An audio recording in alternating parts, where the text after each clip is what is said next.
chanting together. So our process, this particular peculiar process of trialoguing, began a long time ago. For more than 10 years we are doing this, but primarily in private. And out of this ongoing process for more than a decade, we have become, I think, kind of a unit or a triad. And that's why we didn't want to introduce ourselves individually, but by this other trick. So later on, during the weekend, we'll speak more about the process of trialoguing, and of course you'll see it in action. But to introduce ourselves, this is not a trialogue, but just a trick. But my idea is that we would describe each other as we appear to ourselves in the context of this process, trialoguing. So I'll start by describing Terence to himself from ourself. So Terence seems to be known, better and better known, and whenever we walk anywhere, someone will come up and recognize him as it says in our program, ethnopharmacologist. Well, also pharmacologist is sort of an herbal doctor or something. But this kind of pharmacology is important to us also in our process. But for me, Terence is a special person because of the breadth of his knowledge and the evidence of a phenomenal integrity within it. So first of all, when we first met, Terence was asking me about mathematics, kind of mathematics that I was interested in at that time that nobody else had even heard about. And as our relationship developed, I saw that he had this philosophy of time, let's say, or maybe even mathematical model for the structure of time. That is an odd thing for a person to be obsessed with. And from this obsession, he had to learn a great deal about history. So in our process of trialoguing, we find it very much enriched by Terence's phenomenal knowledge of history, and not only that, but his special way of saying it is sort of you're familiar with this here, a bardic skill, so that whatever he says will have more effect than it actually deserves.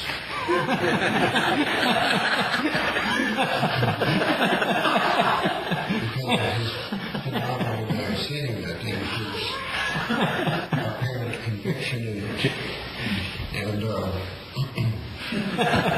is he Irish? Yes.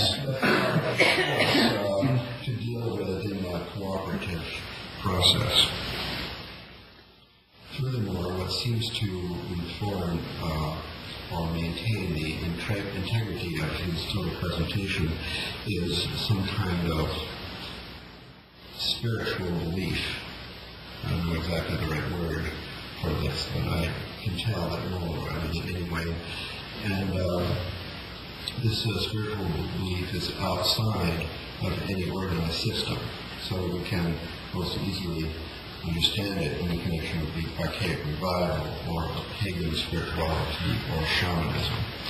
Anyway, this aspect of Terence, every person is a spectrum of all kinds of things, and here are just a few of Terence's things that I think the most obvious in our process of interaction.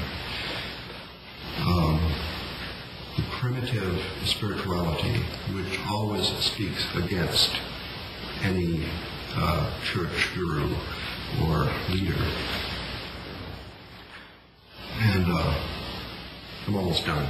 I'm swearing there. Finally, besides this information-based personal style and integrity, there is something else which I think is very important to us, and that's the adventurer. That's the willingness to risk going to some kind of edge. and also the compulsion to talk about it upon coming back, fulfilling some kind of responsibility to the community which is beyond, which risks more than simply individual development. Is too long? Yes. That's it. Good. Well, so it falls to me to share with you my view of Rupert, who I'm not sure when I first became aware.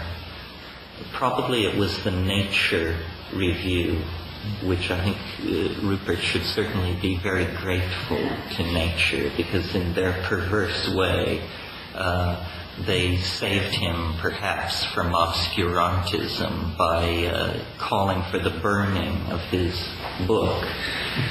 And my intellectual method has always been to seek out the heretical.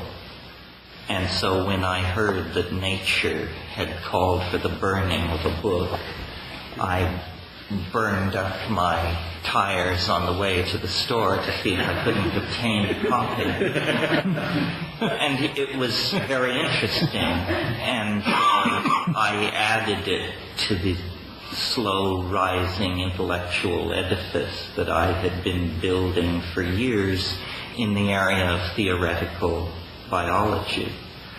I was very interested in Driesch and Kemmerer and the school of vitalism that refused to genuflect to the idea that life could be reduced simply to physics and chemistry.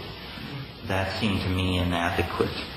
But nevertheless, after reading Sheldrake's book, it just seemed like an intellectual war being well fought in a distant land by someone I was probably not likely to have cross my path. And I discussed it with other people, and I was amazed at the animosity that rained down upon what seemed to me a fundamentally interesting and not easily dismissed concept. I can remember one person telling me, "You have only to heft the book in your hand to tell that it's bogus." Well, I thought they must have an intuition into the nature of scientific theory far beyond my own, because I couldn't make the judgment at that stage. And then Rupert, I believe it was through Ralph, contacted me and came by bus to see me. I live in the wine country north of San Francisco, and I didn't know what I expected. I was mentored by Eric Jansch, who some of you may know, and so my vision of the European academic was of a corpulent, elderly, animated person, and I projected that and expected that. And when Rupert arrived, and Ralph vectored in for that first meeting as well, isn't that interesting? That's right. And there he was. And I thought I immediately fell under the spell of his personality, his spirit. Scientists, I don't know if you spend a lot of time with them, but they tend to be pretentious boors, most of them. And the higher they rise, the more this quality seems exacerbated in their personality. And I've found Rupert to be an incredibly generous, intelligent, forgiving person. I feel very privileged to be in the presence of these people. I'm sure you all know the cliche when Newton was asked how he did it. He said, "I stood on the shoulders of giants." That's how it was done. And to whatever degree the mathematics of Ralph and the theoretical constructs of Rupert have supported my own work, and not only my work, but my the building and maintaining of a personal vision, I felt that I've stood on the shoulders of giants. It's hard to say what the fate of morphogenetic fields will be in the history of ideas, but I am convinced that given even a halfway level playing field, the best ideas always win. And so I'm very keen to stand close to this man, because I am absolutely convinced that the light of glory will fall upon him. Mechanistic biology has failed, and for 20 years has been involved in the cover-up of the catastrophic failure of its program of reducing life to physics and chemistry. It will not happen soon. It will not happen ever. And when the history of biology is written, I'm convinced that Rupert's work will stand at the turning point, because the key problem in biology is form. And the ideas that have been put forth in the past have been inadequate. And I think the last thing I would like to say is I'm tremendously admiring of Rupert's simplicity. And what I mean by that are two things. Number one, his unwillingness to submit himself to the hegemony of scientific, the mafia of scientific correctness, essentially. He is not an academic. He feeds at the trough of no corporation or university that I'm aware of. He is a true independent thinker.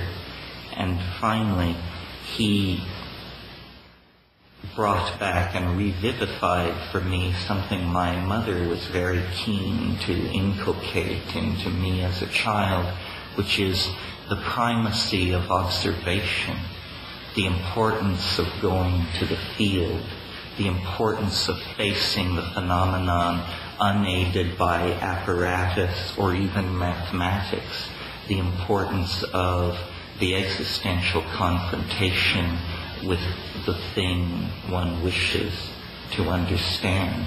And if you know Rupert, to stroll with him through an art gallery or a forest is to feel the mystery of life and the immediacy of that mystery, and to have a very strong sense of its accessibility. And that's very important. I don't want a Gnostic God that resides outside the Imperium. I want a kind of pantheistic richness that is right there on the surface. So I enjoy playing Byron to Rupert's Shelley, and hope to do so this weekend. Happy Valentine's Day.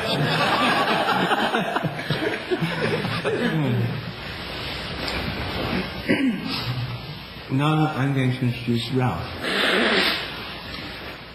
I met Ralph and Terence, as Terence has described, when I got off the bus at Sonoma. Was it Sonoma? Santa Rosa. Oh, Santa Rosa. Having been sent by a friend in San Francisco to meet him. This was in 1982. And Ralph was there too, so I met Terence and Ralph together. And that's when we found we had this way of relating together, which for us has been very helpful. Well, Ralph is a mathematician, a chaos mathematician. But he's much more than that. Most mathematicians are peculiar, and he's no exception. But he's peculiar in a very interesting and accessible way.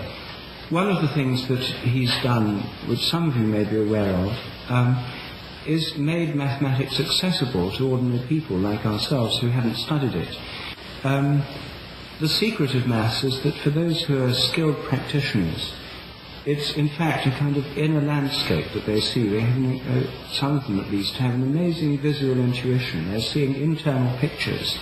It's a visual and aesthetic experience, things can go into this landscape, balls roll along, answers come out, and they don't quite know how it happened. Something that's hard to imagine. But this is what it's all about. And then they write the thing down in symbols, in a notation.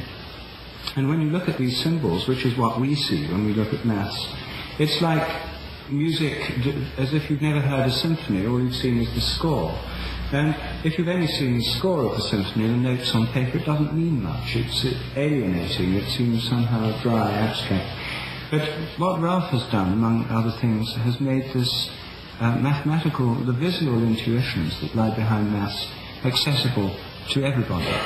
And this is partly because computers have made it possible to do this, and he's at the leading edge of computer graphics. He's at the University of California at Santa Cruz, which is right next to Silicon Valley. And partly through simple diagrams, his books on visual dynamics, visual mathematics, have no equations in them whatever, and introduce you through pictures, through diagrams, seen in or imagined in 3 dimensions, to the fundamental principles not only of classical dynamics but of chaotic dynamics. And for me, this was the first time anyone had unveiled the inner mysteries of what's going on in maths and made it something that one could grasp intuitively. It's rather like having spent all one's life just seeing musical scores and suddenly hear the music. And this is one of Ralph's gifts, to be able to do this. His ability to visualize mathematics, I'm sure, is innate, but I think it was enhanced in the late 60s and early 70s by certain inner experiences, which would fall into the category of what Terence calls hands-on pharmacology. And these he took. Ralph he doesn't look like it, but he's an extremist. And when he does something, he takes it to extremes. For the last 20 years, he's been taking moderation to extremes.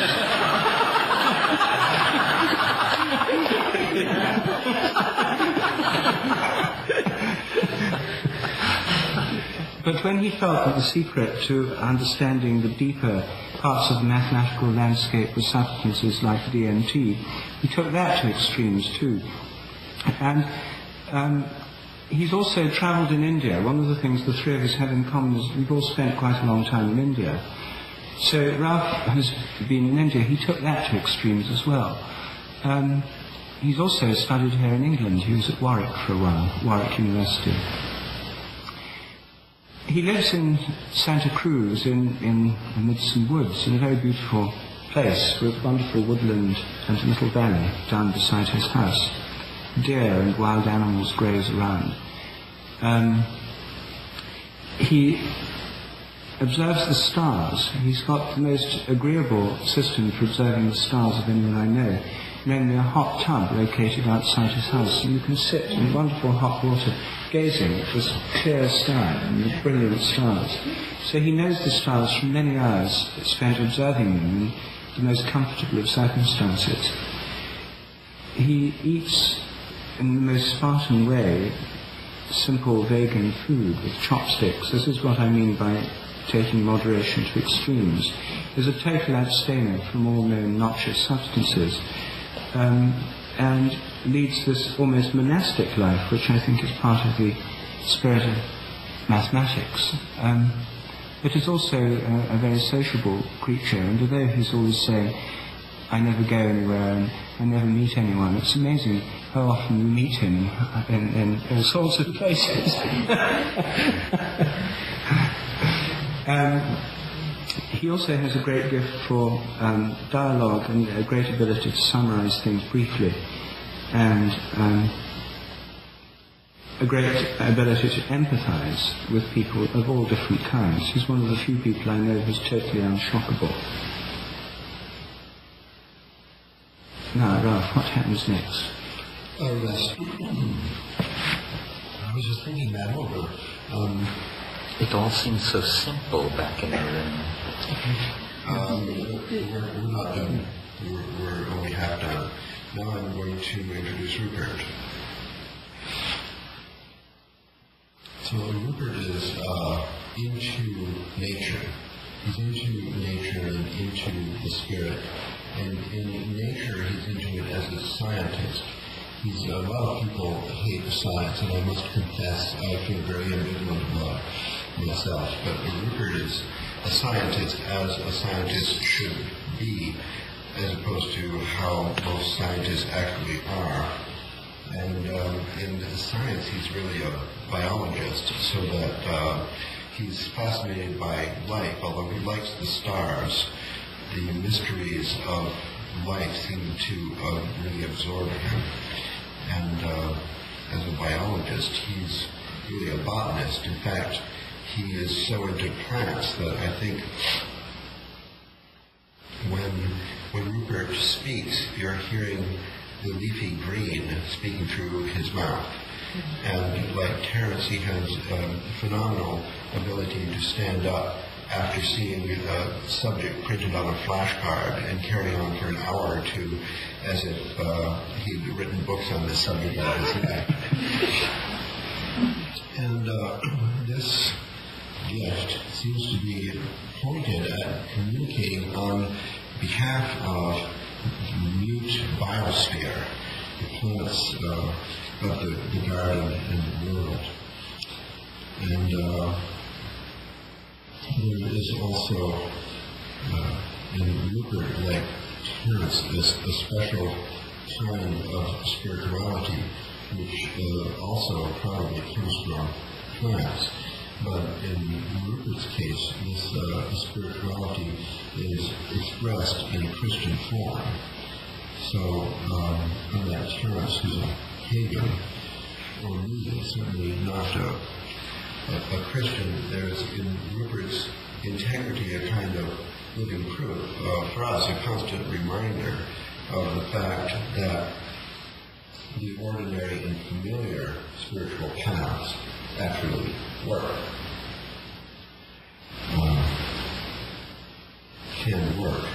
So with the voice of the leafy green and this integrity of a true spiritual connection from the other realms has come this heretical posture of the scientist who cannot say other than what is obvious from plants about nature. And to say that, I mean, you would have a choice if you perceive this, either to say it or not. So here's another aspect of Rupert that I think is singular and maybe for him unfortunate, and that is the courage, the adventure, the dedication, the responsibility to report on the weaknesses of science. And, it's very expensive to be a heretic. If you had a choice, you wouldn't be one. And the reason for being one is a kind of unyielding integrity, which it would be easier not to have. So as part of our group, this is a kind of a skeletal structure. I can never waver too far into speculation which is not based on the integrity of our direct observation of a certain something. It has to come back to the reason for risking it all, which is the obligation to tell the truth. Now, Rupert will introduce Terence. No, I will introduce you. Oh. Or would you rather do me? Klaus worked out a mathematical system. Rupert will introduce Terence. Very good.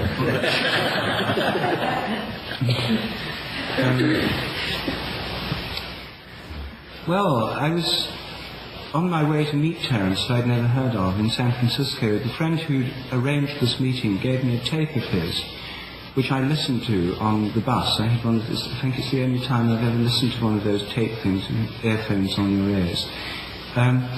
And I heard this extraordinary lecture about the effects of DMT, a powerful hallucinogen, and an entire family of hallucinogen derivatives. And I was amazed that subject such as this was being discussed in such a fascinating, interesting and coherent way, since previously I'd associated this subject with total incoherence. When I met him, I found that really he's a kind of naturalist. Fraser, hello, welcome. We must find you a seat.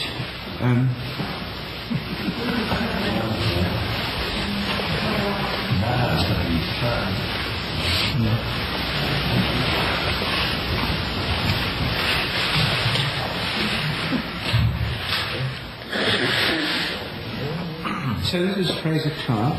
We'll ask you to introduce yourself tomorrow morning, more at length, and that is? Your name? Kian. Again? Kian. Work for a magazine called Head.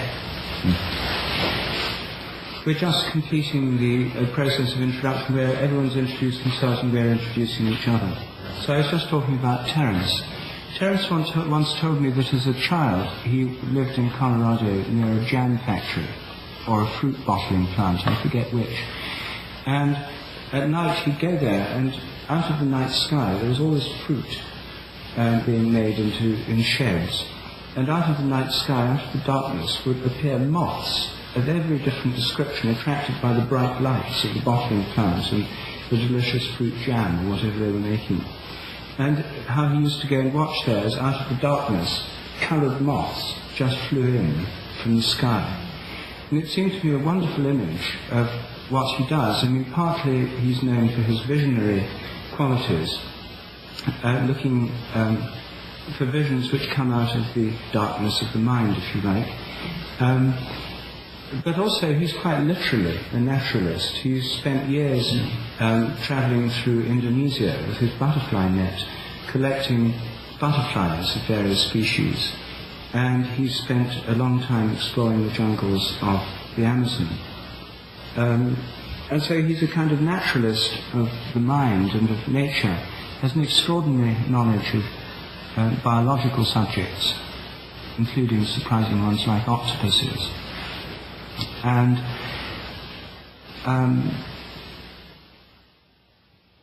at the same time, he's got a curious reductionistic streak in his thinking, which can come out under certain conditions. He turns into another person, and can become a savage critic of speculative thought, of anything that doesn't reduce everything to the biochemical or molecular level,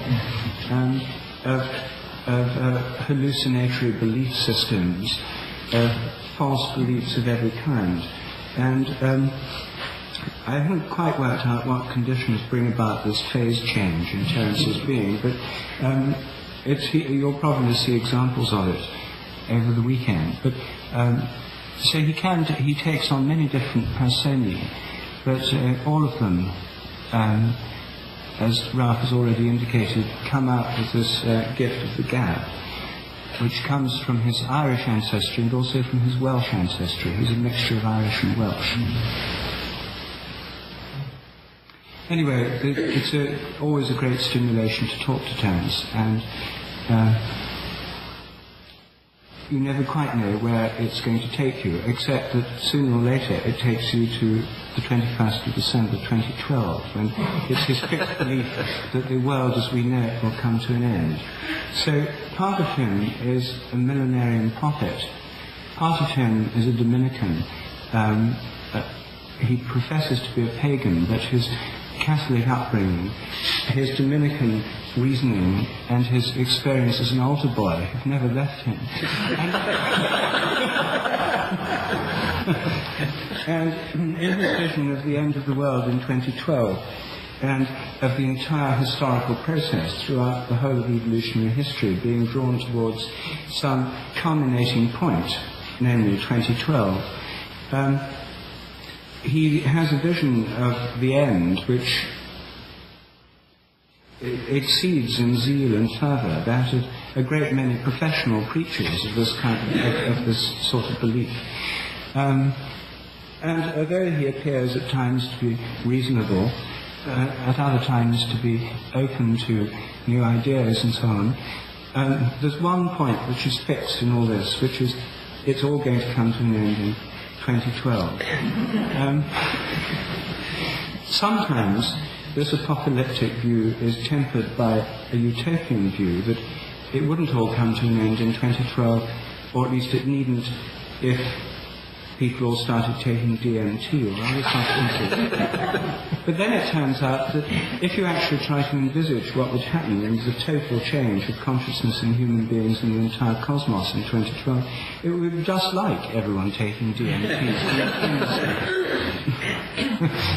So these themes weave together, but they always come to the same conclusion. But it's put forward in such an extraordinarily varied set of ways, in kaleidoscopic forms, that one's always amazed how many different ways there can be of putting over a simple, single idea.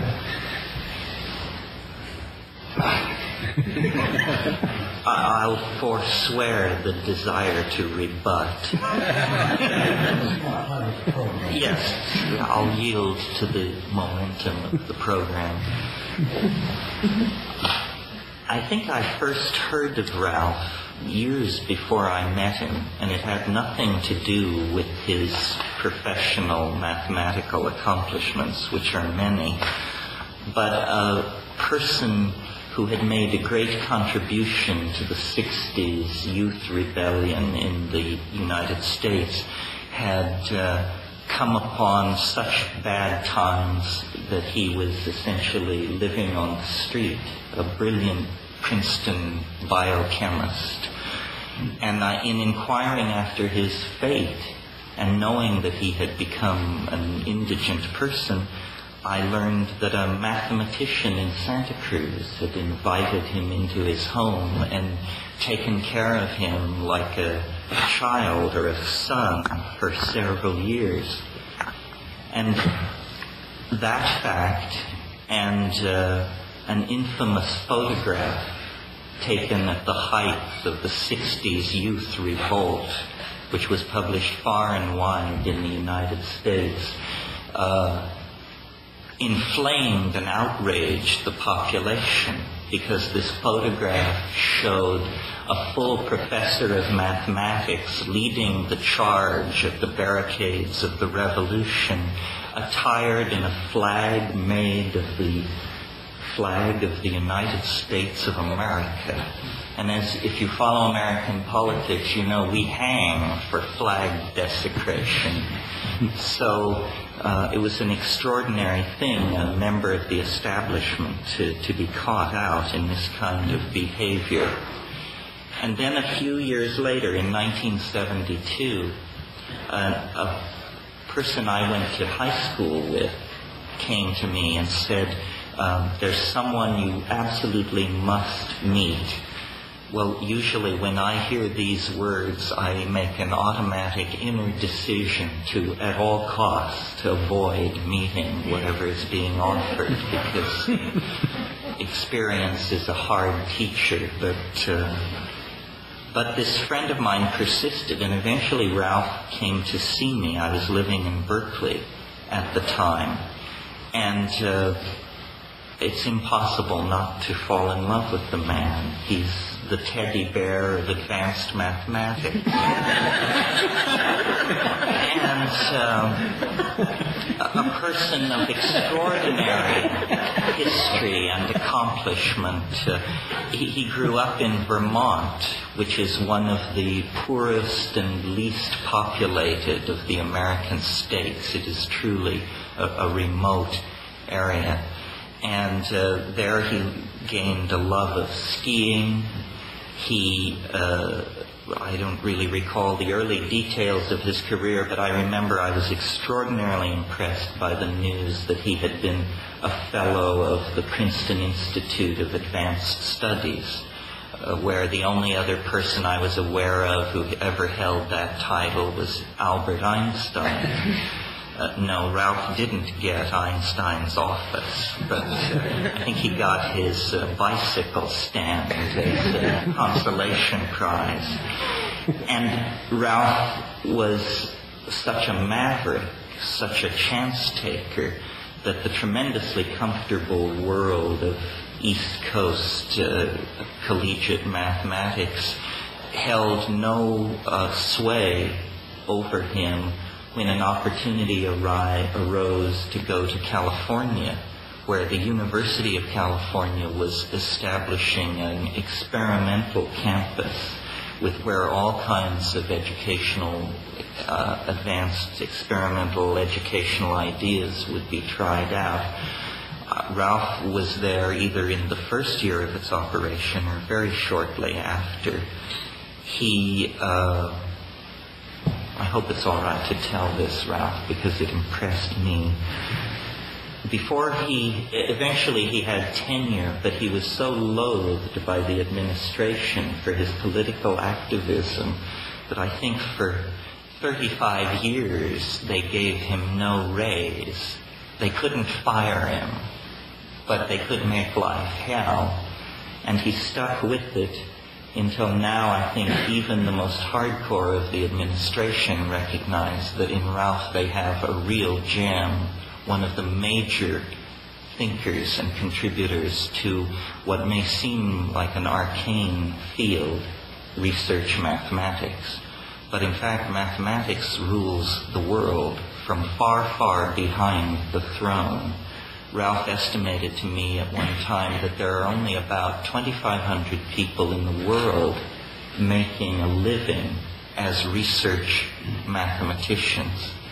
And Ralph's work has always been forward-thinking, extraordinarily creative in the abstract realm, but never without a human dimension.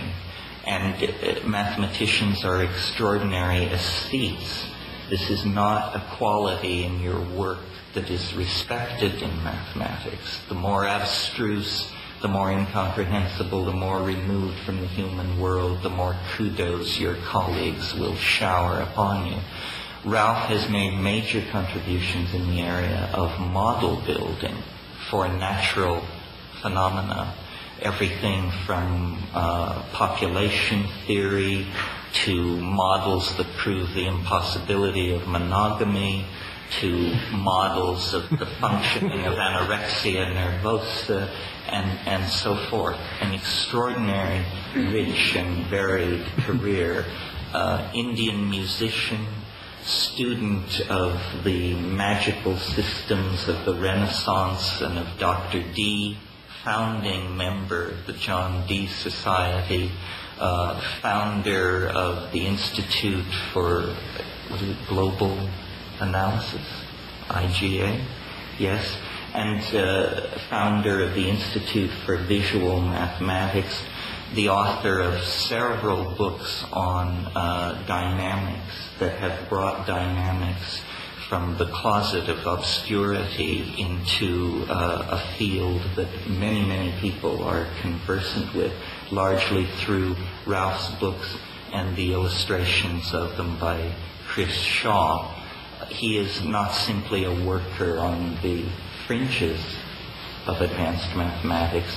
He is author of Foundations of Mechanics, and I dare say anybody who's written a book titled The Foundations of anything gets a lot of respect from me. Ralph has been an extraordinary friend over the years. We see each other as often as our busy lives permit, and I go to him not for insight into advanced mathematics, which, other than my own narrow interest in the field, remains arcane, but for his insight into the human condition. He is better than 5 psychotherapists rolled into one. He always has very insightful advice, and he is, above all, an extraordinary human being. So there you have it. 3 white guys on a roll. Fading into the dusk. Do you want me to do something about the lights which will be put online? Yes. I think maybe we better have the I light. wanted to ask for a consensus on this question, but it's impossible in the dark. Just 10. Just 10. No, fine. That's good. No, the other one's better. There are people in the room. All right. It was beginning to sound like an abduction. We've never done that before, and we'll never do it again. Hear, hear. And I'm glad we did it once. It's very interesting to us at least. You might be curious to know what we're going to do next, etc., etc.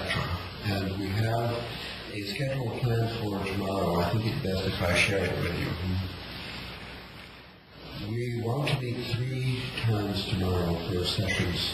We've had, as we said, private trialogues over a decade. We've had public trialogues twice before. This will be the 3rd. And so basically we are following the plan of the other 2 because they were more or less successful. But on the other hand, they were in California, so this might be an inappropriate plan. However, we can start with this. Okay? People who just joined. Yes, science. And the focus of this book is on areas of research which have been either completely or largely neglected because they simply don't fit in to the present view of the world. And because they've been so neglected by orthodox institutional science, there are quite simple experiments to open up these fields that could be done, in many cases for budgets of less than £10.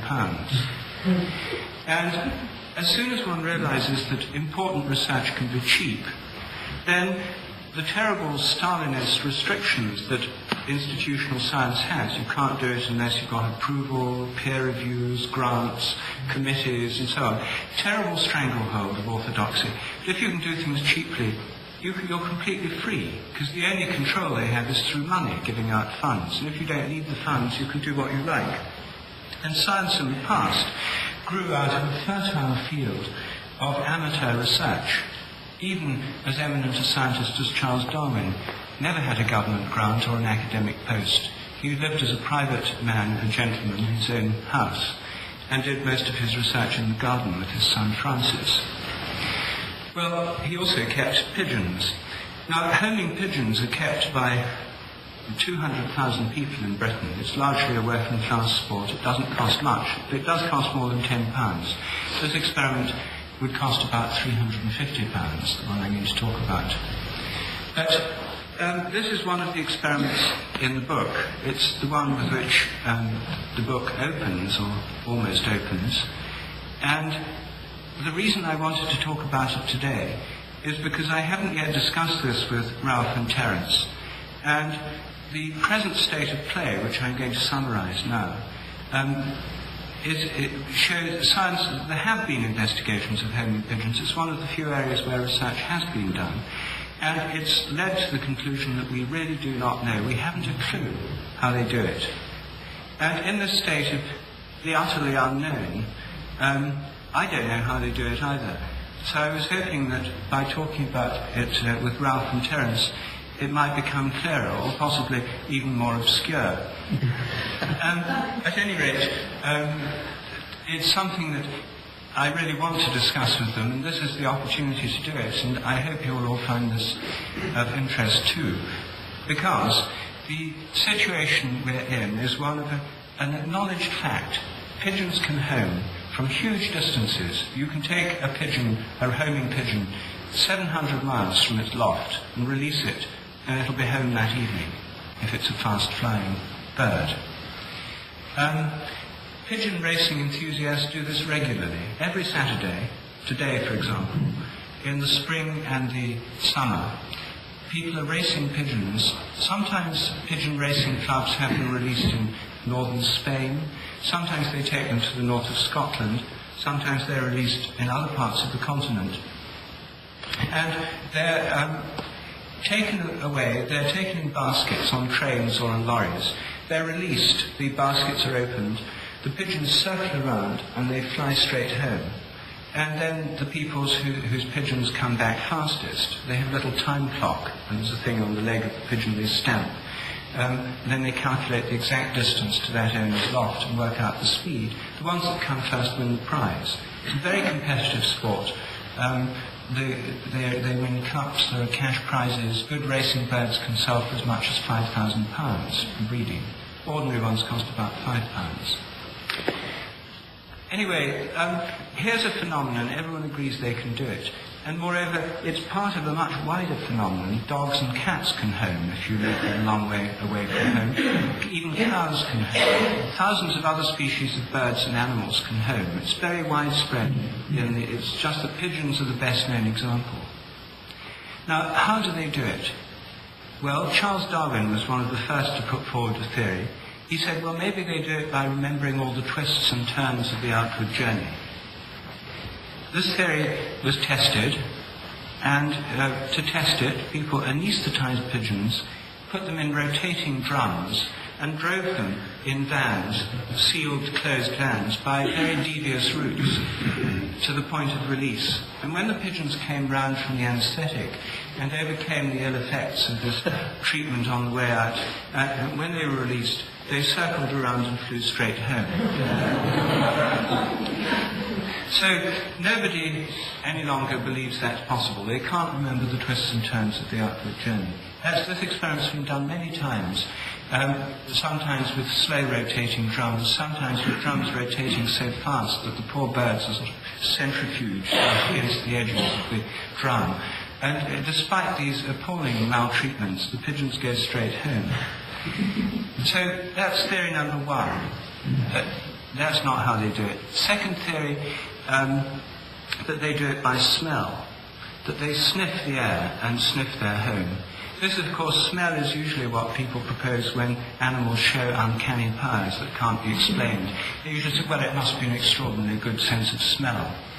Well, this has been tested too. First of all, it's not very plausible. If you release a bird in Spain and it flies to England, and the home is downwind from the point where you release it rather than upwind. In other words, it's flying with the wind. There's no way smells could blow from its loft in England to Spain against the wind.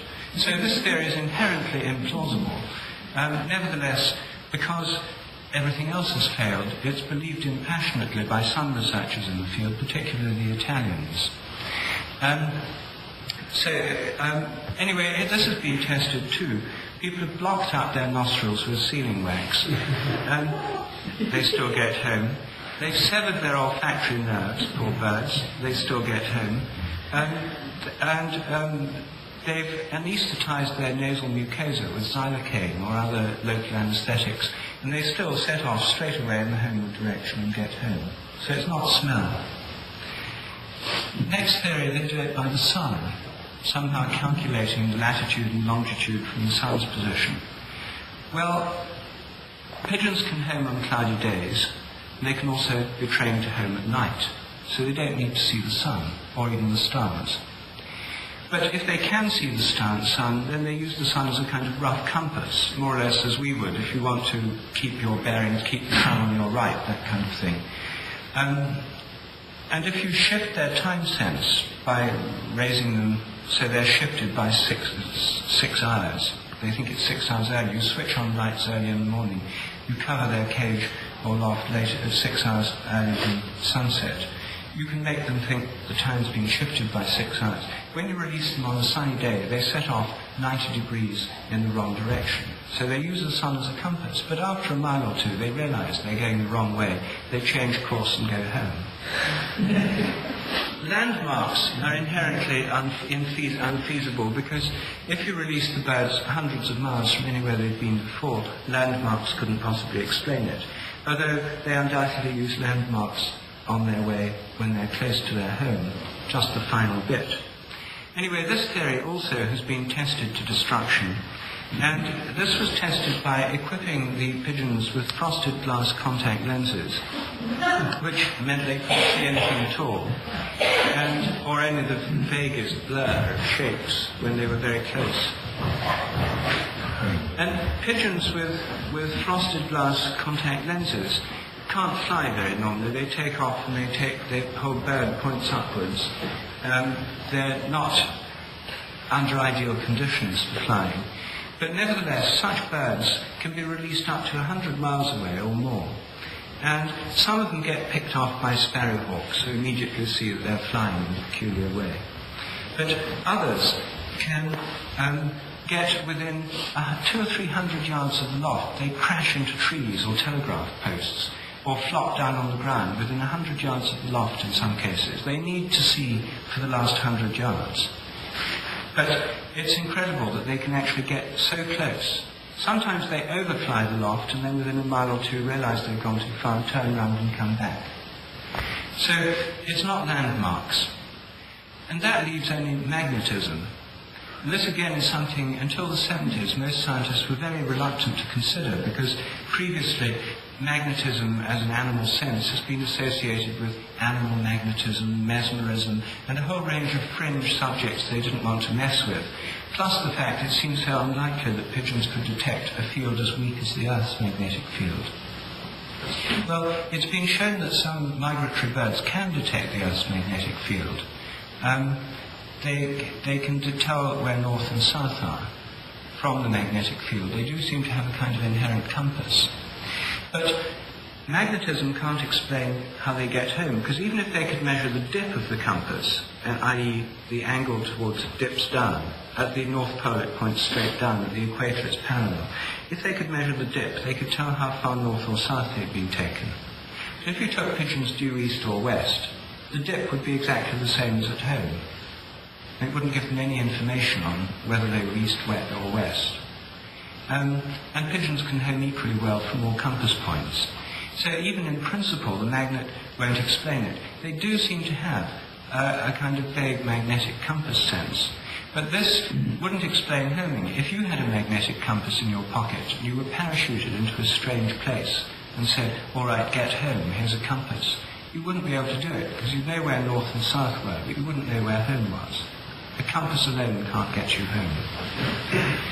Anyway, to disrupt the magnetic sense, pigeons have been treated experimentally in two ways. Firstly, they've had magnets strapped to them, which would, as they flap their wings, these moving magnets would totally overwhelm the magnetic sense. And secondly, they've been degaussed by being put in extremely strong magnetic fields that would demagnetize any magnetically sensitive parts within them. Well, these demagnetized pigeons and pigeons with magnets strapped to them to confuse their magnetic sense, or with magnetic coils over their heads, still get home perfectly all right. Well, that's the current state of play. Every hypothesis has been tested to destruction. They've all failed. And the remaining ones, there's one, the only one that you occasionally hear is, well, maybe they hear their home from hundreds of miles away because of extremely sensitive hearing. But even that one won't work, because pigeons that can't hear can still get home. So everything has been tried. Everything within the last 10 years has finally, the most rigorous tests have been done in the last 10 years. All these theories have failed. Nobody has a clue how they do it. And pigeon homing is the tip of the iceberg of a vast range of unexplained biological phenomena, which include the migration of swallows, how they come back to Hazelwood every year, having flown to southern Africa in the winter, the migration of cuckoos, the migration of salmon, eels, and so on. These are usually explained in terms of smell, as the fish runs, but which only works really within a few miles of the home river. It doesn't explain how they can get thousands of miles through the oceans to the right place. So there's a huge number of phenomena to do with migratory and homing senses in animals which are unexplained. And human beings probably have similar powers too, not very well developed in modern urban people, although even some urban people have quite a good sense of direction, but extremely well developed in nomadic people like Australian Aborigines, South African Bushmen, and also the Polynesian navigators. Now, they probably use ordinary senses as well, but this is a whole range of unsolved problems, which is hardly touched by science, which leads to the idea that animals, and probably we too, may have senses or powers undreamt of within existing science. So that's the present state of play, and the experiment that I'm proposing is very simple. I can outline it briefly. I think that the evidence suggests there must be some unknown sense, force or power connecting the pigeons to their home. Now what it is I don't know. My image of it is of a kind of invisible elastic band. You take them away and it's stretched and they tend to be pulled back. It gives them a kind of directional sense. I'm not bothering at the moment about the possible physical basis of this, whether it's part of existing physics, whether it's an extension of non-locality in quantum physics, whether it requires a new field. That question is open. But with this simple model of an invisible connection, the experiment I'm proposing is the converse of those done so far. If the pigeon's connected to its home, then the usual experiments involve taking the pigeon from the home. It comes back. My experiment involves taking the home from the pigeons. This involves the use of a mobile pigeon loft, which is essentially a simple pigeon shed mounted on a farm trailer on wheels that can be moved around. And I've actually done this experiment, first in Ireland and secondly in Suffolk. So far, I haven't been able to carry it past the first phase, the training phase. I found, however, it's possible to train pigeons to home to a mobile loft. They don't expect their home to move any more than we do. And the first time you take them out of it, you move their home just 100 yards the first time. And when you release them, they can see perfectly well that it's not where it was before. But they go on flying round the place where it was before. It takes them hours before they'll go into the loft in its new position. That's how we'd behave if we went home after being here at Hazelwood and found our home 100 yards down the street. Most of us wouldn't just go straight in and settle down to it our letters and so on. We'd probably go round and round in circles around the place where it was before and look awfully puzzled. Well, that's what pigeons do. But if you keep doing this, after 3 or 4 times, they just get used to it.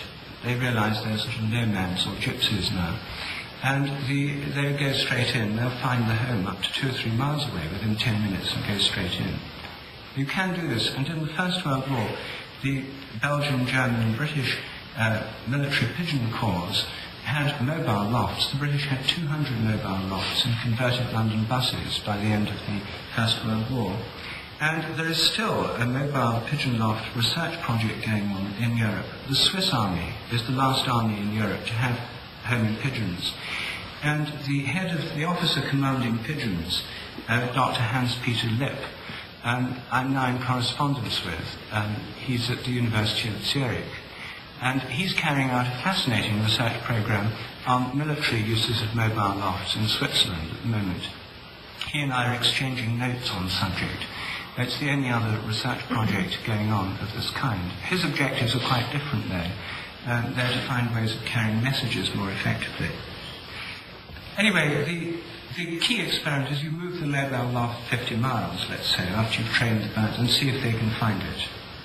If you move it downwind from the point of release, so they couldn't smell it, and if the pigeons can find it quite quickly, fly straight there, then this would suggest there's an invisible connection between them and their home.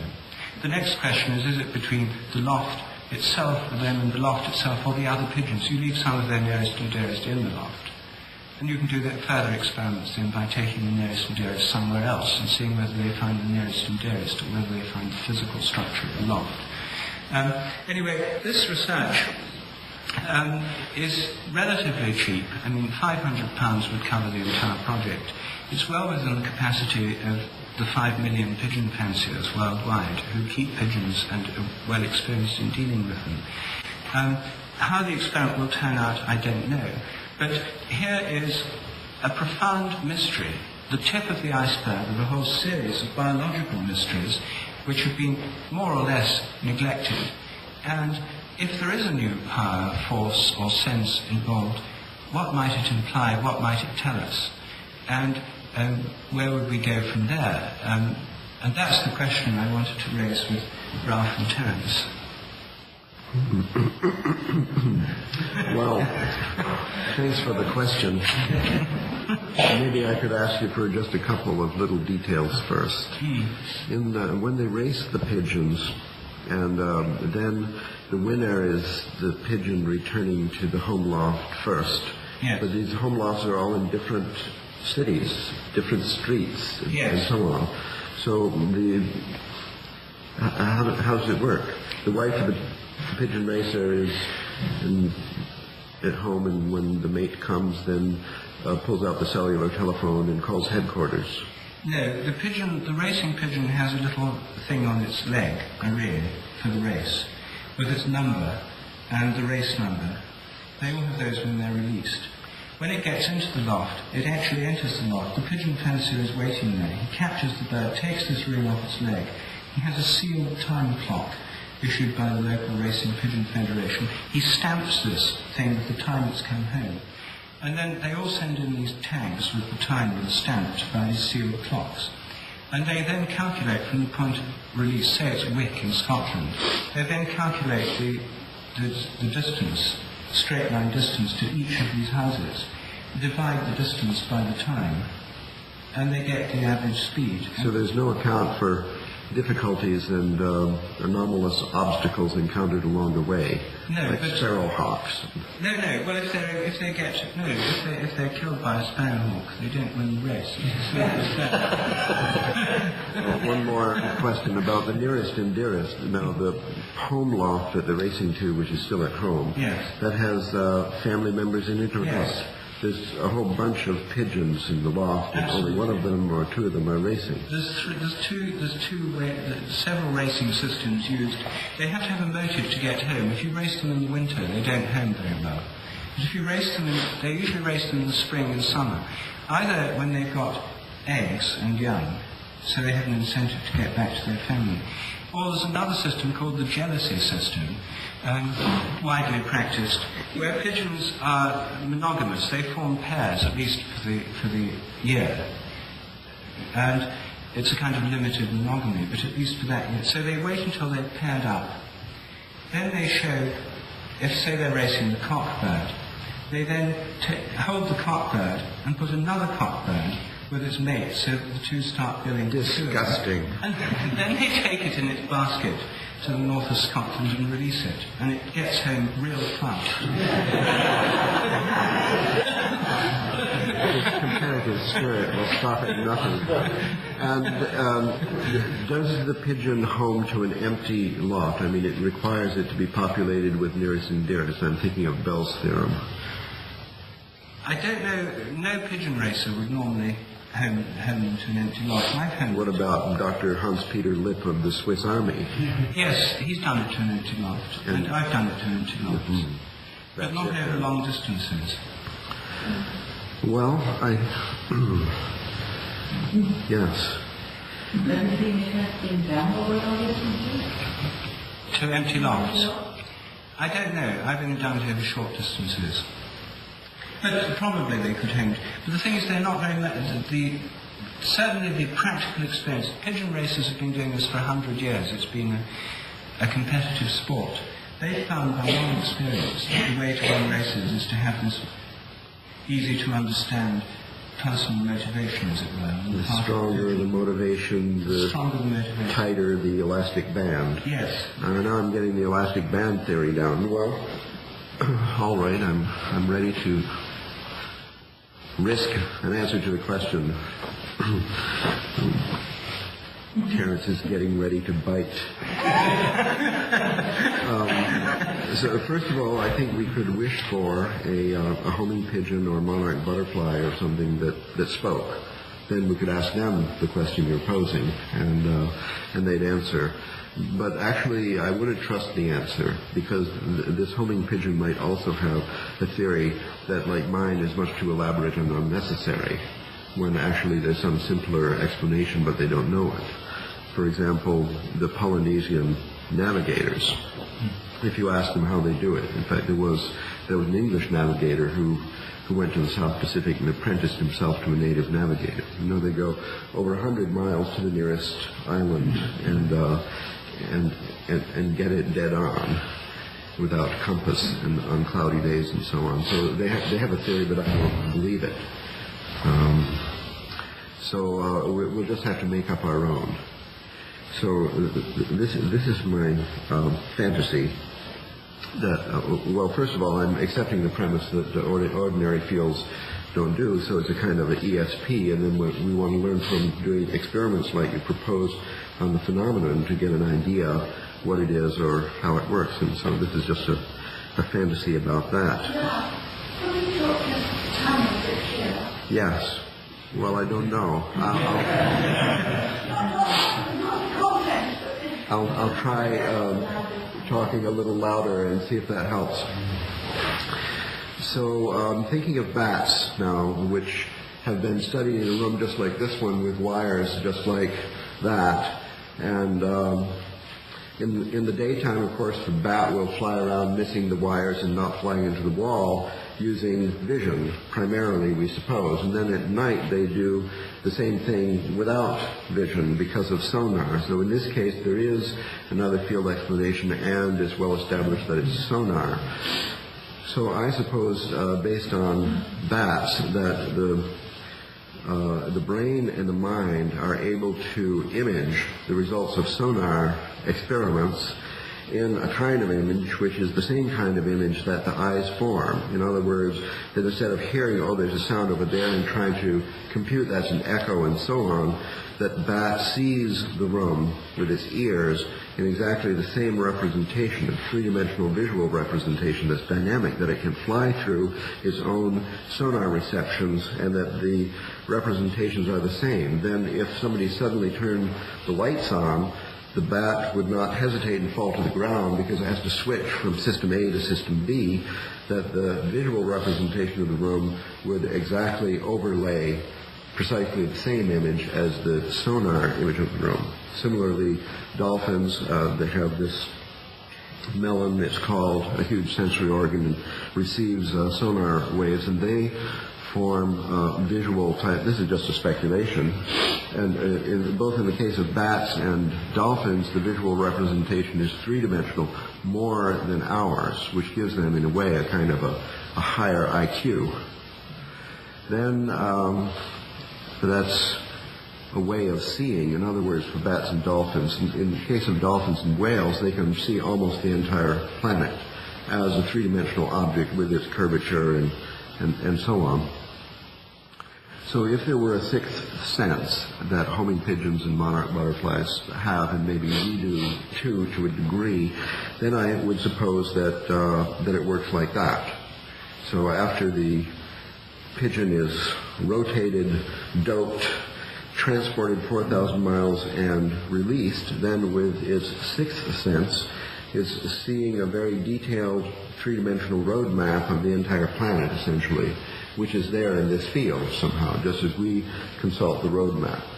First of all, it has to orient the road map, the holographic three-dimensional image of its world, with the visual world, when it looks, has to like sort of rotate things around and get them aligned, and after that first step, it can then fly in the map.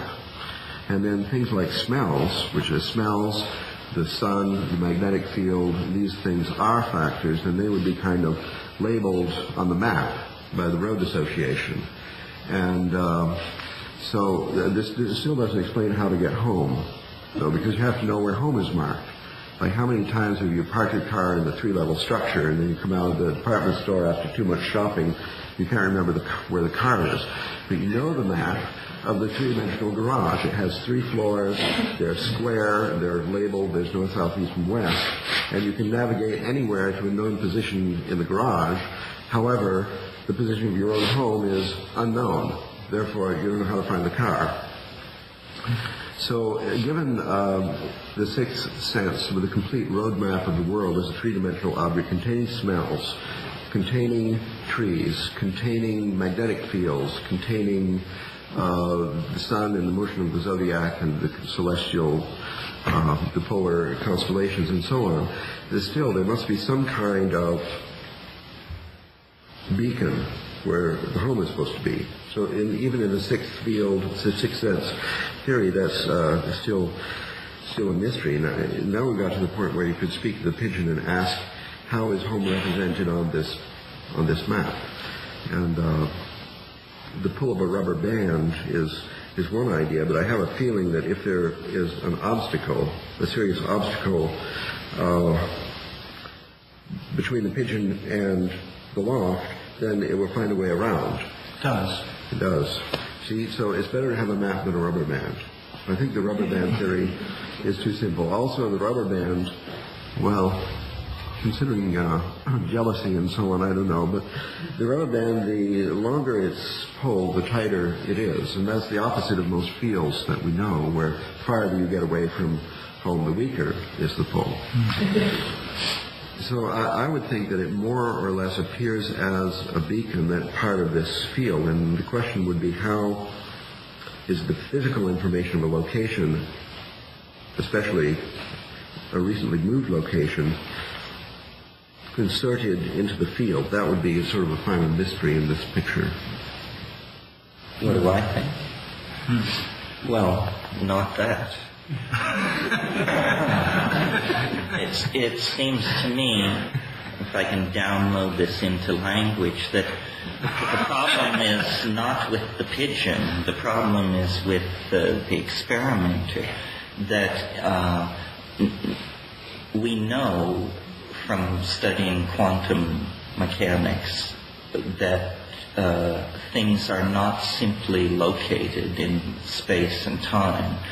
This is what Whitehead called the fallacy of misplaced concreteness. And it seems, I've always felt that what biology is a strategy, a chemical strategy for amplifying quantum mechanical indeterminacy into macrophysical systems called living organisms, and that living organisms somehow work their magic by opening a doorway to the quantum realm through which indeterminacy can come. And I imagine that all nature works like this, with the single exception of human beings who have been poisoned by language, and that language has inculcated in us the very strong illusion of an unknown future, but that in fact the future is not unknowable if you can decondition yourself from the assumption of spatial concreteness. So the answer to how the pigeon finds its way home is that a portion of the pigeon's mind is already home and never left home. And that we, gazing at this, assume that pigeons, monarch butterflies, so forth, are simpler systems than ourselves. But in fact, our assumption of the unknowability of the future creates a problem here where there is no problem, and that it's only in the domain of language, and perhaps only in the domain of certain languages, that this can become a problem.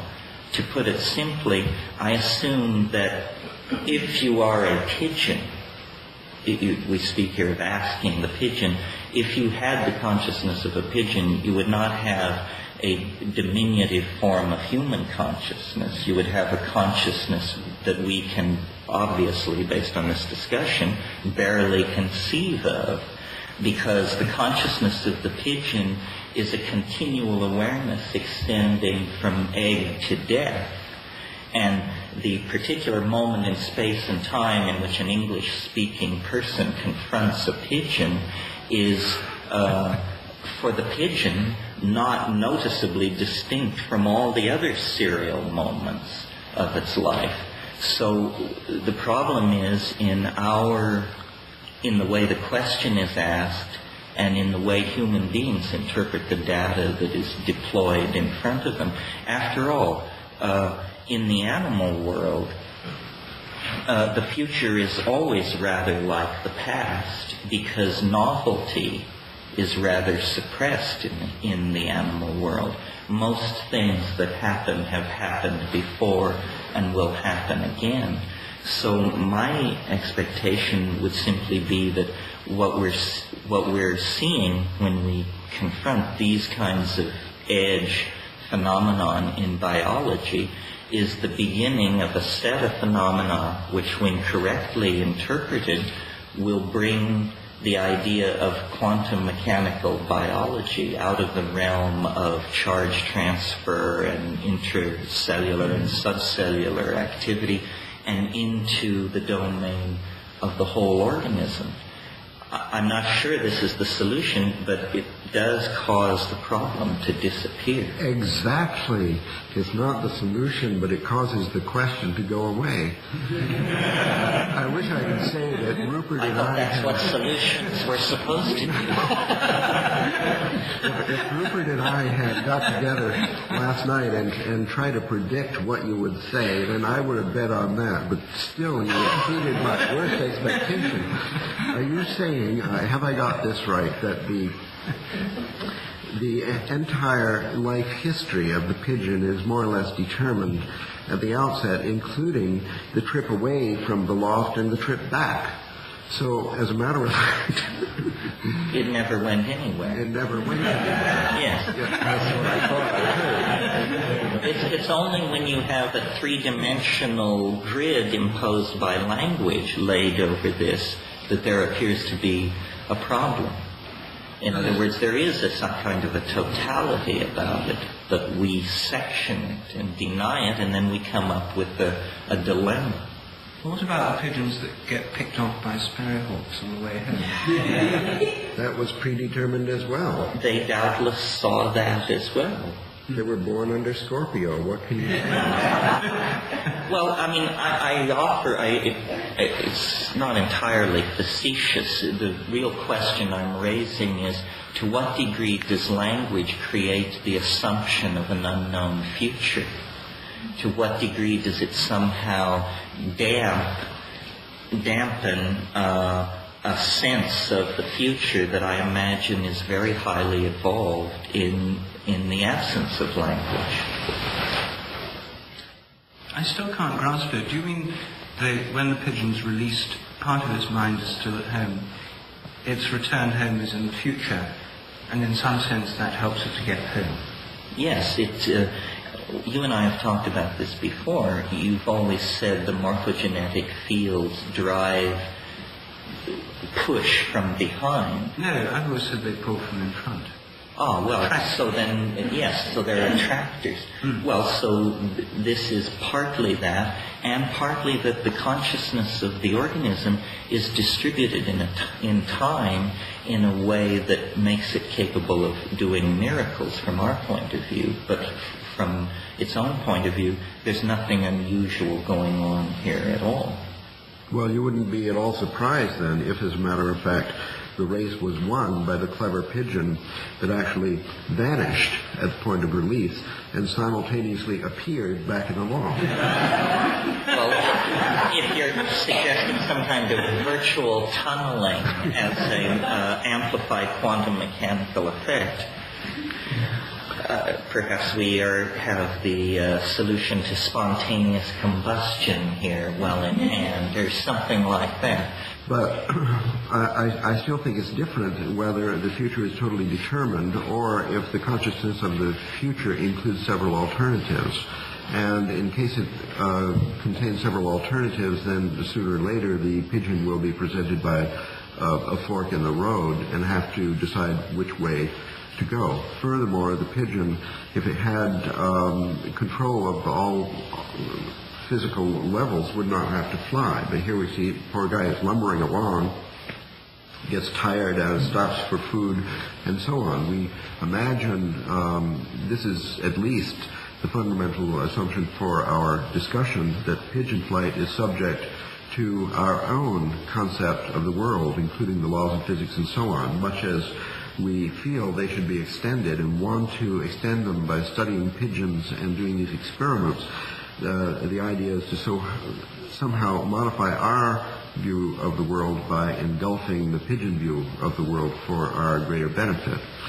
So I think there's still missing here some kind of mechanism for the pigeon to follow this line, this stretched rubber band of its own consciousness that occupies an extended region of space and time, to follow it so that its ordinary physical body ends up back where its consciousness is. How does it do it? Well, an analogy would be, when you run a cartoon or a film backwards, there's a spectacle of wild confusion, but miraculously everything manages to end up in the right place. So what we have, it isn't that there really aren't choices. For a pigeon, when it comes into awareness, it comes into all the awareness it will ever have. It's like getting your memories at the moment of birth. Your deathbed memories handed to you at the moment of birth. So then essentially, for the pigeon, it's a kind of play. It knows what's going to happen. It doesn't even know that it knows what's going to happen, because that's the nature of its perception, a complete spectrum of understanding of its entire life. And then it goes through it, and it unfolds as anticipated, although the pigeon doesn't have the concept anticipated. We, looking at it, have that concept. And we alone, I think, are tormented by the anxiety of the unknowable future. And it's an artifact, I maintain, of culture and language. And so it has given us, and we impute it to the rest of nature, but in fact things like monarch butterflies, pigeon homing, and some of these other phenomena are clues to us that imputing our consciousness into nature creates problems like the one we're discussing here.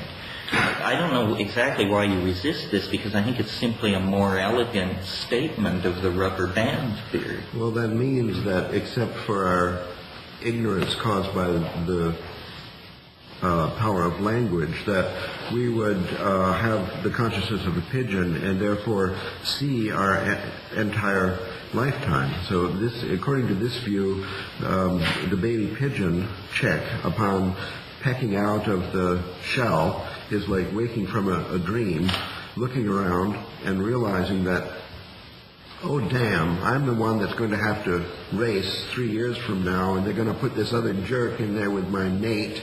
Well, but you see, you use language to portray the state of mind of the pigeon. That immediately collapses its four-dimensional vector into 3 dimensions, and then it becomes no longer a pigeon, but a person talking like a pigeon. Is the pigeon then aware or unaware of its entire history from birth till death? It's aware, but it's not aware that it's a history. You see, history is one timeless moment. One timeless moment. And we could go further with this and say this explains our own curious relationship to the prophetic and the anticipated. Instead of, like the pigeon, having a 95% clear view of the full spectrum of its existence, by opting into language, we have perhaps a 5% view of the future. So we're tormented by messiahs, prophecies. We lean toward astrology and computer modeling, and all of these advanced tools then give us a very weak and wavering map of the future, which we nevertheless pay great credence to and worry a great deal about. I'm suggesting that theoretically, if we could step away from language, and perhaps this is what Zen anchorites and people like that do, that isn't this what they teach, that you fall into a timeless realm where there holds no threat, and all things are seen with a kind of great leveling, and anxiety leaves the circuit. So I'm suggesting, one more version of the fall, that from the fourth dimensional world of nature, complete in time, we fell into the limited world of language and an unclear future, and hence great anxiety about that, and hence conundrums like, how do the pigeons find their way home? Well, this suggests that we should stop talking and writing books and just hum. I've always felt that.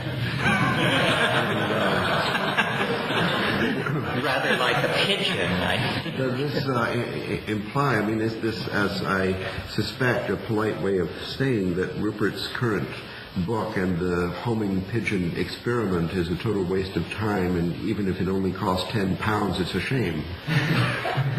Well, that's a wider issue, but you know very well that I think experiment as currently understood is futile, because all experiments, including, I assume, all the experiments in Rupert's book, make the assumption that time is invariant. And I don't believe that time is invariant.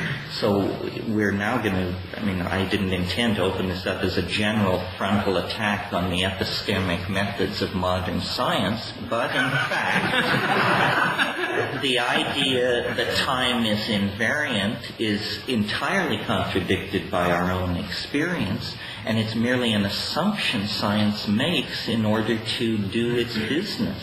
I believe that we have a case here of multiple personality in action, and now I'm going to undertake to prove it. So we suppose that Rupert had in his book an 8th chapter, an experiment with homeopathic medicine. And this experiment was done, and the outcome of it was that a flower power was discovered which absolutely and instantly cures hay fever. Then you would be interested in the result of the experiment or not? Sure. I rest my case. Well, as a practical matter,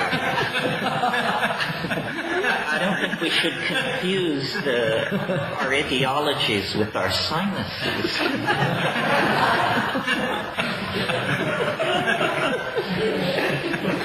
No, you see, I would like to redefine science as the study of those phenomena so crude that the time in which they are embedded is without consequence. I would like to redefine science as the study of those phenomena so crude that the time in which they are embedded is without consequence. And I suppose ball bearings rolling down slopes and things like this fall into that category. But the things which interest us, love affairs, the fall of empires, the formation of political movements, these things always happen in different ways. There is no theory for much of what happens in the human world. And I maintain it's because in the human world, the invariance of time forces itself upon us. And so we create categories of human knowledge outside science, like psychology, or that's sort of a fence sitter, but advertising and political theory and this sort of thing. So that addresses the invariant time, or the variable time that we experience, and then we hypothesize a theoretical kind of time that is invariant. And that's where we do all this science that has led us into these incredibly alienating abstractions. This goes back to Newton. Newton said time is pure duration. He visualized time as an absolutely featureless surface. Well, now notice, Ralph, Aristotle's effort to describe nature with perfect mathematical solids has been abandoned long ago, because nowhere do we meet perfect mathematical forms in nature. The only perfect mathematical form that has been retained in modern scientific theory is the utterly unsupported belief that time, no matter at what scale you magnify it, will be found to be utterly featureless. There is absolutely no reason to think this, and considerable evidence to the contrary. The problem is, if we were to ever admit that time is a variable medium, 1,000 years of scientific experiment would be swept away and we would be back to Z. So it's just simply a house of cards, and better left where it stands, I think. But the fact of the matter is, there is no reason to believe that time is invariant, and experience argues the contrary. Yeah, but the thing is, the invariability, I mean, this seems to go a little bit beyond the problem of pigeonholing. Well, it addresses the problem of experiment as a notion. But I don't think it actually touches it, you see, because I think what you've been saying, if we take it down to the level of the pigeons again, it does, as you yourself say, it turned out to be an elaborate version of the rubber band theory, the rubber filigree, or something like that. Anyway, the rubber band theory would say that they'd be drawn back to the loft, and the experiment of moving the loft and seeing if they can find the moved loft. Let's say they can do that. There's an experiment. It would show something that goes beyond anything contemporary science would expect. It might or might not fit with your all-time theory. It does fit. But nevertheless, here we have an experiment, crude though it is, which would show that the existing scientific models are inadequate. We need something that goes beyond them. We need something that shows how a pigeon can be linked to the home. The rubber band theory does involve a kind of attraction to the home, and in that sense involves a pull in time. So it does raise all these questions, perhaps. Well, do you have a theory about how this works? I mean, I don't see how morphogenetic fields are particularly helpful here unless we look or if they are helpful, then in the boil down, it's the same thing I'm saying. Yes, I think I wouldn't, if there's a field that includes both the pigeon and its loft, so here's the pigeon, here's its loft, normally they're together, it's normally the home. You separate them, you can either do it by moving the loft, or you can do it by moving the pigeon. But either way they're separated, they're part of a single system. Because the pigeon's world includes its loft, its home, its mates, and all the rest of it. You move them, they're now separated parts of a single system, they're linked by a field. And the pigeon is attracted within this field back towards the home, which functions as the attractor. This is where we and Ralph have this different view of attractors. In dynamics, things are drawn towards attractors. And if the loft is an attractor within the field, then the pigeon is, as it were, pulled back towards the field. It doesn't need an AA roadmap of the whole of Britain. That's irrelevant. It just feels a pull in a particular direction. And so the trouble with the map theory, you see, is it has all this information that the whole of Britain, star rising, all these kind of features of this roadmap. It doesn't need that. You don't need that. You only need if you're trying to work out where you're going to go by some method of rational. Oh, well, this is the angel theory, that when I come to the fork in the road, a guardian angel appears from behind a tree and tells me which way to go. Roughly speaking, yes. Or you just feel a pull in a particular direction, you don't even think about it, you just feel that's the way to go, and you're drawn that way. I think that's how the pigeon does it, subjectively. I don't think it necessarily needs to see the whole of its future from egg to grave. I think it feels a pull towards where its home is by this kind of invisible rubber band, which is actually, if you like, a gradient within the field towards an attractor, which is its home. I mean, that's how you could model it mathematically. Yes.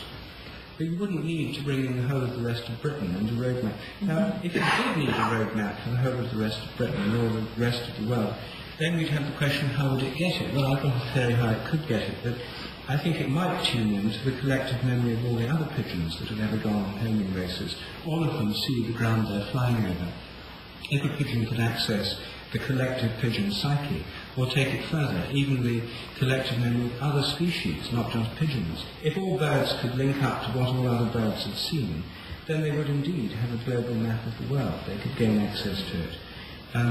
But I think that's possibly going further than we need for this rather limited case. It may be more relevant in the case of migrations, where you have birds migrating over thousands of miles, in the case of cuckoos, young cuckoos, migrating to South Africa, independent of their parents, that leave in July from England. The young cuckoos leave in August. They've never met their parents because they're cuckoos. And their parents, in any case, push off before the young ones are ready to fly. They go all that way, and I think that in that case they must be tuning in at least to a kind of collective cuckoo memory that includes features of the landscape over which they fly. But the rubber band theory wouldn't necessitate even that, you see. It would necessitate maybe some degree of collective memory, but it would essentially have this kind of pull, directional pull. Well, there still seems to me some kind of problem, either a mathematical or cognitive problem. When the loft is moved, then the dynamical system, which extends essentially over the whole of the planet, wherever this pigeon may be released, and all the way back, has to receive the feeling which direction to go from the guardian angel or whatever.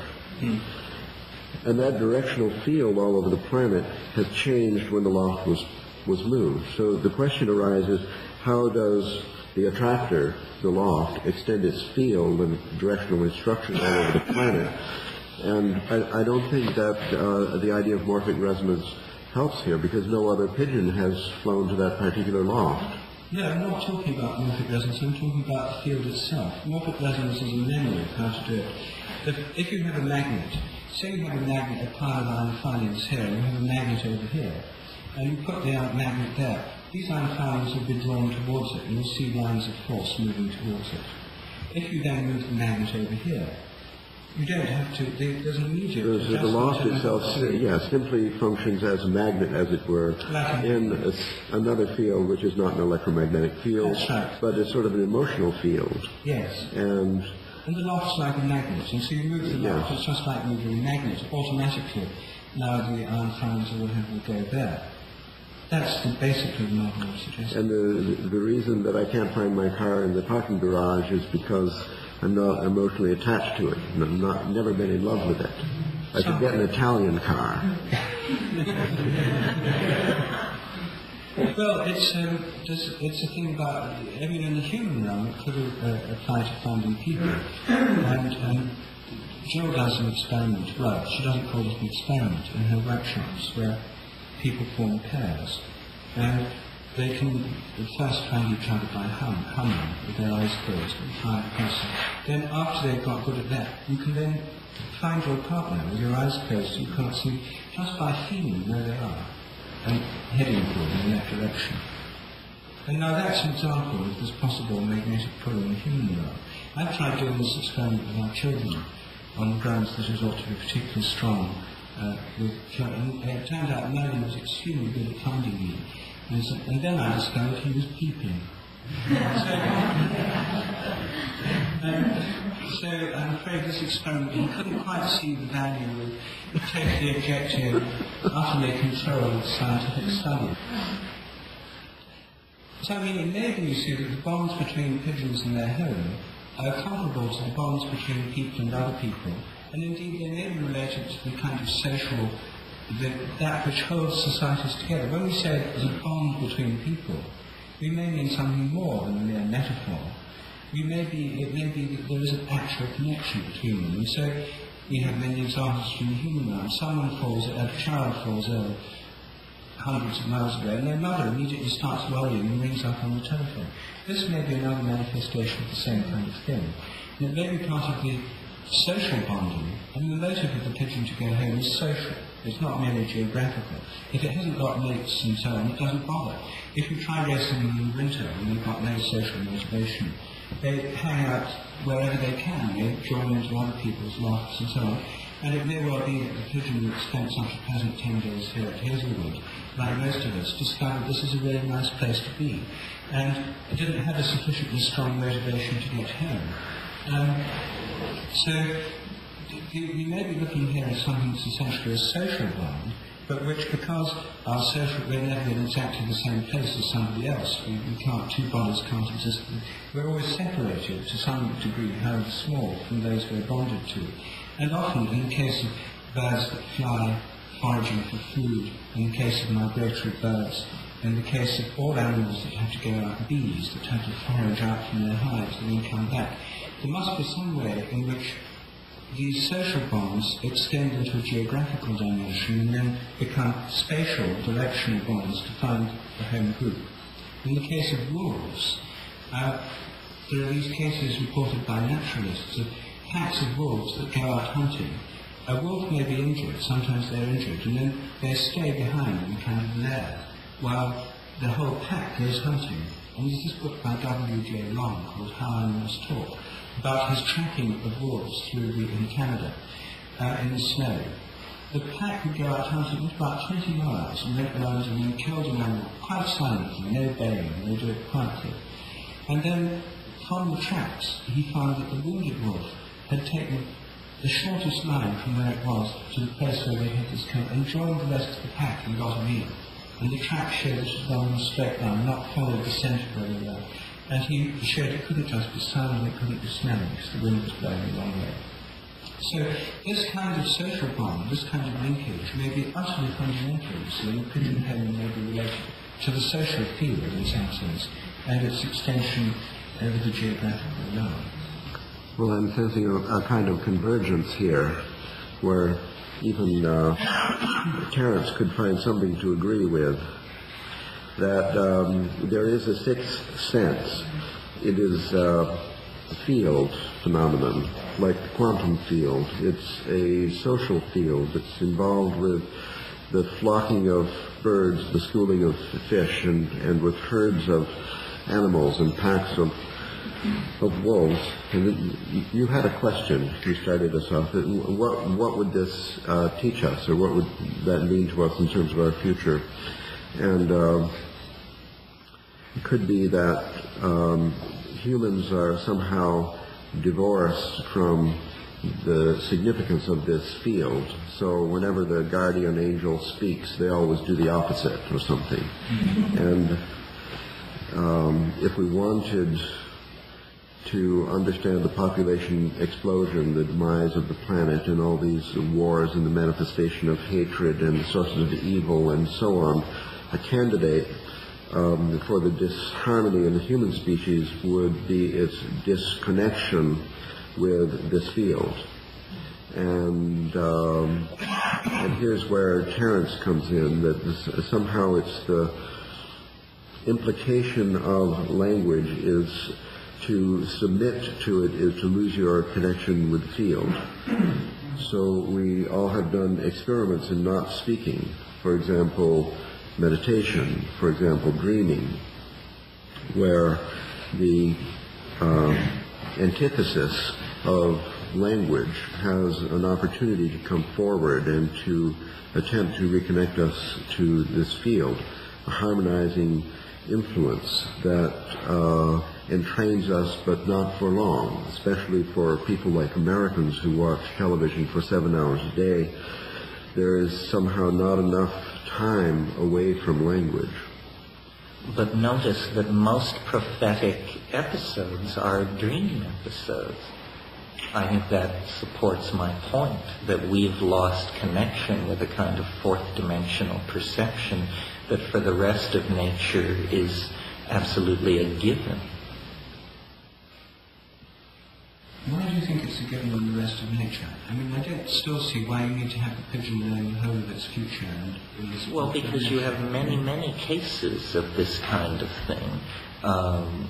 Animals that are put in the pound by owners who are moving, and then the owners move 700 miles and the animal escapes from the pound, and it doesn't return to the ancestral home, it returns to the new apartment in a different city.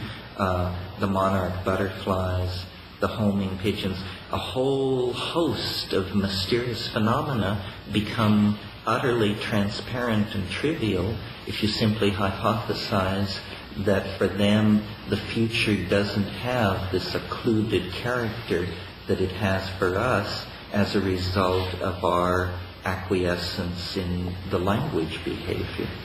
It seems to me it's not the just a most... problem in time, it's a problem in space. You could say that they know that they're going to wind up at the new home and meet, but then still you've got the problem how they know which way to go.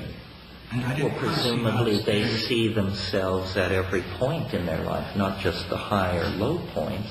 And a minute in the future, In a minute ahead of where they are, so they just go that way. In the future they're that way. In other words, they can always see it from where they are. It's always ahead of them, in the same way that we navigate through space. I mean, if you were a two-dimensional creature, the things that we do navigating in three-dimensional space would be absolutely mysterious and generate all kinds of metaphysical speculation and hypotheses and so forth and so on. But, I mean, why should nature imprison itself within a temporal domain? Clearly, for us, it's an artifact of language. I mean, we talk about future tenses, past tenses. Those aren't descriptive of the future and the past. They create it. That's why I put in the possible exception of perhaps there are human languages where this is not happening, and therefore they are much closer to animal perception. The mysterious, quote-unquote, mysterious behavior of the Australian Aborigines, the Hopi, these peoples, they seem capable of things that to us are like magic, but the magic is all done by knowing what's going to happen. So if they simply imbibe that animal understanding, then to them it's trivial. That seems to me the most elegant explanation. And it doesn't require new undetected fields or any of these other somewhat cobbled together mechanisms. Just another dimension. Well, we know it's there. There's no debate about that. So,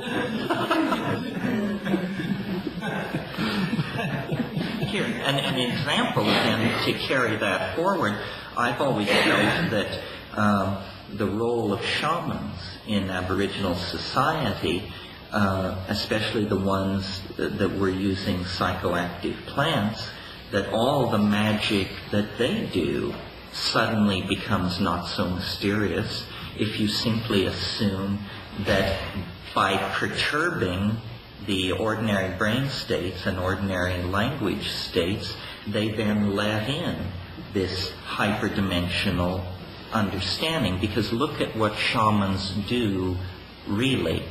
They predict weather, that's classical. That demands a knowledge of the future. They tell the tribe where the game has gone, also requiring a knowledge of the future. And they rarely lose a patient. That means they know who's going to make it and who isn't, and they refuse all cases perceived to be fatal. So here are 3 examples of shamanic magic, all easily explained by the simple assumption that they can perceive to some degree the future, which is occluded to ordinary people locked in ordinary language and brain states. QED.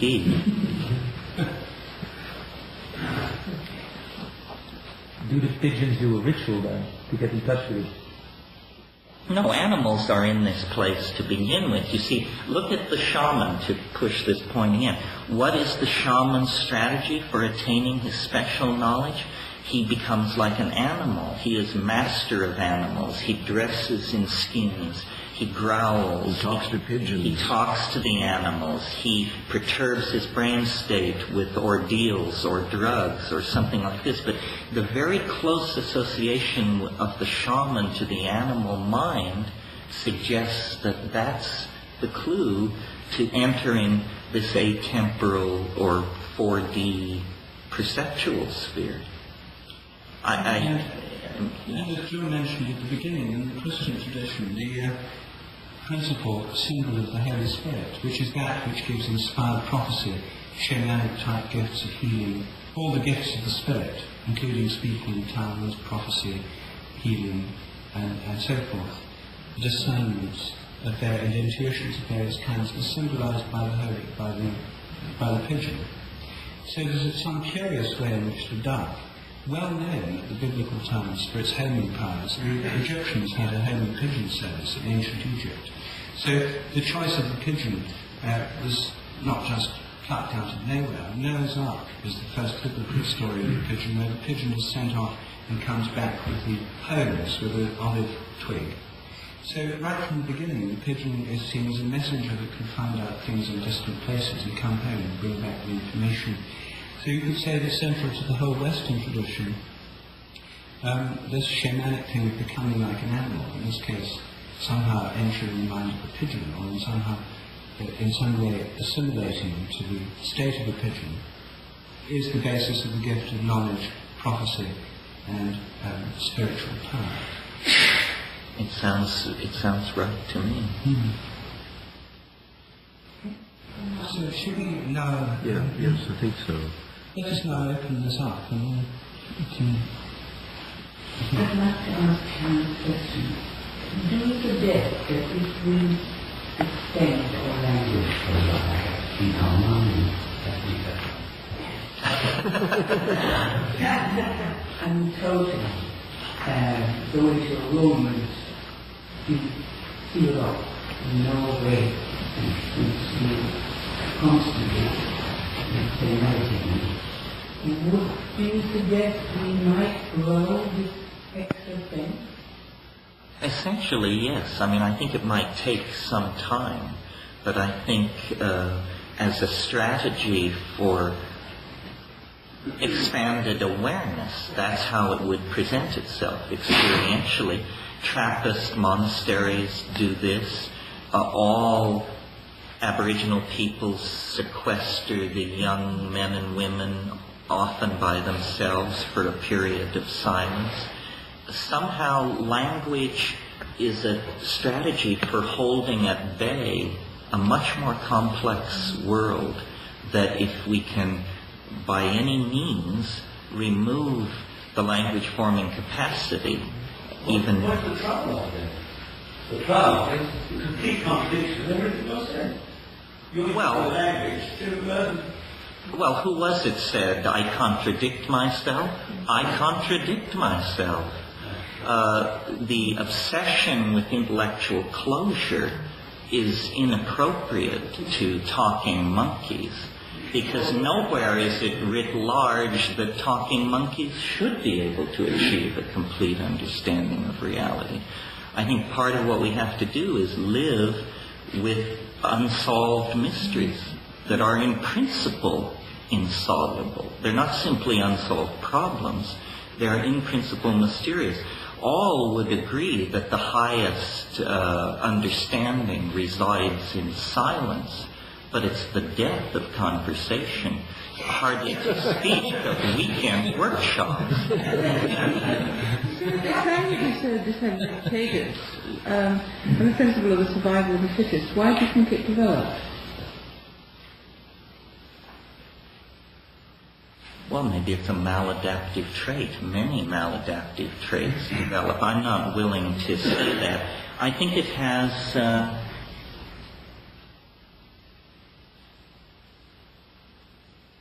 for us, it's a substitute for other forms of cohesion, like pheromones, which are a kind of language that knit together insect societies. Originally, we were possibly fairly unsocial creatures. In other words, human beings may have paired and reared their children in secret. We've created societies of billions of people, and the linkage is language, and it's an unsteady linkage, as we can see. I mean, I don't have an answer for why language evolved. Presumably you will pack animals like wolves or horses and tribal such as... Pack animals are the animals that produce complex signaling systems to coordinate themselves in space with barks and yips and yells. They coordinate hunting activity and this sort of thing. It may be that relatively benign adaptation carried further becomes something else. What we do, I think, that no other animal does is we carry out symbolic activity. And it's this symbolic activity that has closed us off from the reality of what lies outside the symbol system. Can you give me an example of that? Symbolic activity? Everything we do. I mean, for instance, think of a child lying in a crib with an open window and a hummingbird comes through the room.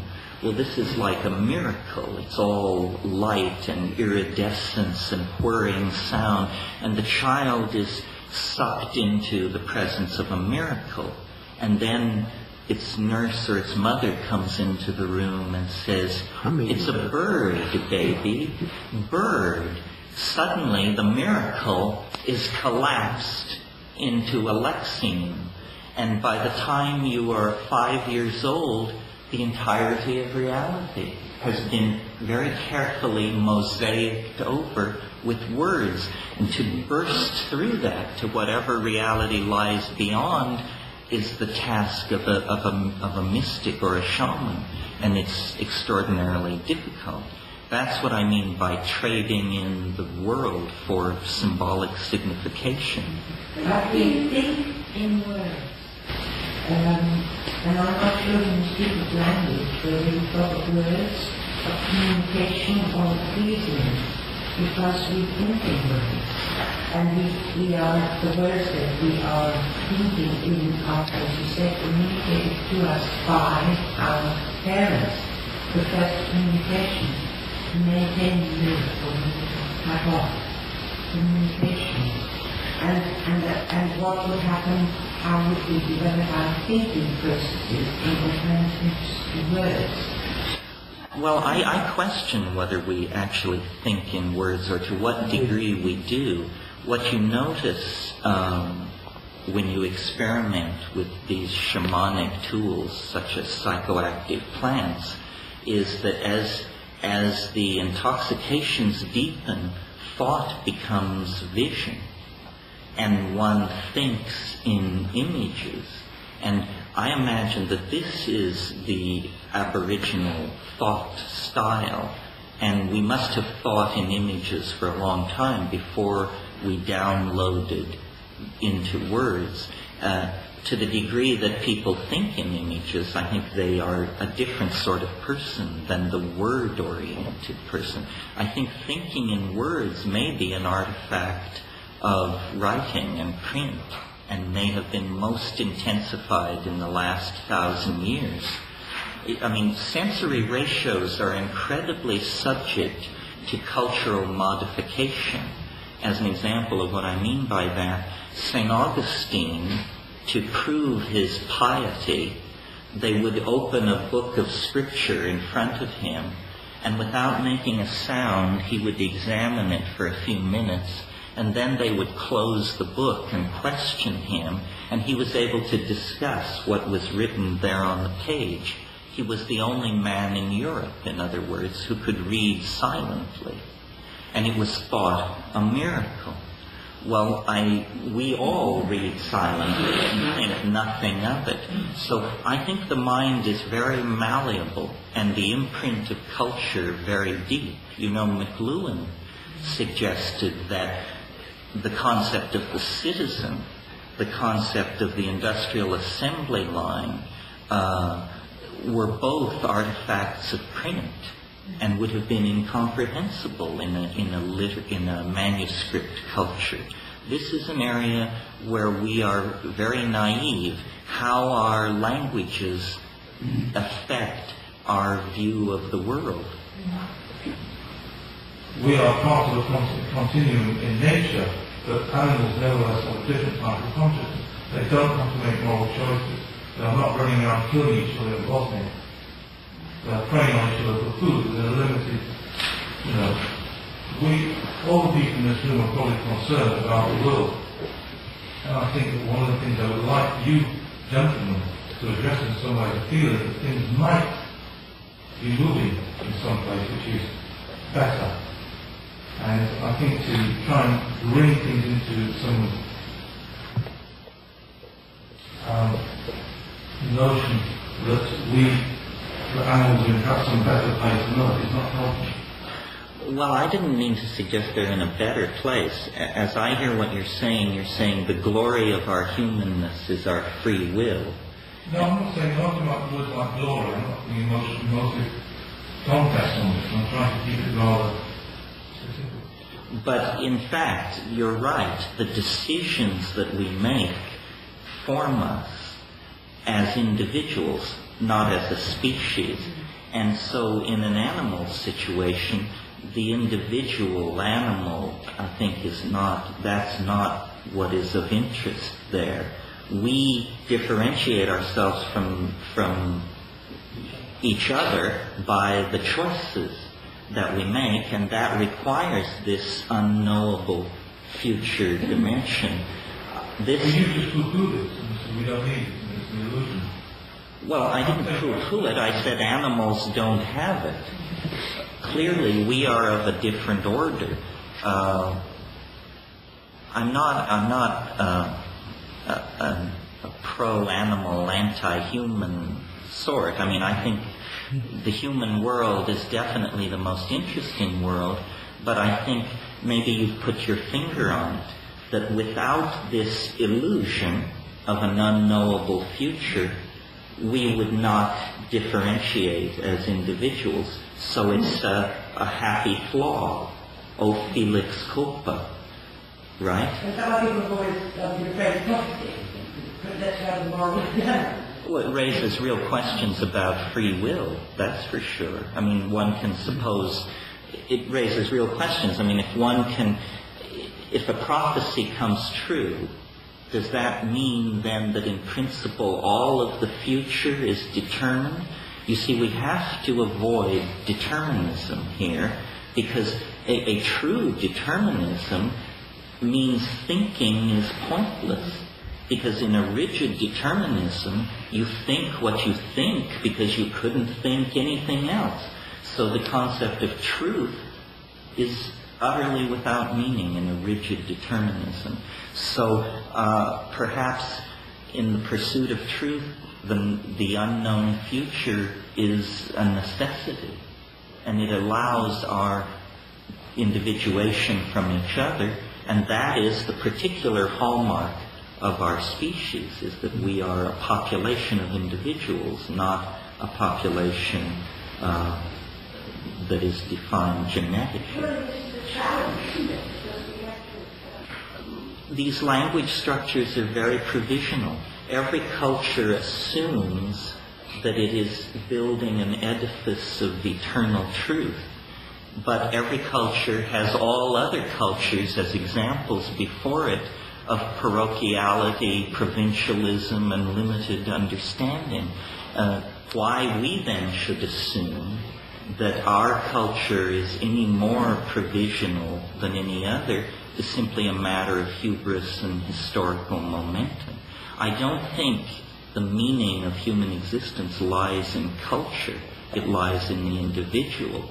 And to access that meaning, a certain amount of deconditioning, i.e. alienation, has to take place from a culture. If you're just a cheerful representative of your culture, you're the kind of mindless bore, whether you represent Japanese culture, Indonesian culture, or whatever. We require distance between ourselves and the object of our contemplation in order to define ourselves.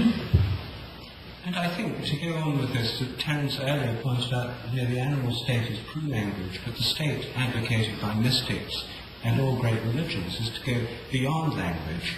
There's none of the great religious or spiritual traditions say human consciousness ends where it's at. All of them point beyond it.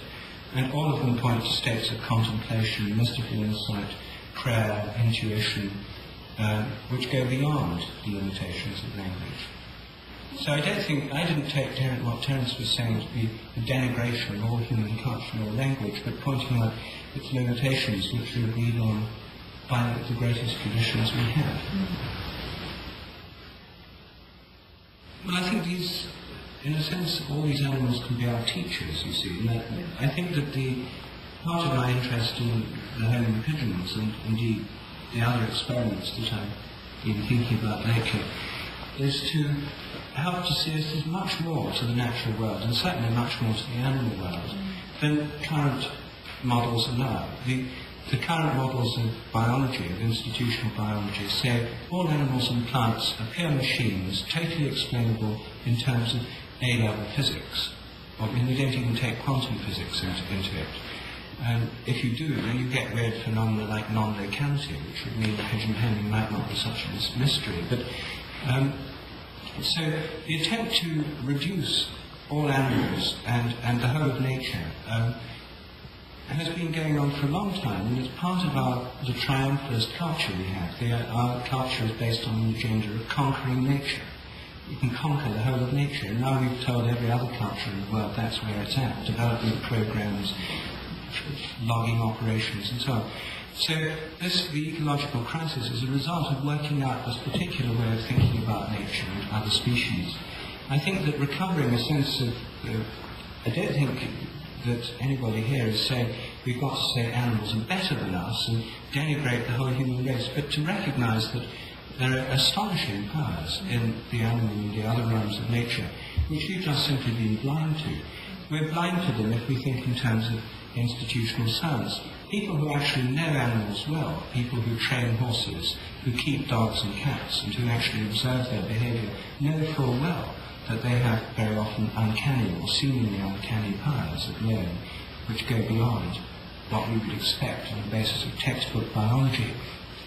So I think these are ways of learning more about the world in which we live, and more about the biological context of our lives. And when we come to dolphins, then they're indeed, if we take big brains to be the criterion of our superiority to the rest of the animal kingdom, then we have to face the fact that whales and several other animals have bigger brains than us. And what are they doing with all that cerebral capacity? They're certainly not building media empires and constructing television programs and so on. So I think that this interest in dolphins and whales is having a different kind of consciousness, and possibly a more harmonious and telepathic consciousness, is another way in which people are trying to learn from the animal kingdom about. It creates a kind of humility in ourselves, doesn't it, to realise that there's astonishing social forms based on kinds of consciousness quite different from our own, and possibly more advanced in certain ways. And all we regard them, at least all Japanese fishermen regard the dolphins as nuisances for getting away with their drift nets. And the whales are simply a resource to be exploited, and Norwegians want to resume it because it's good to save job losses in northern Norway, that kind of thing. There's a clash of value systems here, and I think the whole of our modern civilization is in a crisis because of this clash of value systems. So what's really going on in the rest of nature? Rediscovering what's happening is very important. It does have wider consequences for our future as a species and a civilization. These are not mere questions of idle curiosity. Well, I find this a little dissatisfying somehow to stop on this point. We didn't resolve what I think is the basic question about the homing pigeon, especially in connection with its significance for ourselves, because here we have a couple of divergent views. Even if we concede that the loft radiates a field, that the homing pigeon follows this field by a process of clairvoyance, in which it has a precognition of its position a moment hence and just goes in that direction.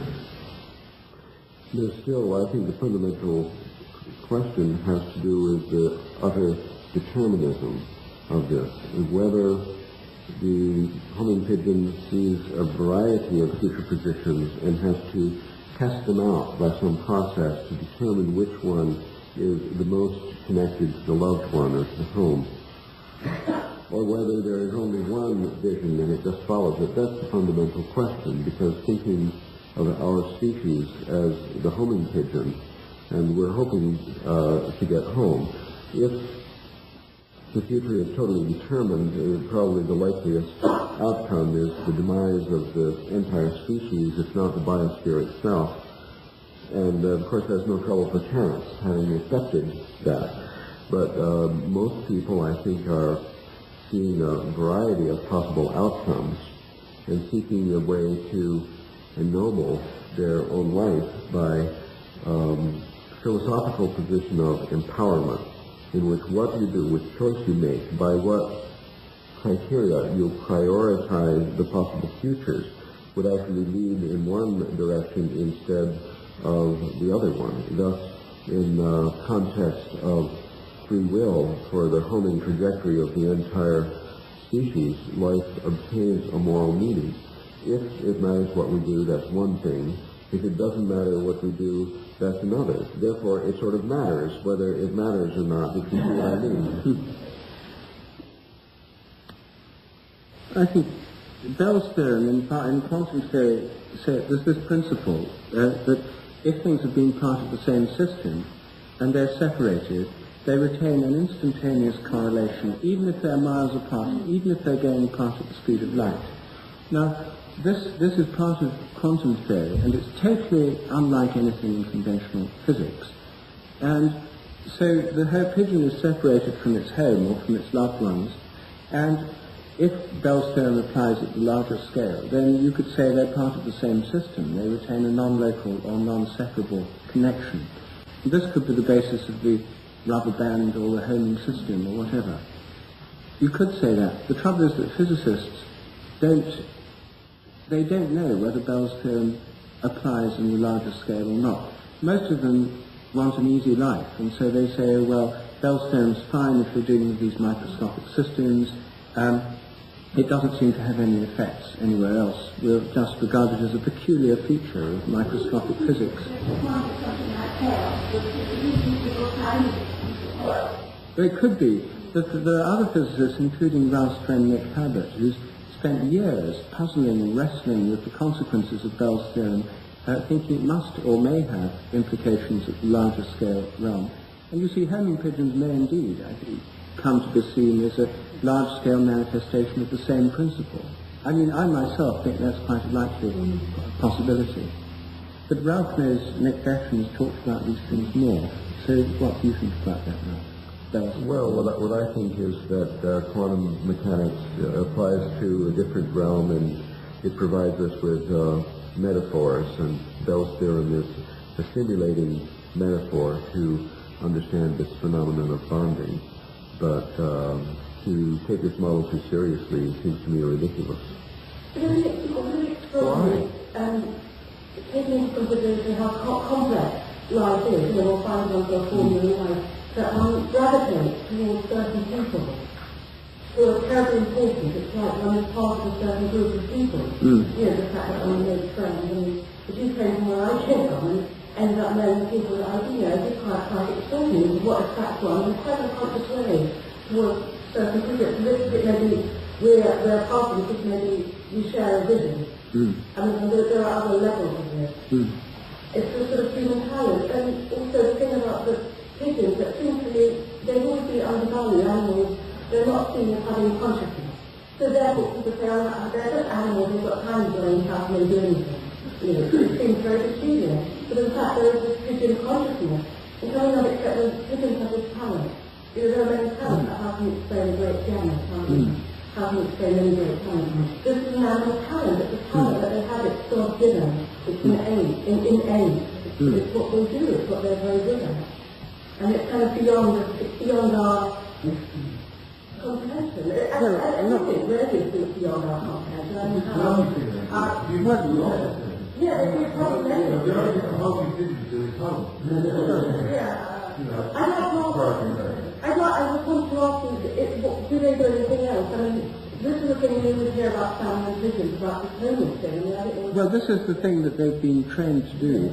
And if you think about it, you see, under normal conditions, no bird or animal would ever do this. In a homing experiment, the pigeon is captured by the owner grabbing it, putting it inside a basket, and it's transported on a train or a lorry for hundreds of miles. Well, in nature, that doesn't happen to animals very much. If they go away from home, they usually go under their own steam. And the normal circumstances is the pigeons range out from Trafalgar Square or wherever they live, and they forage. In Trafalgar Square, they don't have to go far usually, because there's all these tourists feed them there. But normally, pigeons live on buildings or on rocks. The original habitat of the homing pigeon it's a rock pigeon. Lives on rocks and cliffs. That's why they like buildings in London, because they like cliffs. And they go out and forage, and they find their way home. That's the biological basis, and they've somehow got this to a very high degree, and they've been selected over many generations. But they have all the normal bird life as well. It kind of has it like that as well, isn't it? It kind of operates in slightly odd circumstances. And these pigeons have also been selected very strongly over many generations. Pigeons that aren't very good at homing don't make it back from races, and they don't get bred from in the next generation. So there's been tremendously strong selection. Anyway, yes, I think that how this relates to human affinities and so on, it comes back to this question of the social bonding being the underlying basis for all these forms of behaviour, and what forms of affinity or bonding are involved. We don't know much.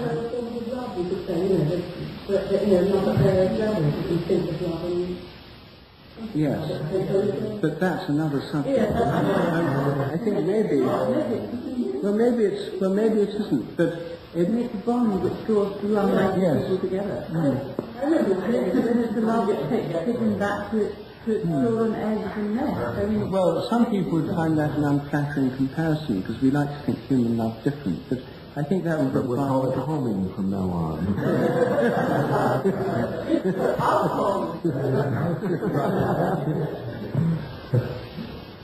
We've actually passed our point at which we should be breaking up.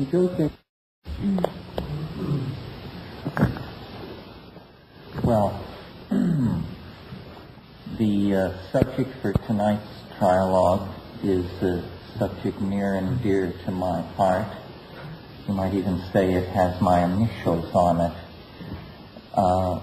I had decided to talk about time, and then there was a request to do so that must be the general drift of our interest and intent as far as what I can contribute. I'm very interested in time. I'm very interested in the largest frames into which phenomena can be fitted, and sort of the various ways in which we view our humanness if we change the way we look at time. And I think that it's sufficiently unsecured by science that we need feel no trepidation about doing this. What I mean by that is examine or recall to yourself for a moment what it is that orthodoxy teaches about time. It teaches that for reasons impossible to conceive, the universe sprang from utter nothingness in a single moment. Now, whatever you might think about that idea, notice that it is the limit test for credulity. In other words, if you believe that, you could believe anything. It's impossible to conceive of something more unlikely. Yet this is where science begins its supposed rational tale of the unfolding of the phenomenal universe. It's almost as if science is saying, give us one free miracle, and from there the entire thing will proceed with a seamless causal explanation. But there is an aspect to the phenomenal universe that I think impinges on anyone who undertakes to examine it, that is not given any weight whatsoever by science. And that is that when we look at the span of time which stretches from the Big Bang to the present moment, it's very clear, I think, that complexity has aggregated toward the nether end of this process in the dimensions in which we find ourselves. And, for example, the early universe was very hot, and only a kind of electron plasma could exist. Hence, there was no atomic physics, no molecular chemistry, only the physics of plasma. By cooling, complexity appears. This is not argued. But what interests me is that each successive advance into complexity occurred much faster than the stage which preceded it. So the first billion years of the life of the universe was an extraordinarily boring and empty period. Basically, atomic systems were forming, the simplest elements were aggregating into stars. This permitted fusion, the cooking out of heavier elements, and after some long period of time, carbon appeared. And of course, 4-valent carbon then permits a whole new set of properties to emerge, including ultimately life.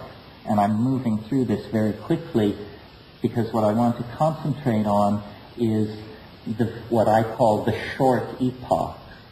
And my terminology here is largely drawn from Alfred North Whitehead, I think is the great unsung hero of British 20th century philosophy. And he had a notion of a progression of epochs leading toward what he called concrescence. And I've taken this notion of concrescence and attempted to construct a temporal cosmology that literally stands on its head the explanation of science. Because I don't believe the universe is pushed outward into substantial existence by the primal explosion. I believe the universe is being pulled and shaped into an ever more complexified and concrescent entity that is in fact a transcendental attractor. Transcendental in the sense of residing in a higher dimension than ordinary space, and transcendental in the feeling tone sense in which we ordinarily use that. Now, this idea is basically just Catholicism with the chrome stripped off, unless, Teilhard de Chardin-ism of a certain sort, the idea of the omega point, the idea of a telos attracting and drawing history into itself. But what I'm interested to consider is that most delicate of all questions in prophetic systems of this sort, and that is when. When? Science evades this issue by setting us down somewhere between the Big Bang and the heat death of the universe, imagined millions of years in the future. Science, notice, also completely marginalizes human experience. We are told that we live on a typical planet around a typical star at the edge of a typical galaxy, and that we are animals of a complex type but easily identified to more typical forms. My notion is to take seriously the apparent vectoring in of universal intent on the human world, and keeping away from the pitfalls of religion, to try and talk about why that might be happening. And I think it might be happening for the following reason, that history is actually the shock wave of eschatology, and that this is a concept that we have not sufficiently entertained, but which we are going to be forced to entertain as the planetary crisis created by modernity builds toward some kind of climax. What I mean by that history is the shock wave of eschatology is something like this. If this planet were a planet of hummingbirds, woodchucks, giraffes, and grasslands, then Darwinian mechanics as modified by molecular biology would be sufficient to explain what's going on. The fly in the ointment of that simple schema is ourselves. We represent some other order of existence. We, this afternoon, talked about language. My notion is that out of the broad moving stream of animal evolution, a species was selected, fell victim to, the terminology can vary, but a higher animal fell under the influence of an attractor pulling us in the direction of symbolic activity. And this is what we have been involved in through theater, dance, poetry, chant, magic, religion, science, politics, cognitive and symbolic activity. And it's only occupied for all practical purposes outside the dreary world of chipping flint and picking fleas less than 25,000 years.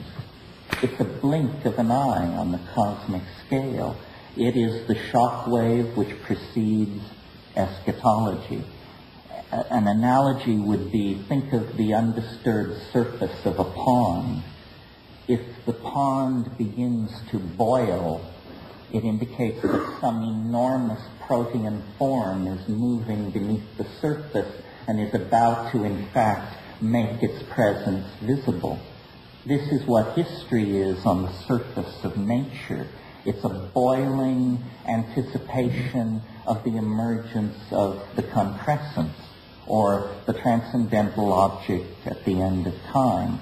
And it has been anathema to discuss this in secular society, even New Age secularism, because this has always been the province of beastly priests and their hideously hierarchical and constipated religions, so that decent people have tended to turn away from it. But in fact, this is some kind of primary intuition about our circumstance.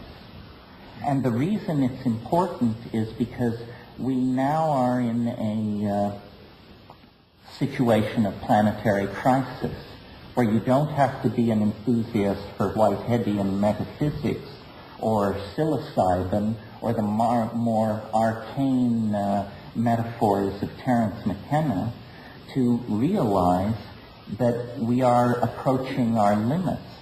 It's inconceivable to speak of 500 years in the human future.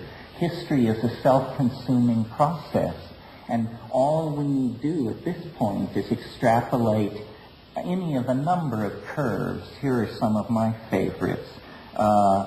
The spread of epidemic sexually transmitted diseases, the proliferation of thermonuclear weapons, the dissolution of the atmospheric ozone, the rise in world population. When these curves are extrapolated, it's very clear that we have taken business as usual off the menu. And I would prefer, rather than imagine that this is a situation driven by the momentum of bad historical decisions, and therefore our responsibility, the wrecking of the planet and so forth. I would rather prefer to believe that what we're witnessing is something like a birth, and that it is built into the laws of physics, what we're witnessing. That we are literally on a collision course with an object that we cannot exactly discern. It lies below the event horizon of rational apprehendability at this point. But the east is streaked with the blush of rosy dawn, for sure. And what it portends, I think, is an end to our fall, an end to our sojourn in matter, and an end to our separateness. And it lies now so close to us in historical time by virtue of our having collapsed our options in three-dimensional space that you need only close your eyes, have a dream, take a shamanic hallucinogen, practice yoga, and there you will see it. It's an attractor which has been working on the species at least 1 million years, and I maintain that this is actually somehow a universal attractor, and we represent a concrescence of complexity that is truly transcendental. You know, James Joyce said, if you want to be phoenixed, you've got to be parked. Up in the Yent prospector, you sprout all your worth and woof your wings. He said the end is nearer than you might wish to be congealed. And I'm essentially carrying this same notion because I think that otherwise we're going to be victimized by an enormous pessimism arising out of the bankruptcy of science, positivism, ordinary politics, so forth and so on. The ride to the end of history is going to be a white-knuckle experience. And I offer this metaphor in the hope that it may make the trip to the transcendental object glittering at the end of time an easier ride. Gentlemen.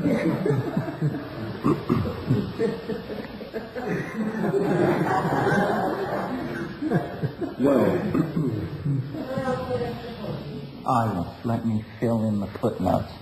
It refers to the last things, the final things, the eschaton. The eschaton is a kind of neutral way of saying what some people call the Buddha Maitreya, what some people call the flying saucer at the end of history, the second coming. It's the last thing, the eschaton, and I see it as a kind of, what I think is happening is that all boundaries are dissolving, and the boundaries between men and women, between society and nature, and ultimately the boundaries between life and death. And we are going truly beyond ambiguity, beyond syntax. We have been trapped in a kind of demonic simulacrum for 25,000 years, created out of language. And now somehow this accelerating process of involuted connectedness that characterizes this Whiteheadian progression of epochs toward the concrescence is in fact being fulfilled, and it's I think quite extraordinary. Well, this I think, Terence, it sounds a little more optimistic than I've heard you before. If I'm not mistaken, that although in this model you accepted the one miracle of science, the Big Bang fantasy, for your creation myth, and then you reflected it into a similar event coming in the near future, about which you're concerned with the when, but I think you spared us and didn't mention the date this time. Yes, I thought it should be a sort of a generalized discussion of the assumptions that come out of this kind of thinking. But when the forthcoming event, that the optimistic part is that, I think for the first time I've heard you describe it as a birth. The optimistic event is interpreted by you as an eschaton. This is, I think, a myth made real, like a Christmas tree where the events of history are kind of pasted on it, and as this tree sort of shapes to a point at the top, you've drawn history around it in an ascending spiral that just ends at that point where they put the star. Now, I think this is a myth, and that history can be wound on the form in a lot of different ways, and only by starting with an assumption, which to me is very symmetric and identical to the big birth of the universe that for which you make fun of science. I agree with you there. That far, we're together. But this, it puts me in mind of the history of history, where the concept of time in different cultures suits different models, of which there are but few.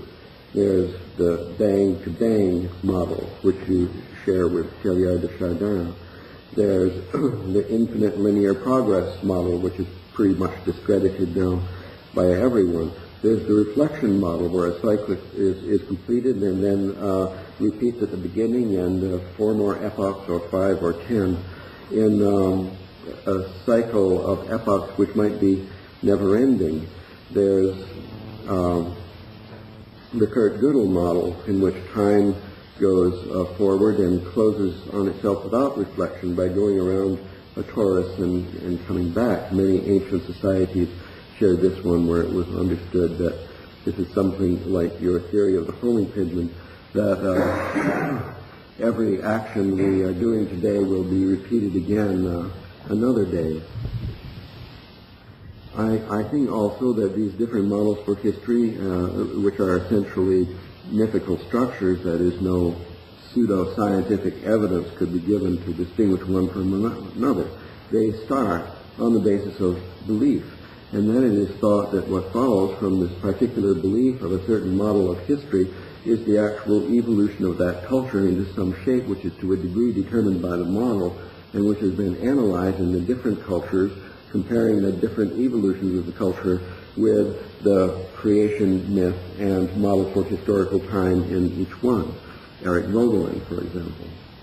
Then it's also thought that, well, now that we have archaeology, cultural history, and so on, we know this much. We know there's different models of time historically, that they fit into a certain pattern, and by and large it's thought that they give guidance to the evolution of that culture itself. In other words, if it's not true that tomorrow is already determined and we just have to do a good job to follow our dream, if it's possible that what we do, think or say affects the future, then it's important which historical model we choose, because the myth itself guides action, determines evolution, at least influences to a degree the outcome.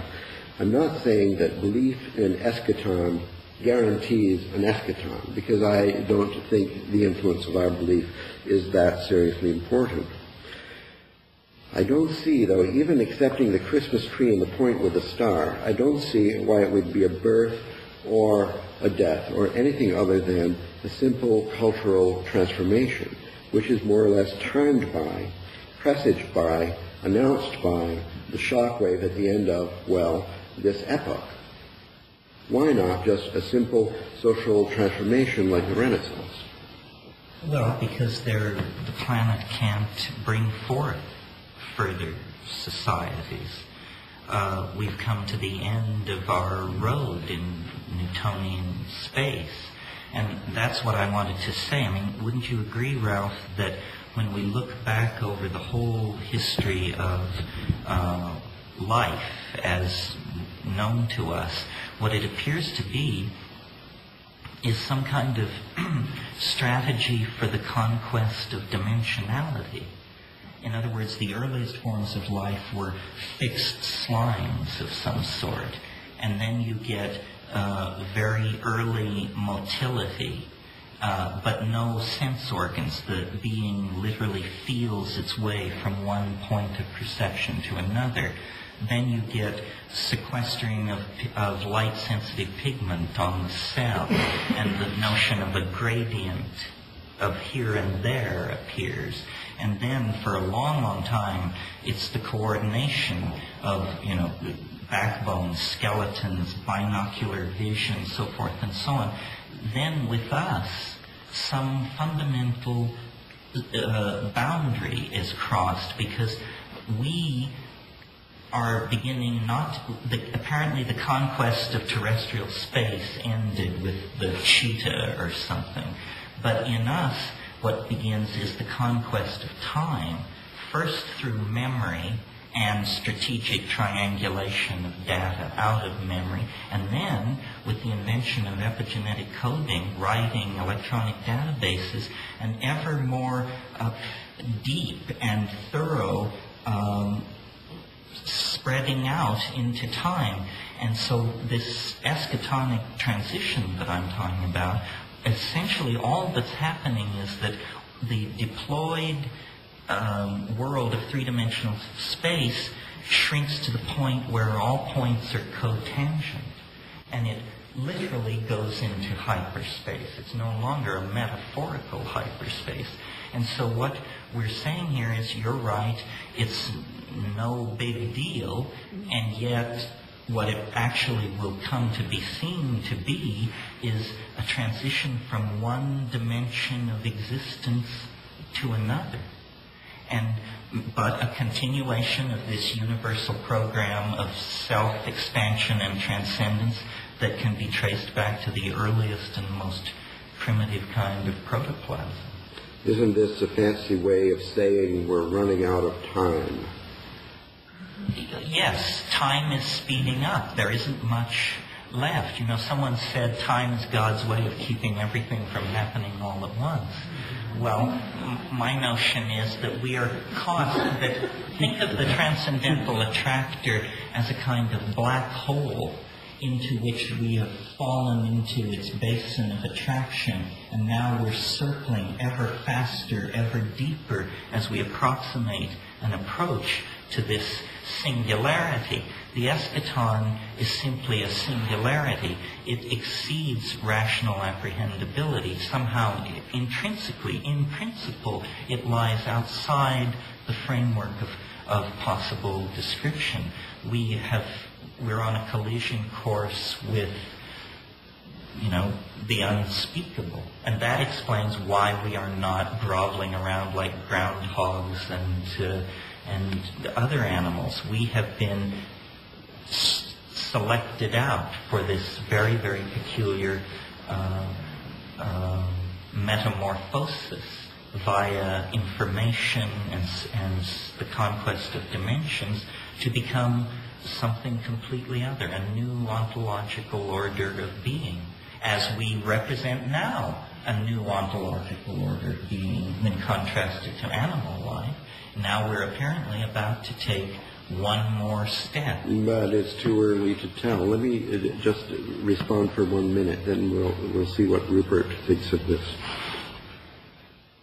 I'm afraid I'm basically so pessimistic I can't really dispute this or go on. Nevertheless, for the sake of theory, let me say that this pessimism is just a matter of faith, because using these historical arguments and timings you've just described, we have sort of mixed here together the good and the bad. Everything is accelerating. On the one hand, we have the population explosion itself, the destruction of the biosphere, and so on. The complexity, the rate, the seriousness of all this, the irreversibility, the finality, the eschatology of this is, as a matter of fact, climaxing. Meanwhile, we have language, as you say, if it's 25,000 year old or 60,000 or even at most 100,000, as some people think. That is really recent on the time scale we're talking about. And then we have such things as agriculture and the urban revolution, and that now we have automobiles and airplanes and computer. You spoke about memory. Computer memory has somehow increased our intelligence by an enormous amount. So on the good side, we have all this increase in the complexity and the fractal dimension of life is more or less to our benefit. So we have, as it were, a race between two processes, both of which growing faster exponentially. But we don't know for sure which one is growing more. And furthermore, the possibility of a miracle can't be ruled out due to the fact that we wouldn't even have got this far without a series of miracles. For example, the miraculous appearance of oxygen in the atmosphere. So if there is a race, it's a subtle matter, I think, the way in which the myth of the eschaton could intervene in this race between the two accelerating processes. That's all I wanted to say. What do you think, Ruth? Well, I think, I agree with you. This is a cultural pattern. The Judeo-Christian tradition takes further tendencies already there in early civilizations. A sense of movement towards some end. Apocalyptic prophecy, the last book of the Bible, the book of the Apocalypse, speaks of things not unlike those that Terence does. It's very similar. And as he's well aware, this apocalyptic nature of his thinking is a transform of a vision which appears in Christianity and in Jewish messianic and apocalyptic literature. So the question is, to what extent is the pattern of acceleration we see in our culture a product of the fact our culture is based on this myth of history? Or to what extent do these visions reflect some true perception of a cosmic process, something far beyond history? That's not easy to decide, because although there's a self-fulfilling prophecy built into these cultural patterns, we're now seeing these dreams coming true in many ways, these things that have led to emphasizing novelty, innovation, change, moving faster and faster. These are both prophesied and believed in and coming true, and it makes it easier to believe in them and so on. It's all self-fulfilling. But we've now spread it to the rest of the world, so it seems pretty global. Does it go beyond this? For me, this is the big question. Is there in this prophetic vision, a real influence of something beyond humanity, beyond history, which Terence thinks there is, namely the transcendental object, the attractor, or, as Teilhard de Chardin would put it, the omega point? Or is there not? And if there is, how limited is it in its range of application? Are we talking, as Terence sometimes seems to be, about something just happening on Earth? I have the same problem with Christian apocalyptic speculation. Teilhard de Chardin, for example, he talks of the noosphere around the Earth and this growing emergence of consciousness here. Is he talking about the transformation of this planet and of humanity? Or is he talking about the transformation of the entire universe? And you have the same ambiguity in the New Testament, wherein St. Paul writes, the whole creation groaneth in travail. The idea of the whole universe groaning in travail for the coming of a new birth, of a new age. So this is the real question I have to Terence tonight, is how provincial is this vision? Are we talking about the future of human culture on this planet? Or are we talking about the future of the solar system, the galaxy, or even the entire cosmos? Because if we're talking about this planet, a lot of these accelerating changes, graphs, extrapolations look pretty plausible. If we're talking about the solar system or the galaxy, I don't think astronomers in the last few years or decades have suddenly noticed curves rushing off to some extreme point where we can expect stars all over the galaxy to turn into supernovae, planets all over the solar system to collapse, crumble, or otherwise undergo dramatic alteration. The history that we're so preoccupied with here on Earth, human history and the effects of human activities, doesn't, as far as we know, seem to be mirrored in changes going on anywhere else in the solar system, the galaxy, or the cosmos. So just the question really is, how limited is this vision? I mean, are we just talking about the destiny of a small planet which has come under the, for some reason, under some planetary attractor? Whether it's human-made or human-making, we can leave aside for the moment. And what's your view on that? Well, I've thought a lot about it. It's a difficult question. If we extend the search for a universal crisis beyond the Earth, the only evidence that has been offered by anybody is there is some kind of problem between nuclear theory, which has been very well established for 40 years, and the neutrino output of the sun. And in trying to account for this, your choice is either that nuclear theory requires serious modification, which doesn't seem likely since it's worked in all other cases up till now, or there is in fact something wrong with our star. Searching for pathology beyond the solar system in the cosmic environment is, I think, outside the present reach of our technical ability. I tend to think, though the time wave that I've elaborated can be extended back into the pre-biological domain, I tend to think that this is a phenomenon of biology that I'm talking about, and that it is just one small planet, and that biology is a process of conquering dimensions, which once it starts, it, as a primal slime, it accelerates and it bootstraps itself to higher and higher levels at tighter and tighter turns of the spiral, and that we are now in the process of seeing it essentially exhaust and abandon the planet and carry itself into this other dimension. So it's a phenomenon of biology. That's why all these metaphors of Gaia and Gaian interaction seem cogent to me. But the whole point about biology is that the earliest forms of life came with plants are related to the light of the sun.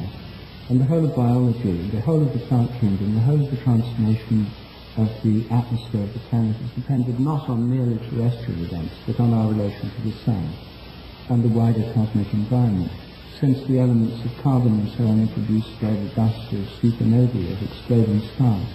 So biology on Earth is rooted in a much larger ecology. And so first of all, I don't think the evolution of life on Earth can be regarded as merely terrestrial or merely biological in that sense. And secondly, every human culture that's talked about some light pulling it from ahead, some vision that's gone, has tended to talk in terms of images of celestial influences of one kind or another. Sky, planets, stars, heavenly influences of one sort or another, which suggests to me that if we're to take them literally, and you take most of these things quite literally, really, that we have to look for influences from outside the Earth working on us. The transcendental object may be located or channeled through the sun, other stars, planets, constellations, something to do with the astronomical environment. Well, if it is truly a higher dimensional object, then it is in some sense everywhere in this universe. And so all routes of evolutionary progress may lead into this. It's a kind of universal hologram of time and space into which we enter into some kind of, I suppose, galactic community of intelligence or something. In other words, biology, if I understand what you were implying in the early part of your statement, I agree, yes, that spores or viruses or bacterium probably percolate and permeate through the physical universe. And wherever they come upon a planetary environment in which they can work their magic, then life takes hold, and from then on, it's a battle in which life attempts to modify the abiotic environment and control it and keep it at equilibrium sufficiently for the program of bios to be put into place. And that program is to go from this initial seed to a return to the higher hidden source of all outside the pleroma of three-dimensional space. It's a kind of Gnostic return idea. It's an idea of alchemical sublimation and rarefaction. I see the cosmos as a distillery for novelty. And the transcendental object is the novelty of novelties. And when we formally define that, we discover we are getting something like a Leibnizian plenum, a monad of some sort, a tiny thing which has everything enfolded within it. And that means that you're in another dimension where all points in this universe have been collapsed into cotangency. And it is an apotheosis. It is an apokatastasis. It is something else in Greek. I'm not sure what. Pure poetry. And while trying to listen to this, did I not observe a consensus that, as a matter of fact, it's provincial? Is that right? That I'm suggesting biological catastrophe on planet Earth. Well, the rest. Yes, the Earth is giving birth to a hyperdimensional being. In spite of the fact that the eschaton permeates as a higher dimensional object the entire universe. As a matter of fact, it's got a special sub-eschaton with a more accelerated program just for us. Salvation proceeds on many schedules, my son. The fact that the galaxy is spiral suggests to me that in the interest of modesty, we should probably confine this supposition to the notion that it's happening within the galaxy. It's perhaps what spiral galaxies are about. Well, the sun is burning out. People believe that. A mere 500 million years to go. Well, a little bit longer than the 18.5 years that... Well, but excuse me, if there is a problem with the neutrino output of the sun, the orthodox interpretation of that is that means the sun has stopped and gone off the fusion boil and is in fact just sitting there. And the amount of time it would take for evidence of this having gone off the boil to percolate to the surface is about 25,000 years. And the moment that it happens, 8 minutes later, the radiant energy reaching the Earth will drop 60%. Oh, except your lower bound of 25,000 years without further discussion, let it be known. Just to shock you, let me take a position much more pessimistic than yours. There have been several close calls lately with comets.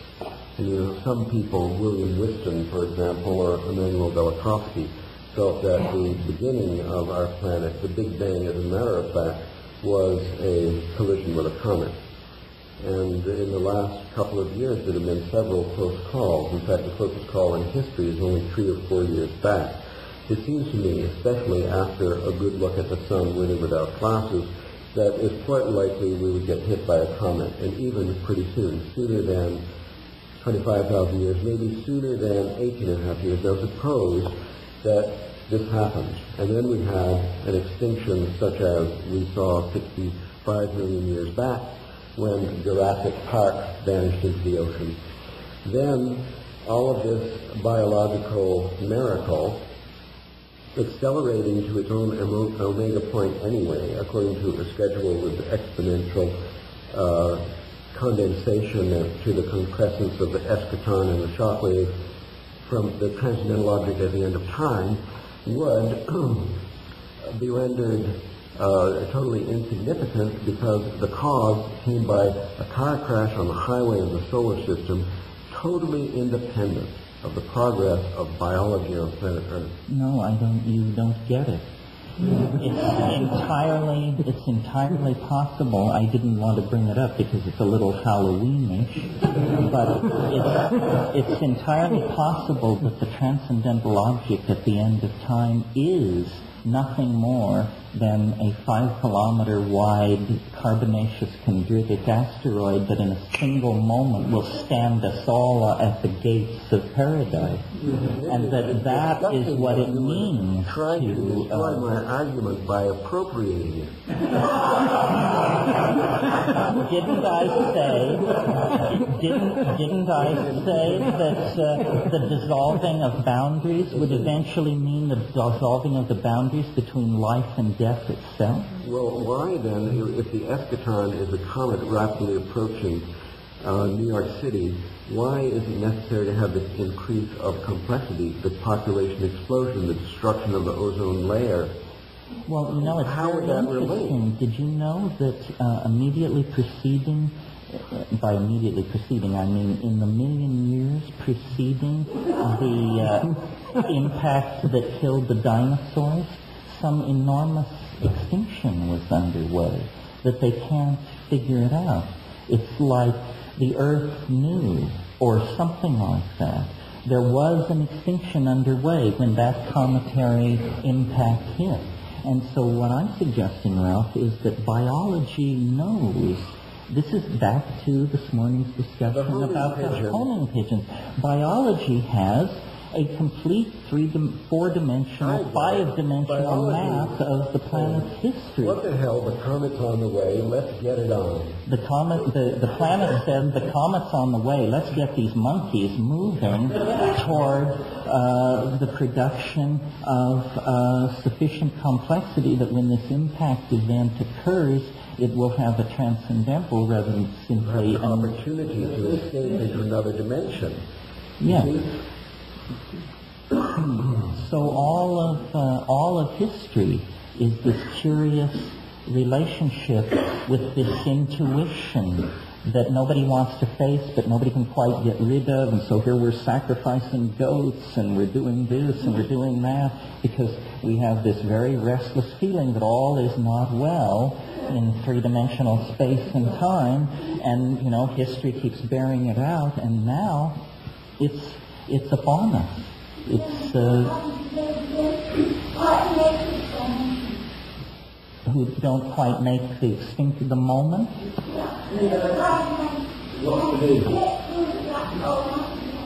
Well, the instructions... Well, here's the idea. Jorge Luis Borges, the Argentine surrealist, he had an interesting idea. He felt that a species could not enter hyperspace, whatever that means, until the last member of that species perished.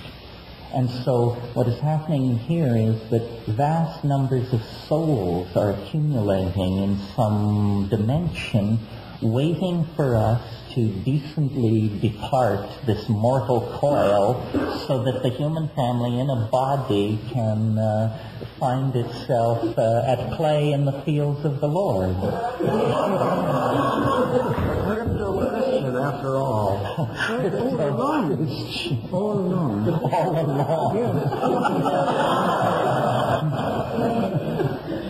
But what I want to do to think this through a bit further, given that there'll be this, we used to think that this great transformation of humanity, a kind of collective near-death experience, except it would be an actual death experience, would be brought about by a nuclear cataclysm. Well, although the bombs are still there, that model has gone out of fashion for some reason. I mean, it could easily come back. I mean, but currently, we're now more into ecological. I mean, your list, apart from nuclear proliferation, had the ecological apocalypses. Anyway, we've got all these models. Let's assume that it happens, that this happens, there's this sudden transformation of humanity and dogs and cats and everything else into this new... They're taken up into the transcendental attractor. Now, what effect does this have on the rest of the universe? That's my question. and leave aside the details on Earth? Well, I think it's not an answerable question, but it is in fact what we will then set out to understand. That we are literally packing up and preparing to decamp from Newtonian space and time for the high road of hyper-dimensional existence. And we may find ourselves, the least in the grand councils of the who knows what, or we may find something, I imagine, entirely unsuspected. I mean, in fairness to the audience, I should say, these things don't spring de novo from me. I mean, I talked this morning about shamanism anticipating the future, and that was how that magic was worked. Well, if you pursue these psychedelic shamanic plants, there is inevitably this conclusion scenario or this apocalyptic intuition. And I think that shamans have always seen the end, that the human enterprise in three-dimensional space has always been finite. And in the same way that ontogeny recapitulates phylogeny as we look back into the past, it seems reasonable then to assume that death, which we have spent 1,000 years turning into a materialist vacuum, is in fact not that at all, and that there is an enormous mystery that hovers over our existence, and that it is only unraveled beyond the grave. And I would never in my life have thought that I would have been pushed to this kind of a position. I mean, I spent the first half of my life getting away from this, but the evidence of these shamanic hallucinogens is in fact that shamans have always done what they do via ancestor magic and higher dimensional perception, and that death is not what naive positivism in the last 500 years has attempted to say that it is. And I realize that it's incredible to suppose that here at the apex of materialist, positivist, scientific civilization, we're going to make an orthogonal turn into an understanding of what lies beyond the grave. But in fact, I think this is probably the paradigm-shattering, world-condensing event that is bearing down on us. Conversion in progress. All right. Well, given all that, I want to know whether this has happened somewhere else, because if it could happen on our planet, change the entire conditions of dimensionality throughout the galaxy, or let us perhaps the cosmos. What makes you think that our planet's the cursed? No, I don't think that. Well, if it's happened elsewhere, what effects will it have elsewhere in the galaxy, on planets elsewhere in the galaxy? What effects do you expect it to have had on us already? Well, it seems to be the content of it when you explore it, when you explore the adumbrations of the transcendental object, and you see all this transhuman alien data. That is essentially what it has become in its past history. It wears upon itself the imprint of, because see, all life is finding its way back to some kind of source that is in a higher plane. And that's why it has this alien presentation, because it has maybe 1,000 civilizations poured into it, or 10,000, or 50 million. Who can know? The universe is old already. But it is, it pervades the universe like a gas in a higher dimensional space. What I can't work out then is whether we're talking here about some planetary virus that gets hold of civilization after civilization, or planet after planet, and causes them to auto-destruct in this particular way. Or whether we're talking about some cosmic process, because whatever it is, it seems to be pretty local to planets. It seems to me it's just a continuation of life's program of conquering whatever dimension it's up against that it has not yet conquered. And probably that process is endless. That's what life is. It's a chemical strategy for the conquest of dimensionality. And it carries out this program come hell or high water. Just like striking a match. Biology comes to a planet, and then the flame leaps up, and then pretty soon it burns out through the exhaustion of resources and the arrival of the shock wave of the eschaton for that particular planet. Biology there is extinguished once again. And what is left in the ashes is the alchemical lapis, the Sophic hydrolith, the one thing. Right?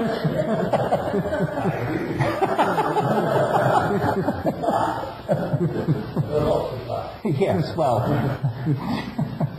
I wouldn't expect you to buy into it whole hog, but it's interesting because it provides a way of imaging what is happening that doesn't fall to some of the dualisms that haunt either a reductionist view or an out-and-out, gung-ho, no questions asked, religious conversion view. And let me say one more thing while we're on the subject, because it shouldn't be left unsaid.